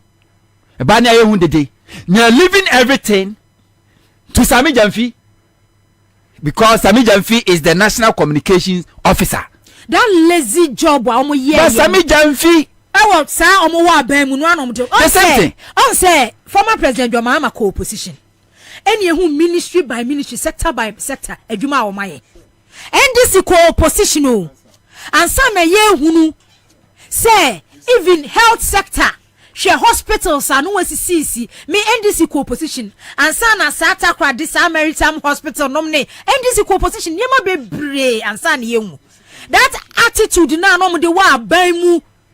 And the former president John Mahama no the same attitude on the two opposition because Dr. Bawumia be as if say on a day she say telephone calls internet data ni be everything uba no nyina be everything as if say he brought it e Ghana ha say way back Rollins na no Mahama but how mo yes fiber optic a year da bia ho 10 we ya okay Omane bua mana no ye sector minister na dik Accra Digital Center we see here we cast a communication minister now what is say omane bua makra ye just a day press conference say setting the record straight o now ye director of election oko party ekotesa IT department so now say head ho e dey na preventive and so Sami Jamfi na enko ye enko farm to dwa always waiting for Sami Jamfi. We are so much like Sami Jamfi adwuma ni na tenani ase. Waje aboso. Meanwhile you won't do it. And we need that information. If somebody like you are what console yechi. I don't think I will lack this information. I don't know this information here. I don't know this information here because Nana it doesn't matter. How well I bet trust over research new information na obenya da. Yes, but obi a sector minister na under your watch, under your leadership and all those infrastructures you put it together, you have them. Minister bia every document, every contract, every agreement. Do they come about no bia ko fi or print it e be the fie. When they keep it. Say ko ba se bi allegation be ba na nefa no ho a no abegina so abeyiniti. But you are sitting down. Now no Mahama Koka said as at 2016 Boss was making money, was making profit. If you MP for some fast check Mahama boy. Meanwhile the data is there. 2015 2016 now Boss was making money. And no is that to take Sami Jamfi. Now ono koko searching what they buy. Meanwhile somebody was working as a CEO or boss under Mahama. Sabra we ye mu ministers in Sami Jamfi su kwa no what ni kuma say dwen mu mu ye wanje position sakase wo dada ya mu ye na Sami Jamfi small boy no what ni kuma say dwen mu somebody Sami Jamfi have to set the record now okofa no de aba no da ba beto already ye did training the awie but somebody was working ye employee be na etu obi ka under NDC yewra Kwame Ewa da ko where is he and one is what better just press conference. You set the record straight. With the figures in it to one, and then you go panda oma. When you the data in it to one more, data no lie. You are keeping quiet. Obi a hiding, obi a shentokrom, obi a ding. Don't do it. And the few on so they go after them. Oh, Sami Jamfi, small boy, and a car with them, what TV at mu, Shefia was here, Shani wedding or ye, small boy, a deba juman or ye. Now they'll be calculating how I will live your life. But a Juman dawa, they won't do it. Near Ditro, near your debut out the oba, opposition now never responded, position now they be all responding to allegation, now responding to allegation. Baby, I say what could do, so I can say. What are they waiting for? Because said there Bawumia kasa about digitalization as if say everything about digitalization in this country there. Onu na lay foundation. Onu na ye bibia. He did everything. Port. Ejuma omoye. Go and find out who did it. Sa papa no ye o free customer and no special prosecutor, Mr. Abeta Kurugu. Go bisa no na lay foundations ni nyina. Under whose government? Under NDC. I don't know why sometimes me don't want to say omo personal there it affect them personally they will come out and respond. But something you have to set the record straight, then you sit down. And most of the communicators come to radio and TV with no research, without any research. They just come and pass comment, papa no moko. That kind of communication a chamo. Say abani abeka sayene ano ate gbagba ni ekọ na twem 21st century woman no 2024 election no eye data na dey ko fact any dey ko facts. You do your research who ba no deliver, don't just come and talk and back your because only say hwe senka eduedo ma ne boama any the deputies, 2 deputies yeah your friend is ka ho ba ko na bondi Mutala and then the account Honorable Felix Kwacho Ofosukwachi. Senka Wama yet said the setting the record straight and then party communicators. Edwomo good them data facts in ye about digitalization. The omu ye do mu dru ye baby on beto ye after and all my ye and anka kabaumia kwa kana no ya settle way dada and kabaumia kana no ya settle way dada mekai 2016. Honorable Edonomane Boama as the Minister for Communication or the media for talk our data center ho a radio honomwa is closer to baby special office special prosecutor no. Okay. Now I was there. Okay. Go and see infrastructure. Yes, your data center is one. But I think one of this kind in Africa. Amun Ghana phone say Baumia knows nothing about this digitalization process no foundation baby it's not any Baumia Amun Ghana because say Eduardo Mane Boama Felix mo and you kwatena Metro TV so 30 minutes hurry no aka and no 30 minutes no and one topic what for say 10 minutes we did this yes we led then and no aka but unya the topic setting the record straight na mo kan say Dr. Bawumia nkasa na digitalization as if say ono meye vice president kwan na mobile money transaction kwan ni Ghana ha Honorable Eric Opoku anything about Greek or Kasam people phone to me no. What is say Eric Opoku? I lecture and as what parliament akasa and now if you are granting interview TV so na radio MMP for be responded that omuntime responded because he has the facts always was set pace in the mouth they cannot enti Greek one will be him the way Greek was it here. Honorable Eric Opoku since 2017 obey who baby ya Cocoa board for aqua kodro. And then one name Cocoa board. How did we get to know say Cocoa board are collapsing? We knew because Honorable Kopoko has been telling us their cost will Cocoa board, a big sector, their cost will be your catch. That is how it's supposed to be. You don't wait for the government to lie, then you opposition to come and set the record straight. No. You let the people who mama young Ghana for na TH na ye ni assets no. You mama who said their cost will okay. Because all those sectors we still have enkrofua muno mu ye adwuma na mu abamu the same information na government no e won musumu obi enti opposition who na ba be ka kire yen na Ghana for atwe adwen dey asisu because on ne dey abane dey enya kra na favor no because odidi. But in this case you have to wait for the government no odidi na o mess up no omo meka bibi ansa adentina we say take a year MP to come and sit on TV3 no be ka say you see 56 factories name omnye 169 oko parliament I was select committee trade and industry from honum TSC factory na one have verified the amayen parliament a committee bia no ofa honorable akando da mufua so I can't hospital we ya obefa ne do makọ the cameras akọ ni akọ nyina akọ hempempenso a adwuma ne city TSC factories we ya select committee on trade and industry no why can't they also mobilize media yes because parliament mo omonfa records na listening nie na yenko ye dani nie can they do that You can do that.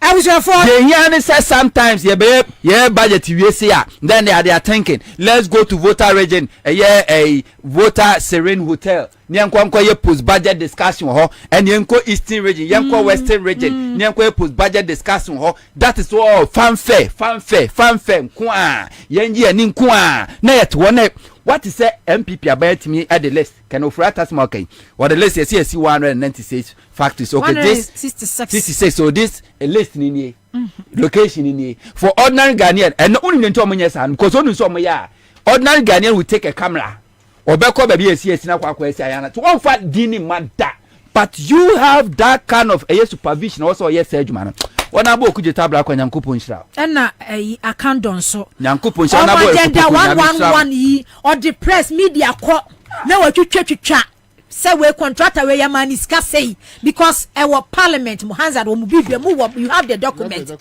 e wo bibia mu no de nkofo agenda 11 no do makọ baby a o ma lay foundation kwa bi okọ enwuro mu nyehwe no aye can of area takwagina parliament say o ma ye 1D1F fully operational 169 afa enipa 169,000 Vincent Asefo na otitivi so say 58 and a year fully operational. Afenipa 20,000. Anyway, I was for Abdullah Sakran DC communication team member Charles Aquaria a Bureau communication officer NDC Charles Bacho Nana Akwaba Major Sonana na Abdullah so Akwaba Nana Masiri baby. Mida mema musa de asa o mida me wo fa muntam sa de a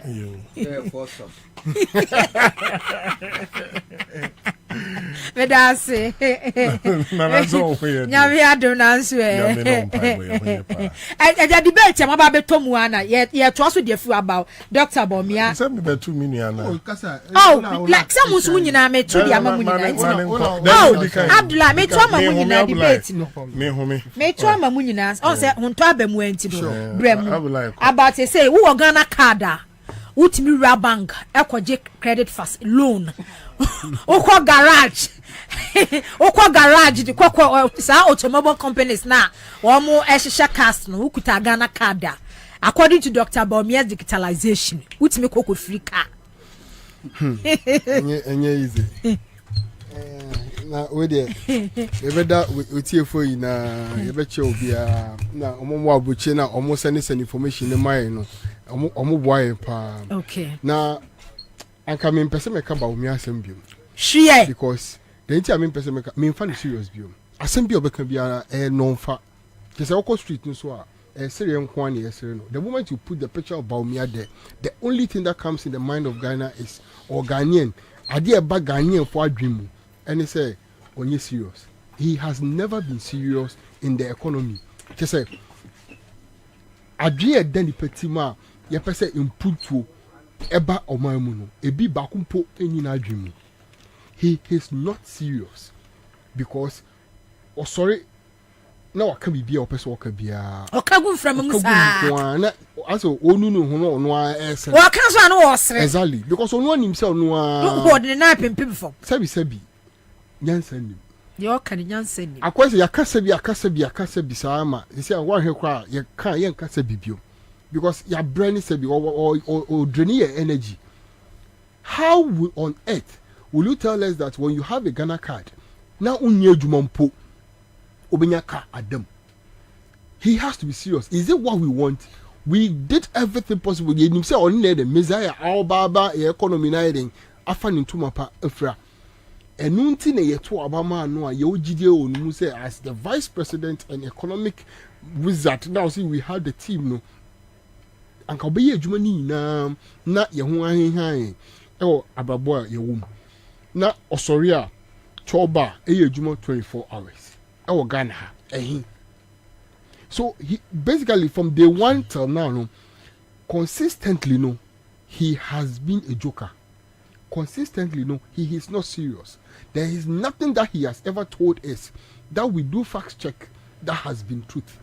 In Tiakote de bia no eni da so ni mu just say oh sorry na yaka say Baumia na the vice president kura na wabomobu because you know say the unya no and one obenya ne because and I say so there is no future for the youth out there.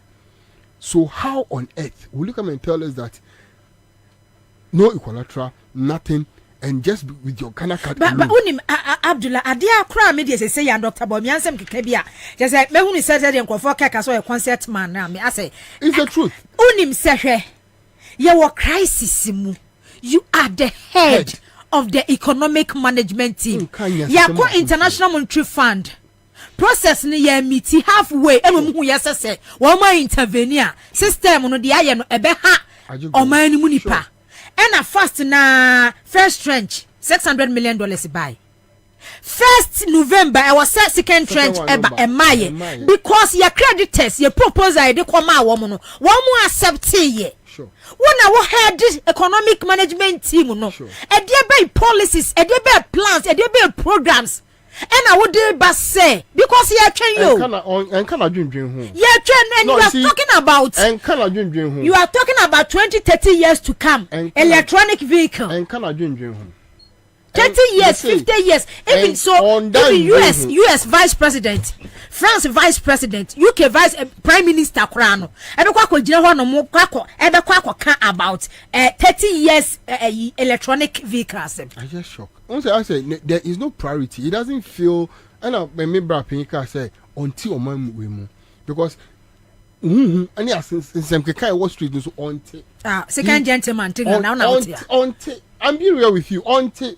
And I will even be sure, say, even the local media and the newspapers have on kind. Because original no the kasa home. You watch and you say, Sebi Ghana pa, baby I be doing say whole Ghana. You can't second gentleman of the land as our papa we are original way. Because I quite say in some kwanana like Obia or Soya na pa, Yadriani si ho, Sika ho, Insu ho. Odware pe no abeda odware pe no wada nti how I walk a man no mu no onka ho bi anything I say okay you are the head of the economic management committee or the team no mu one or a captain I will say we are the desire to reduce the exchange rate and make sure say Ghana no ya fire into my pa afra yes so from day one, so 2 years now, no, but Baumia has never talked about the economy again. One to say on fun who said dollar wahin, said dollar bebada bang, say he doesn't care. He is total anti say moho nami who say yo John Dramani Mahama. Any that's a one team and I say the development of the transformational leadership I want to move our person who say Ghana has been transformed. Then you pass say eba no say Ghana foi. Move for 2 million mommy. Now mean transform Ghana no emamwa. There is no way I would doubt such a gentleman because when you are comparing him to Baubia, then you say no. The difference is far huge. And he's saying, Obia we see Terminal 3. I'm championing to the sense that one whole transformation. Ediaba your transport. An aviation system no more. What you say? Yes, this is the manner. You bet me the ejumana action in sa amana ye. Obia ultimate general namu a system na which is that MPS port and make sure say we do transitional which is a 2 shift in at the port only 2 shifts. MPS air 2 shifts day and night with the customs and it is the only facility or yes I no our port and such a person to come and tell you say he is now bringing a 24-hour economy which is a multiple shift which is 3 times shift a day now and look you say when you are on the street now no, all the youth out there no or more afi or mutifie no work for them no have buy into the idea and we say no this is a transformational leader and Ghana you need leader we need a leader who can transform our country, a country which is so lazy to the extent that we only work 8 hours. And I'm paying for now. Omu ina I'm paying for now. Yehu omu ina no. I pay for omako twinkukomu anapa. Ewia omako twitwika ho na anajo. Omu yeden omako twika. Omo baga na mo be ginyanya positions wo Ghana ha. Aitimi be ka che say enye djuma. Obi kura ka che say abefo ntimi ntu anajo. Why? You can't before. You say Kwame Nkrumah waya dear papa so ni nkofo wetimi now within that short period of time of 10 years now otimi ye adwuma oye no because he told us about them that they are evils and devils and yes idea aka one name per se adwa besori anapa aye adwuma from 6 to 12 na kwesi abe adwuma from 1 to 7 na abena sa ba be adwuma one name per whereby majority of the youth out there are now purely into betting. And who is our betting if you are not poor because you are lazy and greedy and so much wicked? No, you can't tax them. Those that you don't give job to, who are now frustrated and now are into those kind of betting things. Now you can't come and tax them again. Wow, why nyashiyama wasi? No, what's about the boroko no? Next tax ebebaye you hook up. Oh, and then come in there because say I ain't because Ujit bet ni we are now hooky help and now to me then tax everybody I'm the back or two come. You see, I'm being well with you, say the issue on the streets whereby there is no job no. Now yanya obia adwempa woni team a odwen kokan a odwen yie aba be catch say we want to bring 24-hour economy which is a transformational message, transformational idea. Na unya nipa bi ti say me person body such people will come and tell us that we don't need those things. Look, ankenye bia for wadwen bra bring what you then na odi beba na so odi bia ba e no odi aba e no odi aba ye Ghana card. It was in existence already. Men there be osi Ghana card. It was there. It is not him odi aba the policy ni say Ghana card o de kwa kwaji credit facility. Aba unye adwuma na okra Ghana card no company ben be ma car. You have to get work before you even think about those things. Now, Ghana card in a womb. Ghana card and one say, "Oh papa anyway, oh mommy anyway, oh new council anyway." Those things, all those information. Not a war, even your voters ID no Canada. When you hold your voters ID card, you can trace where you are coming from, who is your mother, who is your father, where you are living. And no, those are the informations that you need to guarantee you of something. And then name Ghana card. See, and I'm say the man himself is not living in Ghana. Ono la dwemu no, oni say Ghana card no, ye de to aduane. Ebia, oni say Ghana card no, eno ne ye de fo trotro. Oni say Ghana card no, eno ene ye de ye nyina. So la dwemu a wo ho ni say okay, say me de Ghana card ato aduane. Ye me de Ghana card eto bibia o Ghana ha. Ene be me Ghana card akotoka. Abra unye adwuma. You see, when we have shallow minded people, they are not worth what we do to them or what we give them, because I get them.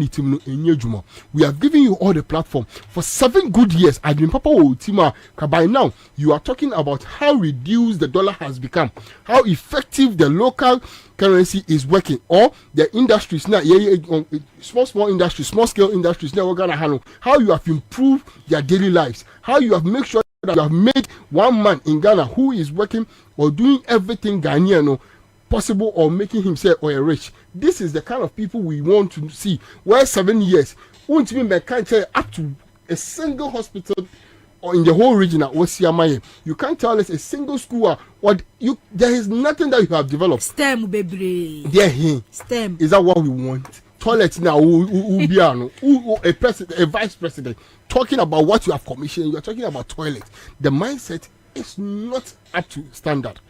Onye nipa yebetimide yewe, and all our country, all our efforts are here free from 56, 57 up to date. No, he is not capable to rule us, and that is why we have a president in person of John Dramani Mahama Awaba. Or the transformational idea, a 24-hour economy, a juma times 3 ever. I only say anapa, so from 8 o'clock to 12 o'clock, ube juma wo Accra FM. We are from 12 to 6 okoda. About 8 per only say can original ho original sa ko juma. Inti unim say resources no, it will become double, where you make sure that yes, you can take care of your family and every vision that you have can be possible. This is the kind of person person oba na ombe transform Ghana na enye obia oto ho a asema onu aka kra ye bought tape no trend the next day obisa say inti mimini because ono him say onwa asema okano when he is in his right mind he will not even believe himself. This is not the person that we will give the whole Ghana or our future, the youth out there. No, we are not ready to give this kind of person our future to take care of. Okay. Charles, my memory also. Nanawa. Yeah, Charles. Mamincha motifu nyina ne mahwefo na obi kan ba omi agisi e fa ne saa. Gisi e fa ne saa na anye izu. Se wo hye nkom na mamu a. Enti wo a ye ka se ye debate about nkom hye. Obekwa akogina wo so ko debate bi. Da bi. Wo nana next year communications ewo Ghana besisa. Okay. Na ehodom no politics. Yes, sabre no na nipa ni mienu omufo na betare da ho. Na frafranto so na mu za frafranto de headquarters ni Kumasi. Yeah. Na me ka sembi a kire wo. Obia wote Ghana ha no mo a we businessman. We contractor. We jidini sekre mo se Kristo ni. Awo waso dae num obi aba be kan kire o se MPP betena ba mu 2024 ohuna de yi MPP elusu nana majai patapa pie to bi na hye wo mo na niema nsisu o MPP elusu bonia political party de ye oman a oko opposition no oye no 2020 na enyema bi torchma ena abo bi chi obi ajapade awie na 2024 MPP eniwo to ye businessman na say obi ana obi be ka che say eni da so bi wa aban a wetimi award 100 billion contract ni efie a oba be wuram no so obe spend 3 billion rose nko a enti nkomo bi be koso nana man nkomo pa be koso ba omi a abaya wetimi a redraw cocoa rose from Ministry of Agric edia koma your friend is saying high roads and highways Agric minister kurampo nim brechampon enim se the ministry no kurampo no yaji cocoa rose and free ministry na se hey abai nana man chechemu be koso enti no MPs they said no wonder said na o hwe on side or parliament ye debate budget so obi atina kura agire no ye say operation board dey ho ban what about me den ba mi agu no fi won constituency zongo na wo sunyan no ba mi aso obesi senior high school asi hodom asase kura wonyi bi after 7 years wo so dey ba mi e ba zongo abaye den. These are the issues. Discussions are be koni. But me the otada when one say, hey, papa no sham boss wo be senior high school amamu no oni o jo mama nshebo. Nana ma ukotechi ma baby a nordness ni zongo for door so pa no techi ma jako. Ohini bidin na da so. Jo mama si befitting e-blog. Ankola omu ni bi no omo na ntiko senior high school. Befitting lab womu a enkura no kosuka no oma kosua de enti mimi region the MPP cannot debate the NDC minim ni others ne ye and we are right to say to that mo draw your attention to near ma adwomama aye ni bi fair say ade adwomama aye ye beka na ask those questions there are someone na obeka amana tonkrofo trimu asene say broni ahafo your mama si polyclinic maku enum memfa se nan ye ne dia enum ne de oni atamils ne siye na sabi agufo ade ne ba omi adi mfie enso dodo say no omasi sika say na fa your mama nsem. These are some of the things are okwa ofa your mama niema ne nsaka niema ba omi ansaka argument about digitization platform am was umfa maho. Because me nim kura minim say the house or the home of digitization. The home. Accra data center ye data no efie ni ho digitization na himfie ye Accra digital center MPP for no edane ho no ye friend say baby a katasehye any prayer passport na nenka limited no office ye kakra bi no Jomama Accra digital center ehɔ na passport ko ya papa ni ya ma as I say nana ye di 24 hour ebe ka ho ama bi mu anya kwa adwuma anwumre e de abeboa Ghana enti se ba se Accra data center Accra digital center nipa afọ omadwuma Ghana card ya Akufo Adonom launch no 15 September 2017 no nanama sadia no mo launch na Akufo ahyase dada atamil sayebi niema edi yenwo adwuma mahama ayebi ayantoaso dia obie ni honum a obetimia oni andana na Akufo Addo administration and the investment driving the digitization ni Ghana card ni we no baumia ni nanado omunche me one building enu na ye base driving digitization to say Accra data center any Accra digital center Jomama owns it OCE eno obi ano eno odi ye adwuma internet na ye nkran Kumase any sunyane mo oba fiber optic the backbone of 4G here and any 3G here use no Jomama nyinsan a owo no ansa no ofri aban about 400 kilometers from Accra through Volta region through the 5 northern regions Jomama owns it but me and me one uko tamale se sia uko Kumase National Communication Authority omo dan omo ewon kan hwan ani monyam Jomama ni atamelse ani monyam uko your friend is saying Kumasi dia esi right after Golden Tulip and omsi Lancaster meboa Jomama si Ashanti region dia buno dia osi 4-5 story building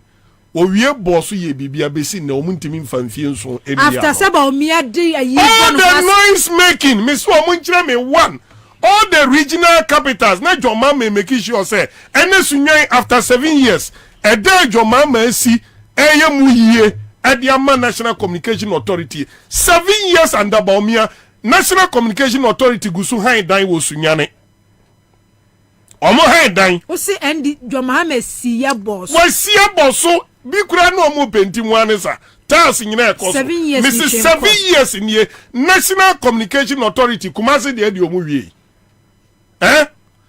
ene ami kase sunyane omo da so hain dan most of the regions hain dan enti no sabi obi sa system we eto ho Ghana card ba ni a print bi or ni print bi enti Baumia has nothing to do with Ghana card nanama Saba ministries say you use ICT I exchange document a communicate here Jomama shase before Bezit 2016 no na Jomama timi tran office through television way discussion video call on the regional ministers Eriko Poku on all the 10 regions giant screener or person bra for regional minister din koma enye brankan bio e cut down cost of moving up and down Upper West otimi tran office of Flagstaff Jubilee House no only Upper West regional minister or update as to what is happening baby Jomama di Ghana do ye no hospital 2016 uko opedia na unso card mbio Mummy and get information way a Minister of Health for Meboa or Mumra say all regional and most of the district capitals no uko onu mua nye hianse wako PDA you far uwia uko vital signs obedu oni afford information consulting room odin sapine nebeko obedu oni afford information at the call lab obedu consulting ankasa doctor oni afford information uko doctor no all the information yayo lab es happen 2016 sa ofre akonya so na sabi ni odi ahoma fa afom every hanum fa Volta region echo the 5 northern regions enunti ni etimi access good internet these regions amabom no oyeden akobo hon samrane me ametie me app I own an app app no me and matu din masem TV me nam developer with them na sabi me ye den kwaka sem wani munyam chen Google na me use on the platform the no John Mahama na wa create the platform the room. Niami Yanse jo mama ya ma ukra Accra Digital Center. Even standby batteries, any generators are in case of BB kani assembly ad provide ni nyina. Na this mudika. Akufo the basic toilet amawa osi signboard mfie miensa. Eno kwa ye be ye hu dede. Me ba signboard no so no se toilet ni si lashibia. Ebi si chebi nkwanta. Enti mu amfri bunu bank nyina mba osi Akufo ado kosi toilet. Yes. Ah na nya MPP na buidam na ne signboard esi kwa. Esi kwa wo.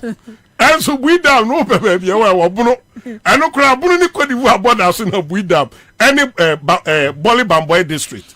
Enti no me no nana ma me request something very important. Me request adie bi pa video on sa fiber optic cable na. So producers benya kwam kwache momwae. Me request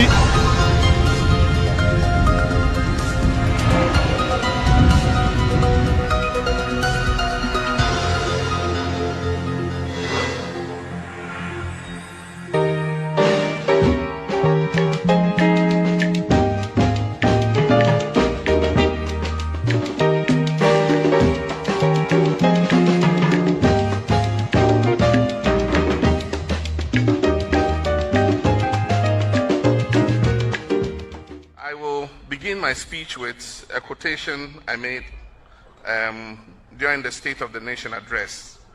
And this was in 2015 in February in Parliament. And I said, quoting, "I wish to report that the Eastern Corridor fiber optic project has been completed.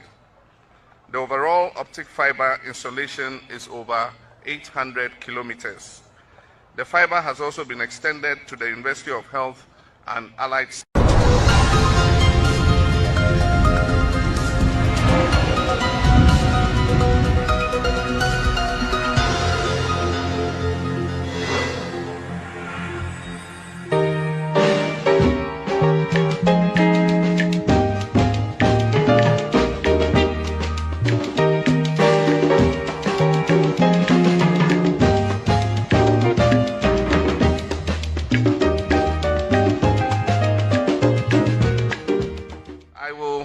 my speech with a quotation I made during the State of the Nation address. And this was in 2015 in February in Parliament. And I said, quoting, "I wish to report that the Eastern Corridor fiber optic project has been completed. The overall optic fiber installation is over 800 kilometers. The fiber has also been extended to the University of Health and Allied Sciences. And this project will open up the Eastern Corridor to the information superhighway and offer not only teaching and learning opportunities, but also bring the digital economy closer to the people living in this area." And so today, the Eastern Corridor fiber optic is a reality, as I reported to Parliament. We have developments that are tangible, and there are developments that are intangible. Developments that are tangible are those that we see brick and mortar, and we see iron rods and everything, and we can touch it and say, yes, development has come to our hometown or to our region. But there are developments that we cannot touch because that cable is buried 1.2 meters in the ground, and so we can't see it.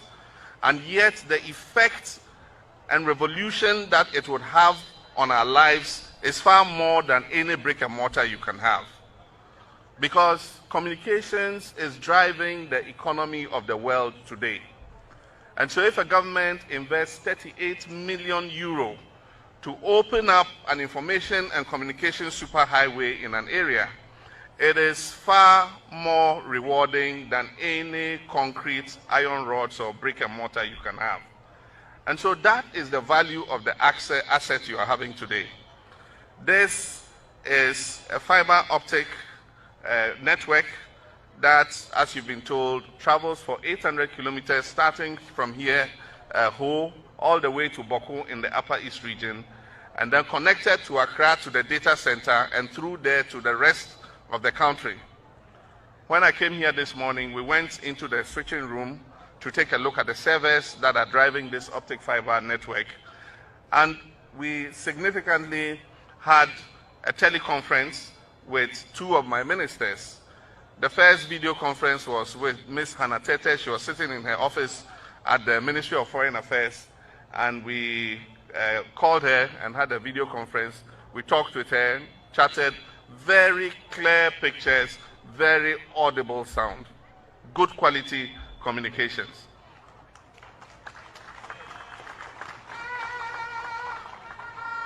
And then from there, we called the Upper West Regional Capital, WA, and we spoke to the Deputy Minister of the Upper West region.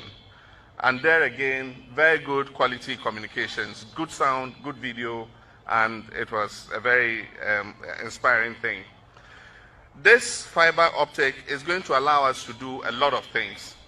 As I said, it's 800 kilometers long. It is going through 120 communities, all the way to our northern border.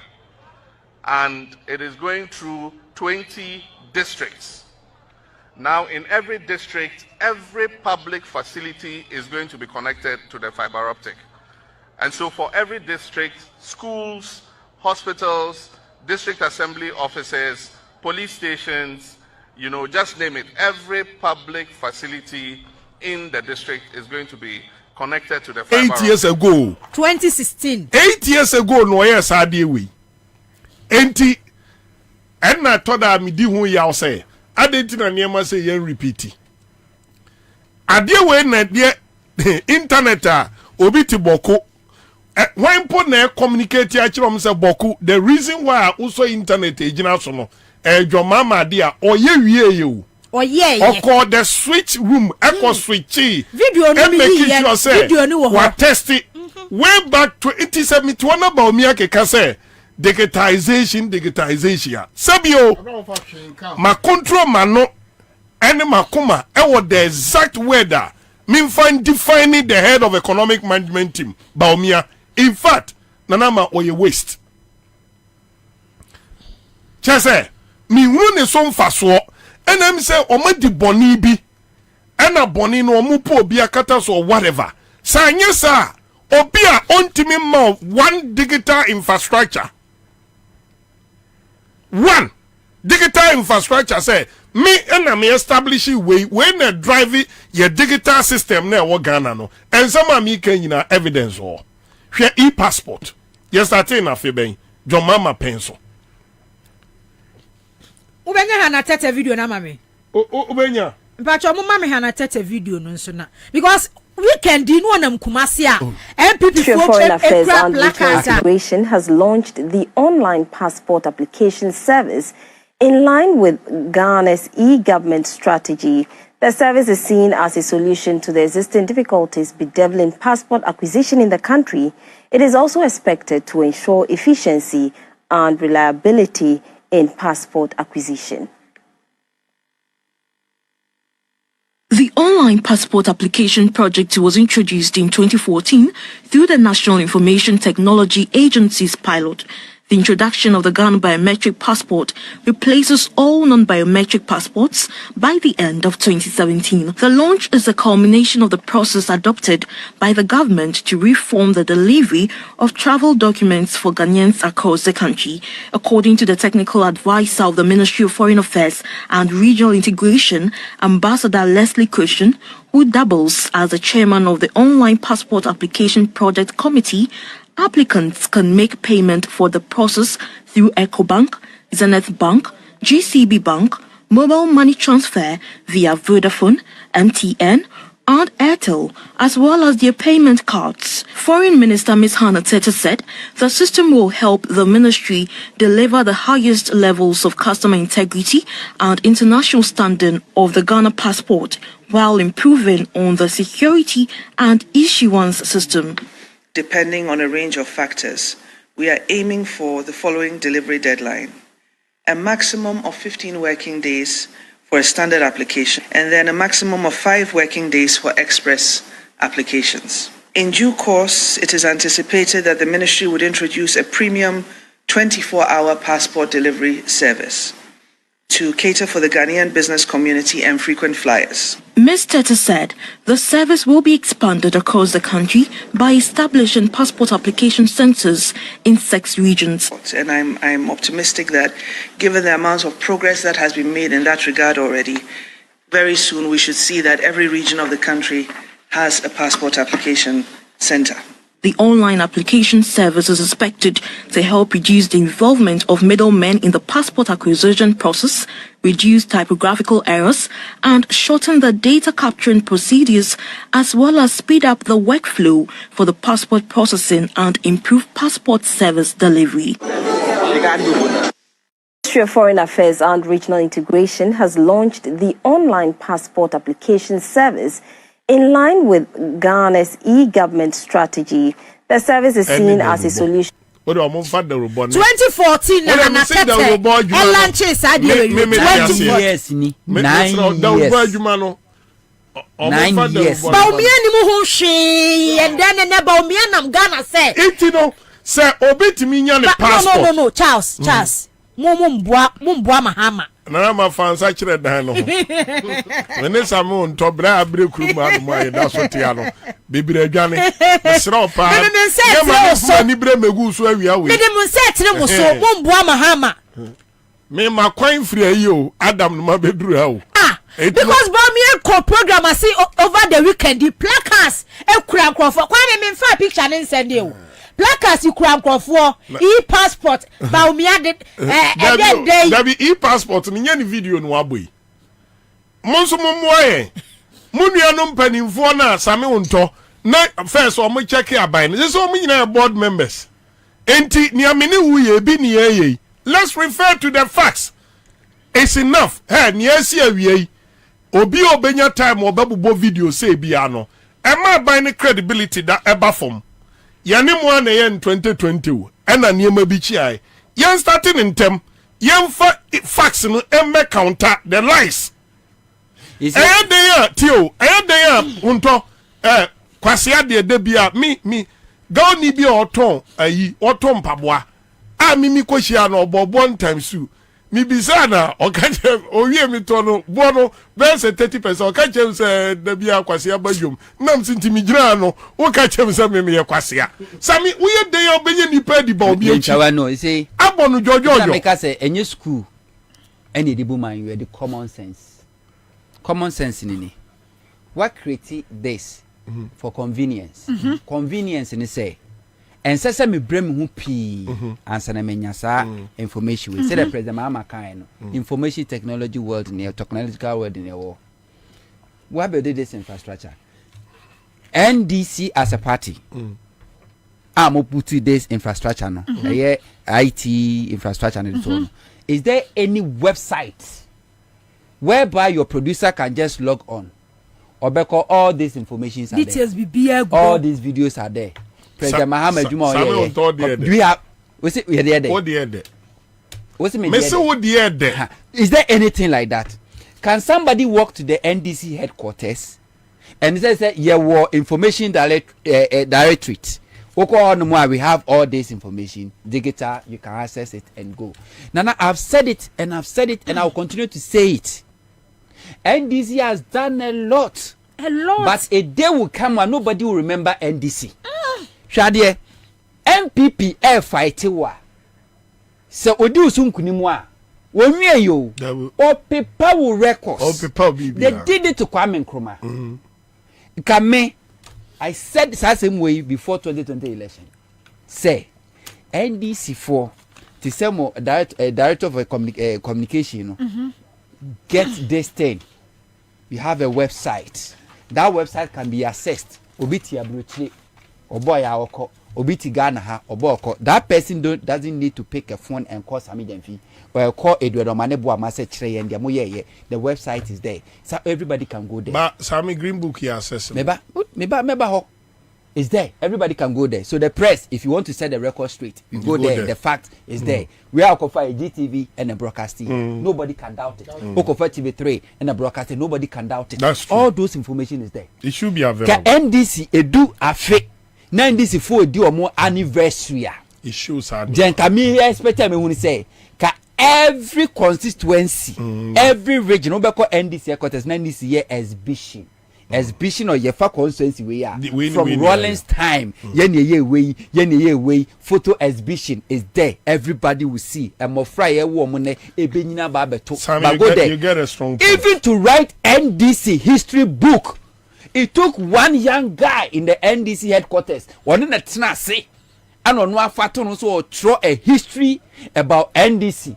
What throw we no?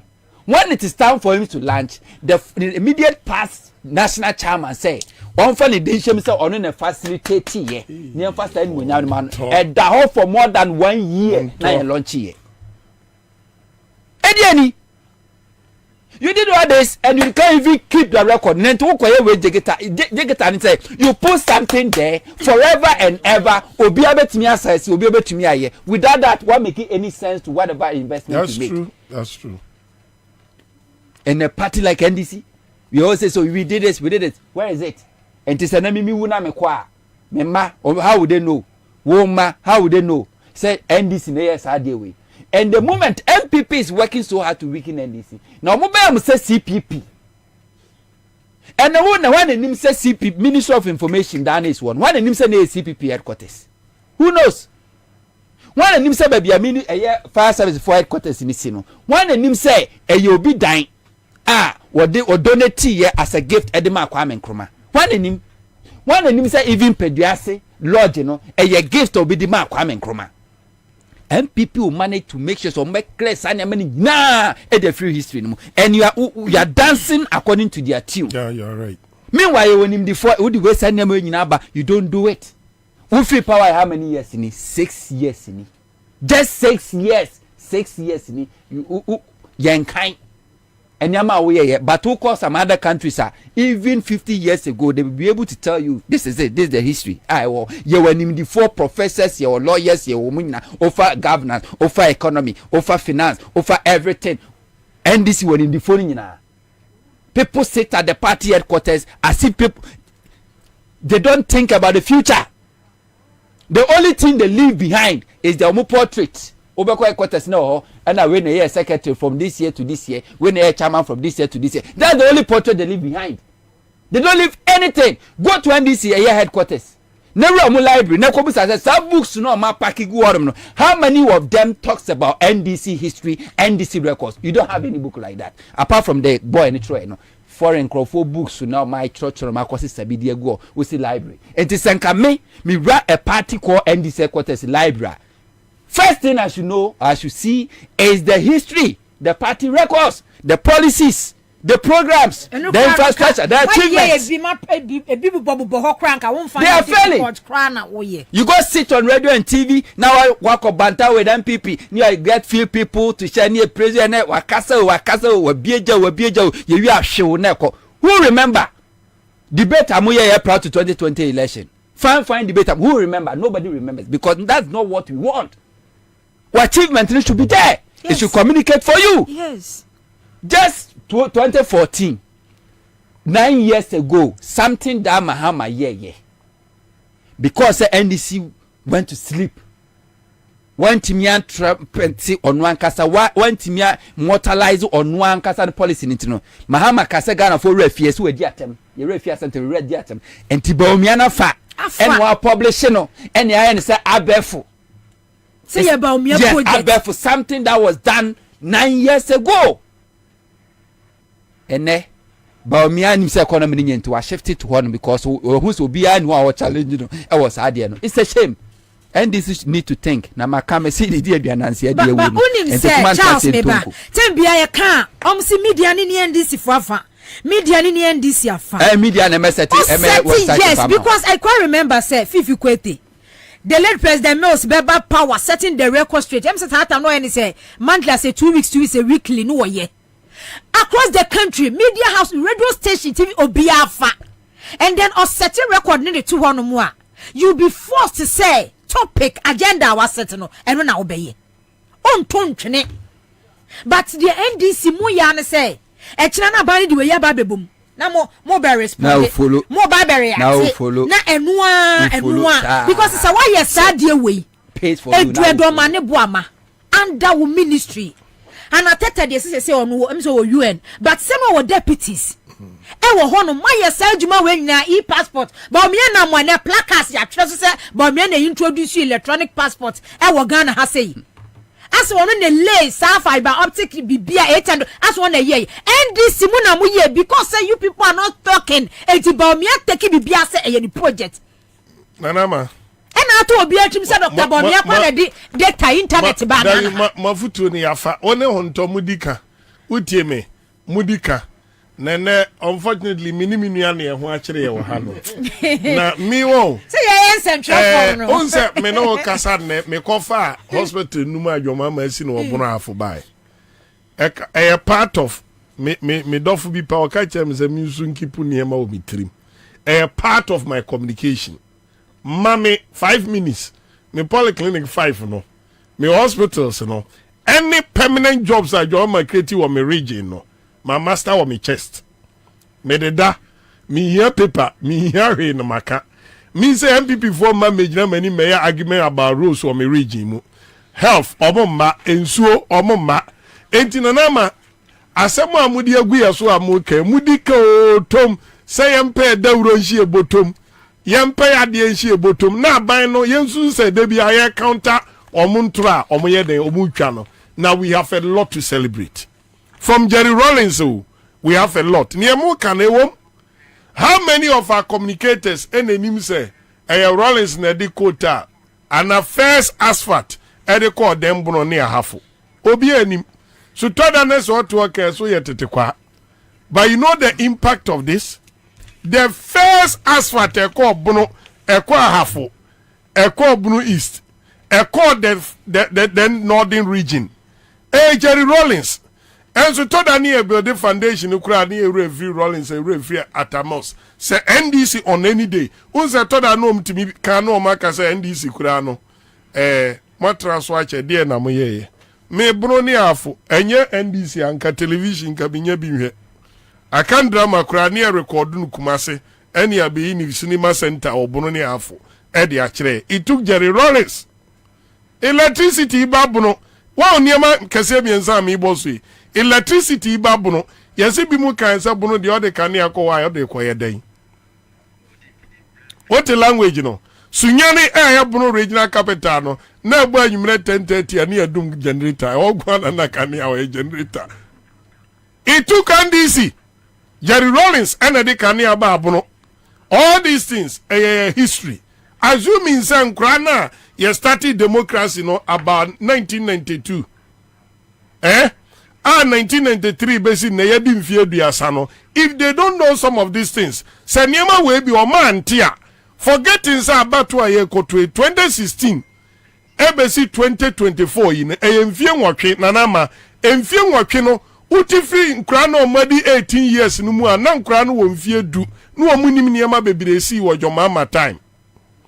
And to hear this information, which Munso Janguyachi Munkoswa so na current affairs no yen data your economic performance under your mama as head of economic management team no odi oni Baumia to forma wahwe flat Baumia plus Nanado your mama nkwabe mampani no odi your mama achievement to nche any sika opia wetimi aka kire say see the 40 billion efa jo mama nsem no Emmanuel eniema jo mama ye no bebe prince yas enso sani pano or struggle say obebi hospital back after 7 years no ababa kan kire wo say after 8 year num no somewhere middle of the year obebi hospital 50 polyclinics so misremo say argument no too early to discuss me the Mahama polyclinics are oye nyina nanado are converting into these hospitals without infrastructure. With him, the polyclinics were converting into your friend is saying these hospitals. But the shameful thing is Sami Unto, with him say, Adiana na ye polyclinics ne standard no krampono. This hospitals are good for those who obey commission nanama. When him say ye polyclinics no infrastructure chain no. Say unit classroom, me chira mo this hospital no.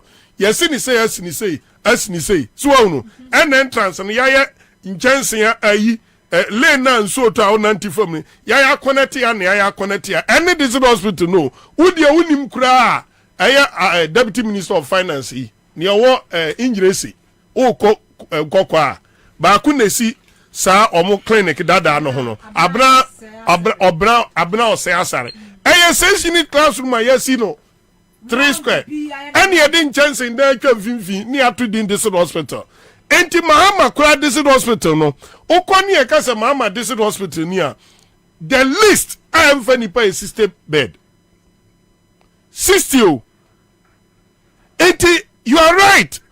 How many people say Chairman General anya press conference kura na no say Rollins in the sea Sunyani Regional Hospital sima ade bia kufa do dia besi anu ni tintin nyina ti say wa beto your hospital ni din Sunyani Teaching Hospital wa bra ye ni MRI e wo hodom your hospital na ye wo say see ano ye ni consultants e qualify say ye teaching hospital at least 400 bed your hospital ni no 400 bed unim your teaching hospital emergency unit bed or air 12 hey oh NDC have a history we have a history ba obehu ni say omo be yehu de da yehu de da enka wonu mu baso bebia no no ti say jomama ba kuro mo me ndaro na sa oka kumase wa ma ba obeba woni roma wa bebi o wa ba juma manu so yesi enu gwase mfata kaniba ejajma manu de obi a Sputnik aguna ni ma se de hospital guna ni ma se unim news Charles unim say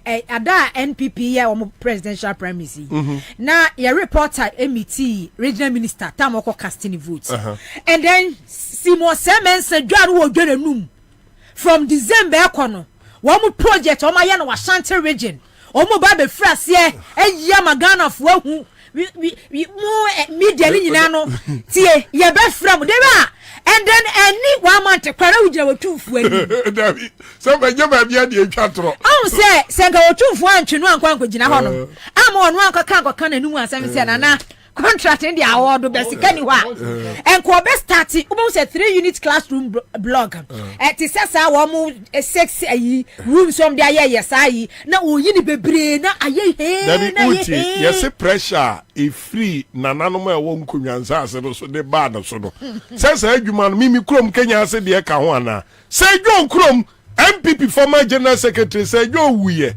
ukose dwo kura dan ase dwo dem e feche obi bedroom asiye wonu mo mesi senso to antimi mfiri anto anko sa John Krum MPP won mesi nana mo ma lusu they should take it or leave it o ma lusu but ejuma mo nso mo kan ejina me ene wo so say me di MPP ni NDC betun sene so a kire nkrofo ama no duru o mo so ama mo hunu say nana ma NDC is better you know even mo strong word Ashanti region NDC is better voter region crowd do say nanim say 800 FN saying kilometer fiber optic here Jomama or the call every Accra voter region call 5 northern region. How many of the young men who voter region and him say yet the echo boost to UHAS W University UHAS yet the coco boost to internet and nunti and ama research or my this schools in him. How many of the people in the voter region in him?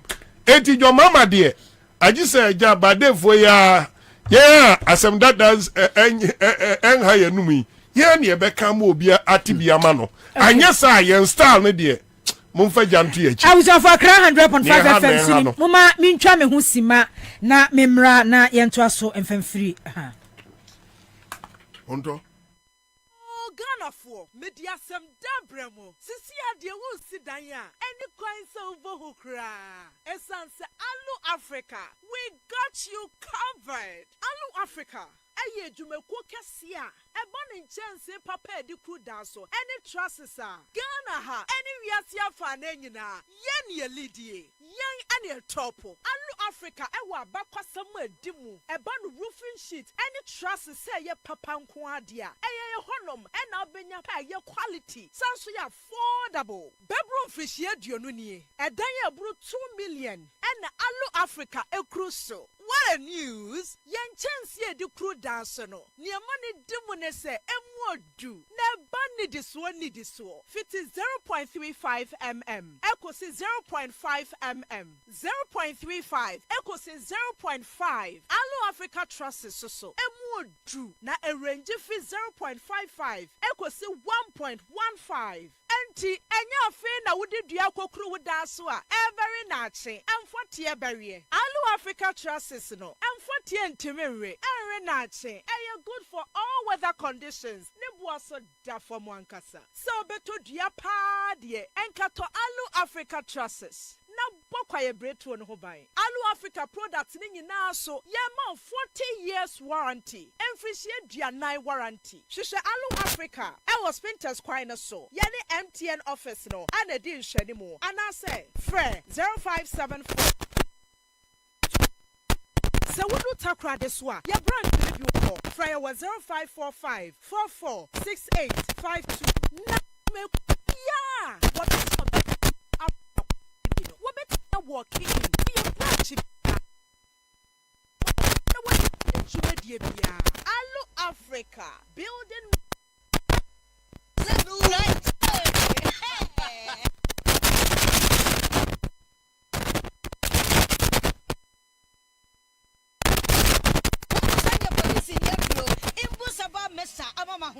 Refuse to grow. Any offense will be count. And what day immune system or Yankopon, and you're ready for the animal somewhere who by no. And Nasa won't imbusaba messed up a page immune system nabri bia. Ya yarientimu. Say, dear, a man for the one, the imbusaba messed up, doing what dance yes say. And Yarwa who were nipa and Yina etimi banaso, and in Yarwa Cassian Kaya within D and a home car. No, Yamwa suing Yanano, a boy who buy every home. And now pa omuwanyarwane dada no monum doctor enrono enum imbusaba mesanoa emomo ahoden pintin ya omunti mpose yare ese omo ho imbusaba mesa ewo kansi ene omaimu babia yeto enro etufo mfre 0246 208496 FDA ahihye se adwede nkrato imagye atomu seye. Hey, say, dear Makohu, our Greenfield Scientific Herbal Clinic. Me who cried you me, say, and Nunti Nomania Award, a year word bestie, Obian Transit Emma Dumpemia, dear Cassa, and as a boy, dear, and cannon to them you. Greenfield Scientific Herbal Clinic. As I want to say, near Kuro Etuno, near Ankan Ewanum, Obana Bemo Power, and Yarwankaye. Nancy Mamika say, and Espana called Moekayeno. Greenfield at Arumanti, and was our solid and also APM. Greenfield Scientific Herbal Clinic. Our ultra modern laboratory. And a diagnostic machine, sir. I should share the Pebiani Mwankasa. Greenfield Scientific Herbal Clinic. Our Nungwa Dogon, Estate Junction, last stop. Fra was 0243 983 906 and 0261 651 898. Greenfield. God is our healer. Greenfield. Your last stop. I believe.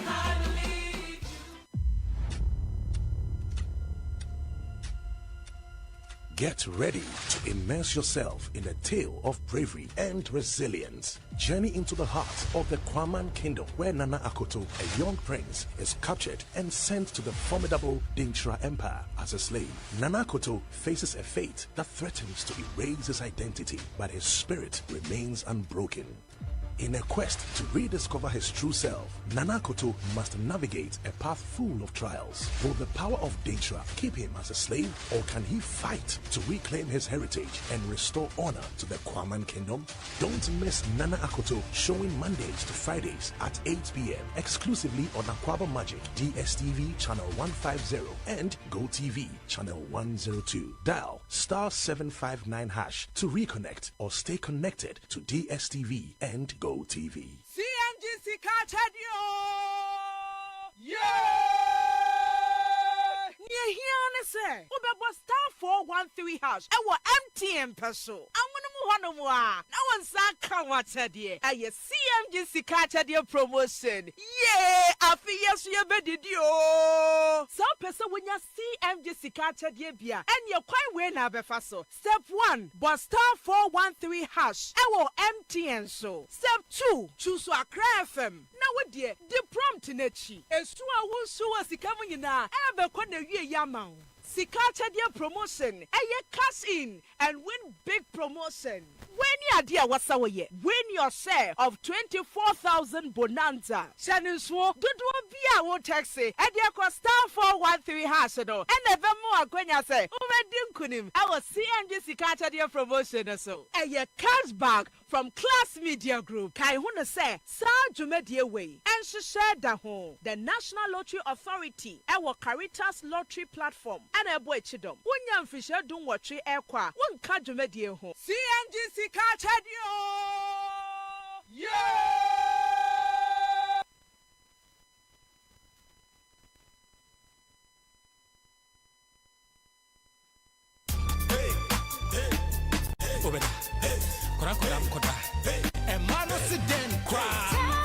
Tabia takum, wedi a member you don't know. A me ahoɔden ɛne ahoɔden yie ɛyɛ mmɛmɛduro ɛno nti na bɛrima bi ahia bi no ɛtufoɔ ane atɔfoɔ ɛne obi ɔpɛ de atu atɔn biara ɛnkɔ chemical shops pharmaceuticals ɛne herbal shops biara ɛwɔ Ghana hanom baabiara anaasɛ frɛ yɛn ɛwɔ 0243 686861 anaa 0245 749206 sankratwe FDA fo agye atum kae sɛ tabia takum deɛ bɛrima biara yɛ takum.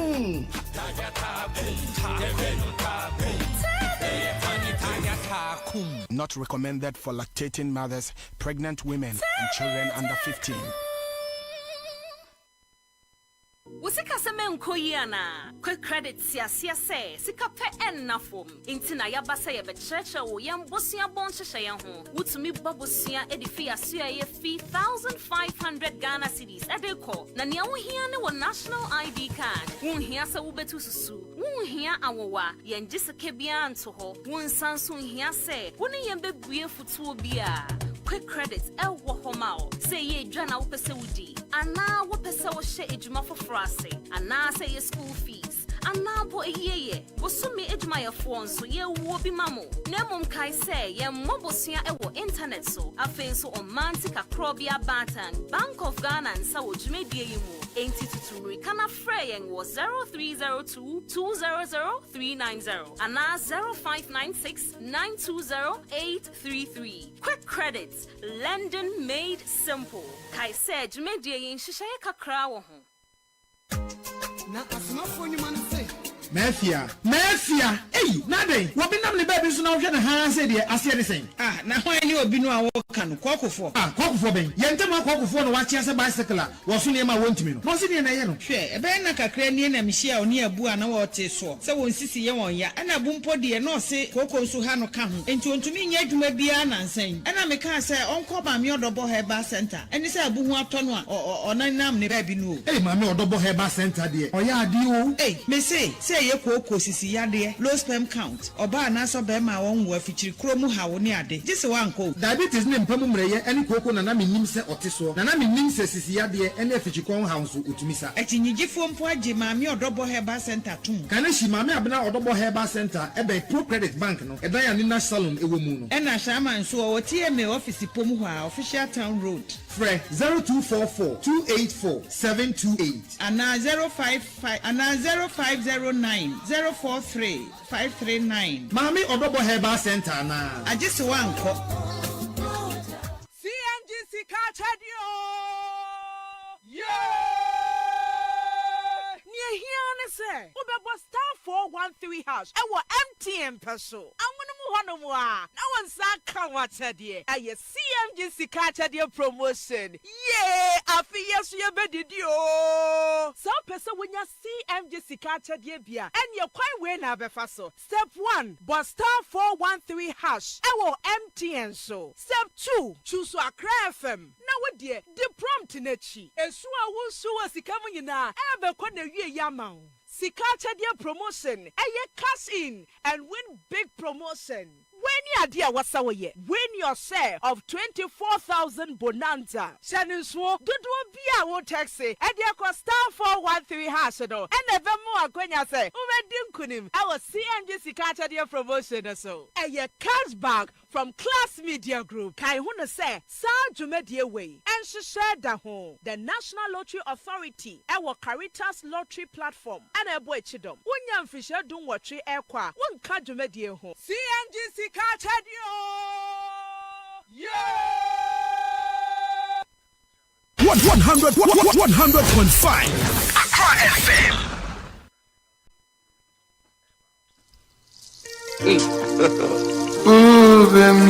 God have mercy upon us.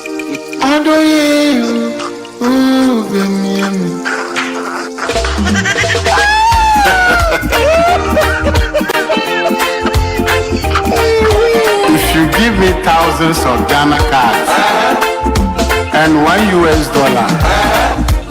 I will choose the dollar. Kwabena Bobie Ansah. It is small people. Oh, Bemiami. Oni kwakutia, mu Bemiami. Adoye, mu Bemiami. Oni kwakutia, mu Bemiami. Odo, wedding try dear.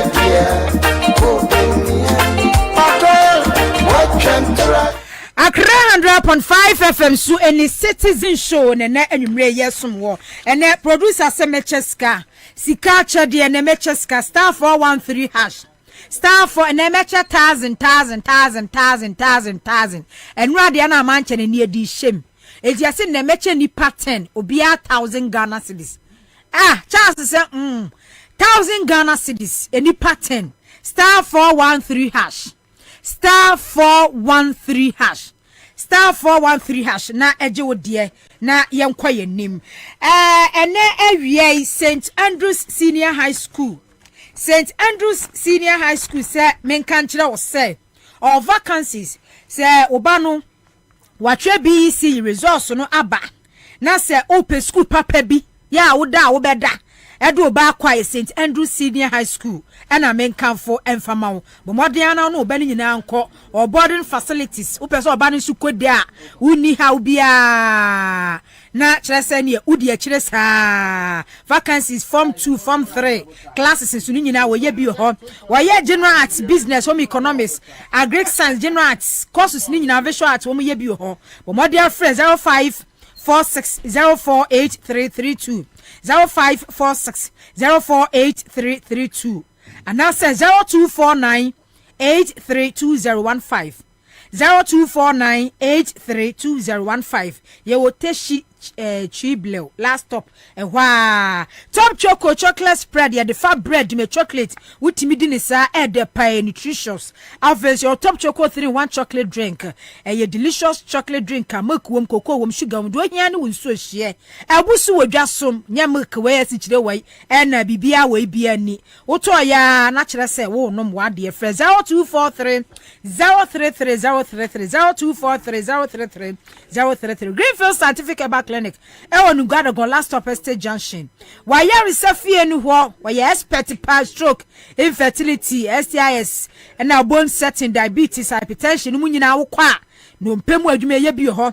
Bryce Soldier capsules abusu wodwa so eno so watenka kosoro ema sisiade asu fru so mane mema na enom per Bright Garlic Plus capsules enom na boost immune system no constipate cholesterol mu nyina be fru so enu emienu Bryce Soldier capsules Bright Garlic Plus capsules abusu wodwa so wa ambulance ado so mamafo wo yo ba na wo ma yade bi atua 500 Ghana cedis pe Dr. Bright okobehwe wonu Gwadon last stop estate junction Fraser 243 983906 0243 983906 so na yentimi emwa afei coolant engine oil and I make comfort diamond coolant seahorse engine oil. Your seahorse 50 by 50 engine oil. A ya papa pie ma engine no. Eti apo ejane na suntu ka engine no. Say ka entiminto.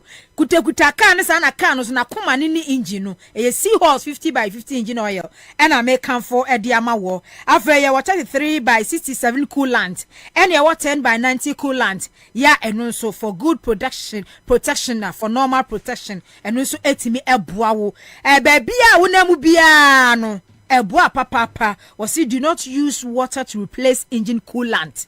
Okay mo amudi use no engine coolant and when papa no san say wuta use a asamara nko ebuso ewo edwa so bomode afre 0244 599 0244 577 559 0244 577 559 and that's 0540 4243 86 0540 4243 86 so coolant 50 by 50 engine coolant and Bobo sister unya bi kwame mame parliament you know honorable Ricky Hagan the submission efa 2024 budget no ho mosia wodoa ya abawe yi abro na no na metie no o se eurobond ni bi ho no mo a this is basically an economic garbage this budget.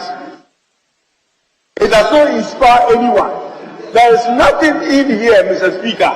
Mr. Speaker, let me tell you the external debt that we are not paying. Mr. Speaker, we owe the Chinese 1.9 billion, which we are not paying. We owe the Paris Club 2 billion, which we are not paying. We owe the Paris Club 3.8 billion, which we are not paying. Mr. Speaker, we owe Templeton 2.5 billion, which we are not paying. Mr. Speaker, with multilateral debt, we owe 8.8. Ghana is not the highest when it comes to multilateral debt in Africa. We owe the most 8.8 billion and we are not paying. Mr. Speaker, Eurobond, which my friend mentioned, we owe Eurobond 14.9 billion, which we are not paying. The Eurobond that is due now, due in August, we haven't paid it. Mr. Speaker, we have done 17 Eurobond tranches in this country since we started doing Eurobond in President Kufuor's time. Mr. Speaker, from President Kufuor to President Mills to President Mahama, 16 years, we did 4 billion Eurobond. That's 4 of them. Mr. Speaker, under this government, we have done 12 tranches of Eurobond. 12! In 7 years. We did 4 in 16 years. Mr. Speaker, to a tune of $11 billion. This is how much we owe, and we are not paying. Mr. Speaker, let me give you a picture here. And what they've done. Mr. Speaker, sorry. This government intentionally did certain bond with the intention of never paying. Intentionally did certain bond with the intention of never paying. And let me tell you why.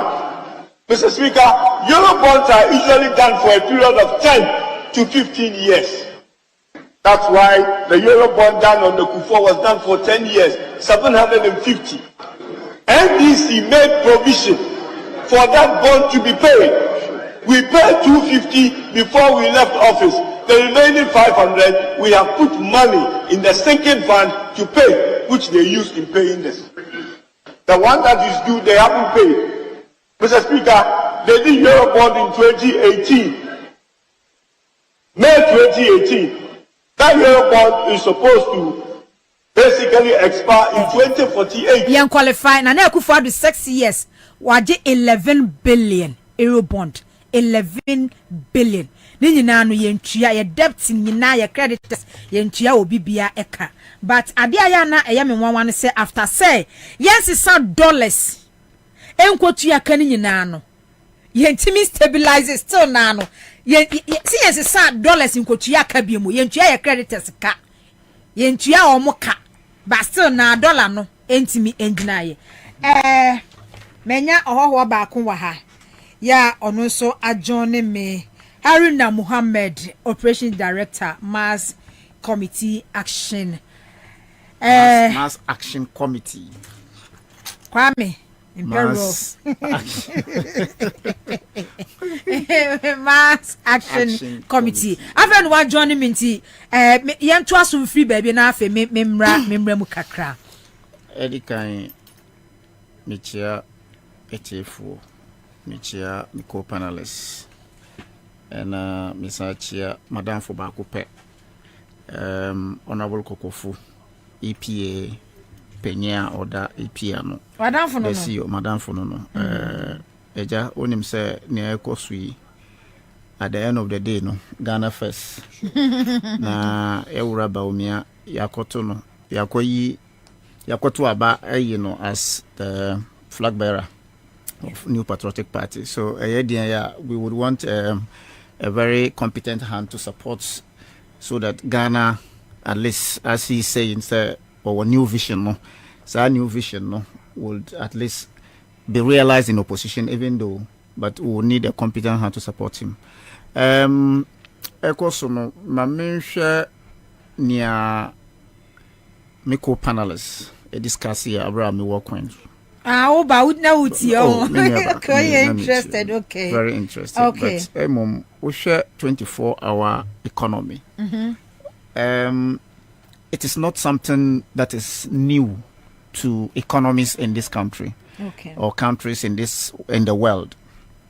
Na Nientina, His Excellency John Mahama, a proposal.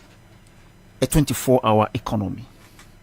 Abra, His Excellency Ntrohine, the tyrant of our time, making every Ghanaian to realize, for them, they could be better even if they die, some people, under a leadership such as this useless government, Nana Akufo-Addo led government. But we share the rationale behind 24-hour economy. It is not for one person's interest. It is not for His Excellency former president to say, Murani 24-hour economy to support my government so that obet me eternity things round at any given time. But with a vision, we as a country is about time. Yanrani something like 24-hour economy so that together we can achieve the common interest and common goal. And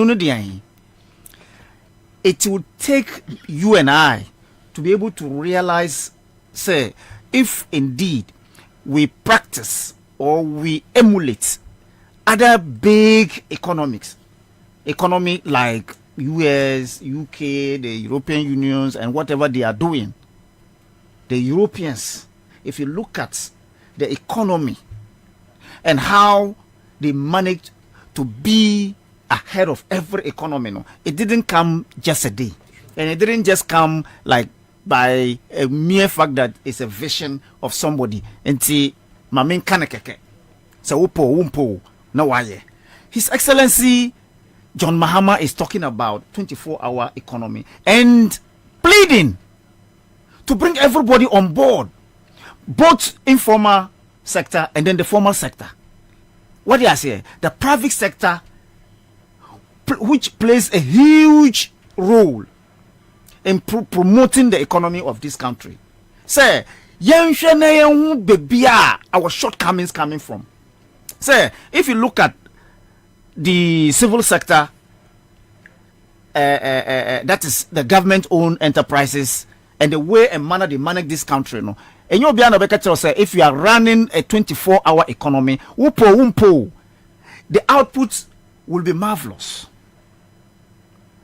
What do I say? Because let's take Friday for example. Say Friday, if as a Muslim me ya sorry ba, Mrs. Me bag me coffee. Don't go back to your office. There be me coffee. Because I pretend to work and I'm being prepared. They also pretend to pay me. Monday, and I'm so say me call a year Saturday, and I'm about Sunday and up until Monday, maybe Juma around 10. So if you are running 24-hour economy, what you can do, ni say, half of your day, if you are running afternoon shift, can be spent somewhere that you want. And this one is even 3 times. What do I say? Because say, if maybe Juma around 12, what do I say? And me call a year Saturday, what would be the excuse for me to my employer say me call a year Saturday nti na month me am bantam? Yes, you can rest at home and come at any time before 12 because we be sure say for 12. Ekobo 8 no wapon. And 9 because elsewhere me ye juma pen. That is how it's done. 3 shifts, 12 hours, nobody. Just a wound or pay. And they will make sure say you will not be able to exceed the 8 hour. Nobody. If you exceed the 8 hour, nature say you are doing overtime. And because of that, when they are able to penetrate, that is when you will see the output. People are doing 12 hours and others are doing 6 hours, others are doing 8 hours, others are, but 8 hours constant so it creates more jobs for the people who doesn't have the requisite requirements to pick them so that we can carry them along. Now you're running 24-hour economy. Do you know the impact it will have on the unemployed graduate association NAPCO and all that? Yes, we know. So it is not for his own interest, but for the generality of that particular idea. No, Ghana stand first at the end of the day. Now, I am very happy that NDC and His Excellency John Mahama has begun setting the pace for these foolish people to to bring back their minds on what is needful in this country. What do I say? Because if you look at it, how on earth can you tell me say this particular economy, 24-hour economy, is in existence not today, not tomorrow, and you are citing only the hospitals and chop bars? That's useless on their part. Since when did His Excellency John Mahama has begun to set the pace for you people to comment? Say see our hospitals when since Nkrumah's time you're running 24-hour hospital services. So if you are telling me say it is not what John Mahama is talking about, or Katra will say we need an enabling environment for people to be comfortable with their mindset. Say Mikojuma, I will be back home safely. So he will also, as government, contribute some part of security to the private sector. So Mikofia, Meko asunjuimu, Meko akodru asunjuimu, Meko swa, Meko akodru jumomu asunjuimu. So that the government's responsibility is to contribute to one, the enabling environment, which is that Yemeko krania mana eba anajumetima yinemano wa ports. It's one of it. 24-hour. And at the ports, we are wasting so much time. And you know what will happen, sir? If 24-hour is going to be implemented in the port, no demurrage will catch anybody again. Demurrage now, yeah. You see, delay, demurrage abana charge, no. That's one benefit. 24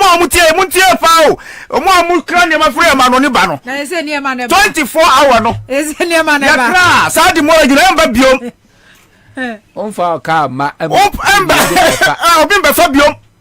That's one benefit. It is key to Aboso Kai Machofuo. So if today this visionary leader called John Mahama coming from your friends are born in your cars. What do you say? Traffic. Look at one thing. wofa sa eyi kwanya eko amasamai. That road network. Omuye juma 24 hours. Look at the impact. 24 months. Go and see what they are doing there. That tells you that if indeed Saminiwu me factory and that there is so much labor force that I would need, but enam to say minisika, enam to say minya juma, mintimi ya na juma nti. The delays in terms of delivery period na yema nkrofo no, yentimi shia, yentimi miti sa target no. Then of course you can be able to manage your human resource effectively so that you can meet your demands, and then when you are able to meet your time, your target, your output and your input would be what? Would be ascertained and be effectively executed. What I say? So this is something everybody should embrace. Look at the passport office. For example, I know, say the passport office, some part of the passport office, maybe I'm printing, they close late. They don't do 24-hour service. No. Foreign affairs. Maybe I print a passport ankasa. They close, some of them closes around 12. Of course, yes. But go to the passport office to see the backlog there. And they'll tell you, say, because of material, I am true because they don't have that motivation. And that's why the Goro boy who go as early as 3 a.m. We go to Goro boy to akose line. Abra on here passport or per se on line ma obi, so that the person can be able to do what? Get access to it in time. Look at who koye your friends saying electronic applications on American platform.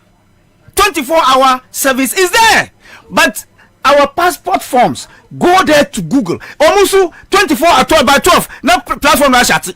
Dear Dr. Bobie Ansah the bay. And me say who go before 12 no, after 12 no, system no. Nobody is there to manage it. The system. Yawura, His Excellency former president, has built ICT centers and then information centers and across the country. Are we utilizing it? No, because lack of motivation no niho. Because if I am there to inform people who are sleeping, the transport system will be 24/7. That's what the John Mahama is saying. Say if indeed the private sector is coming to help me and then embrace my idea, Oba, when you leave work at 12,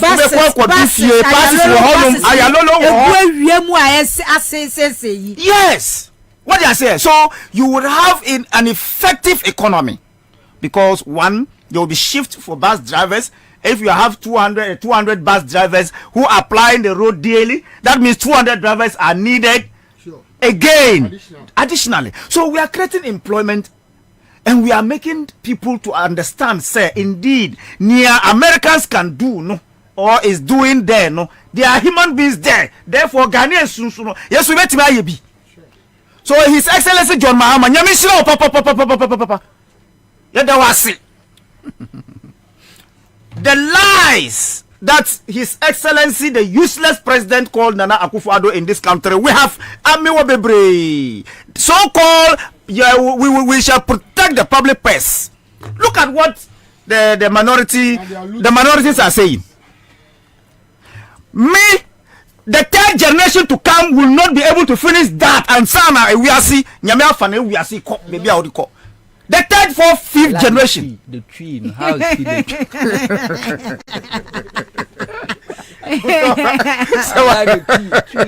What did I say? So it means that these people have decided to cripple you and I.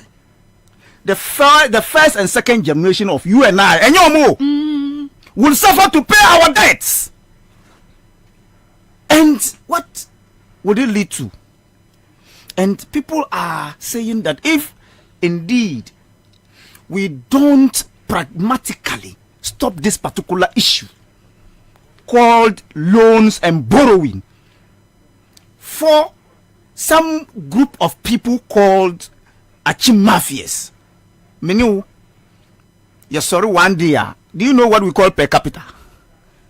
The per capita means when we gather all our resources Now see, yenchemo ubia as Ghanaians. The Obenyano, that's your per capita. Yenyebi. And as we speak today, never as we speak today, we are minus, minus $4,000 each. Minus $4,000. Yeah, the cow minus $4,000. 400 million. Obia the cow 400 million. Tobo. Osi say ya etie ya ka say. A car mini woody. A car Ghana ni biade. The 400 million. 400 million. Aye. 42 January a car ya the car. A car 1,000 or 2,000. Yes, since 400 million. Ona your mama tana obi aka 3,000. Yes. Say obi Ghana obi 400 million Ghana cedis. Obi and yet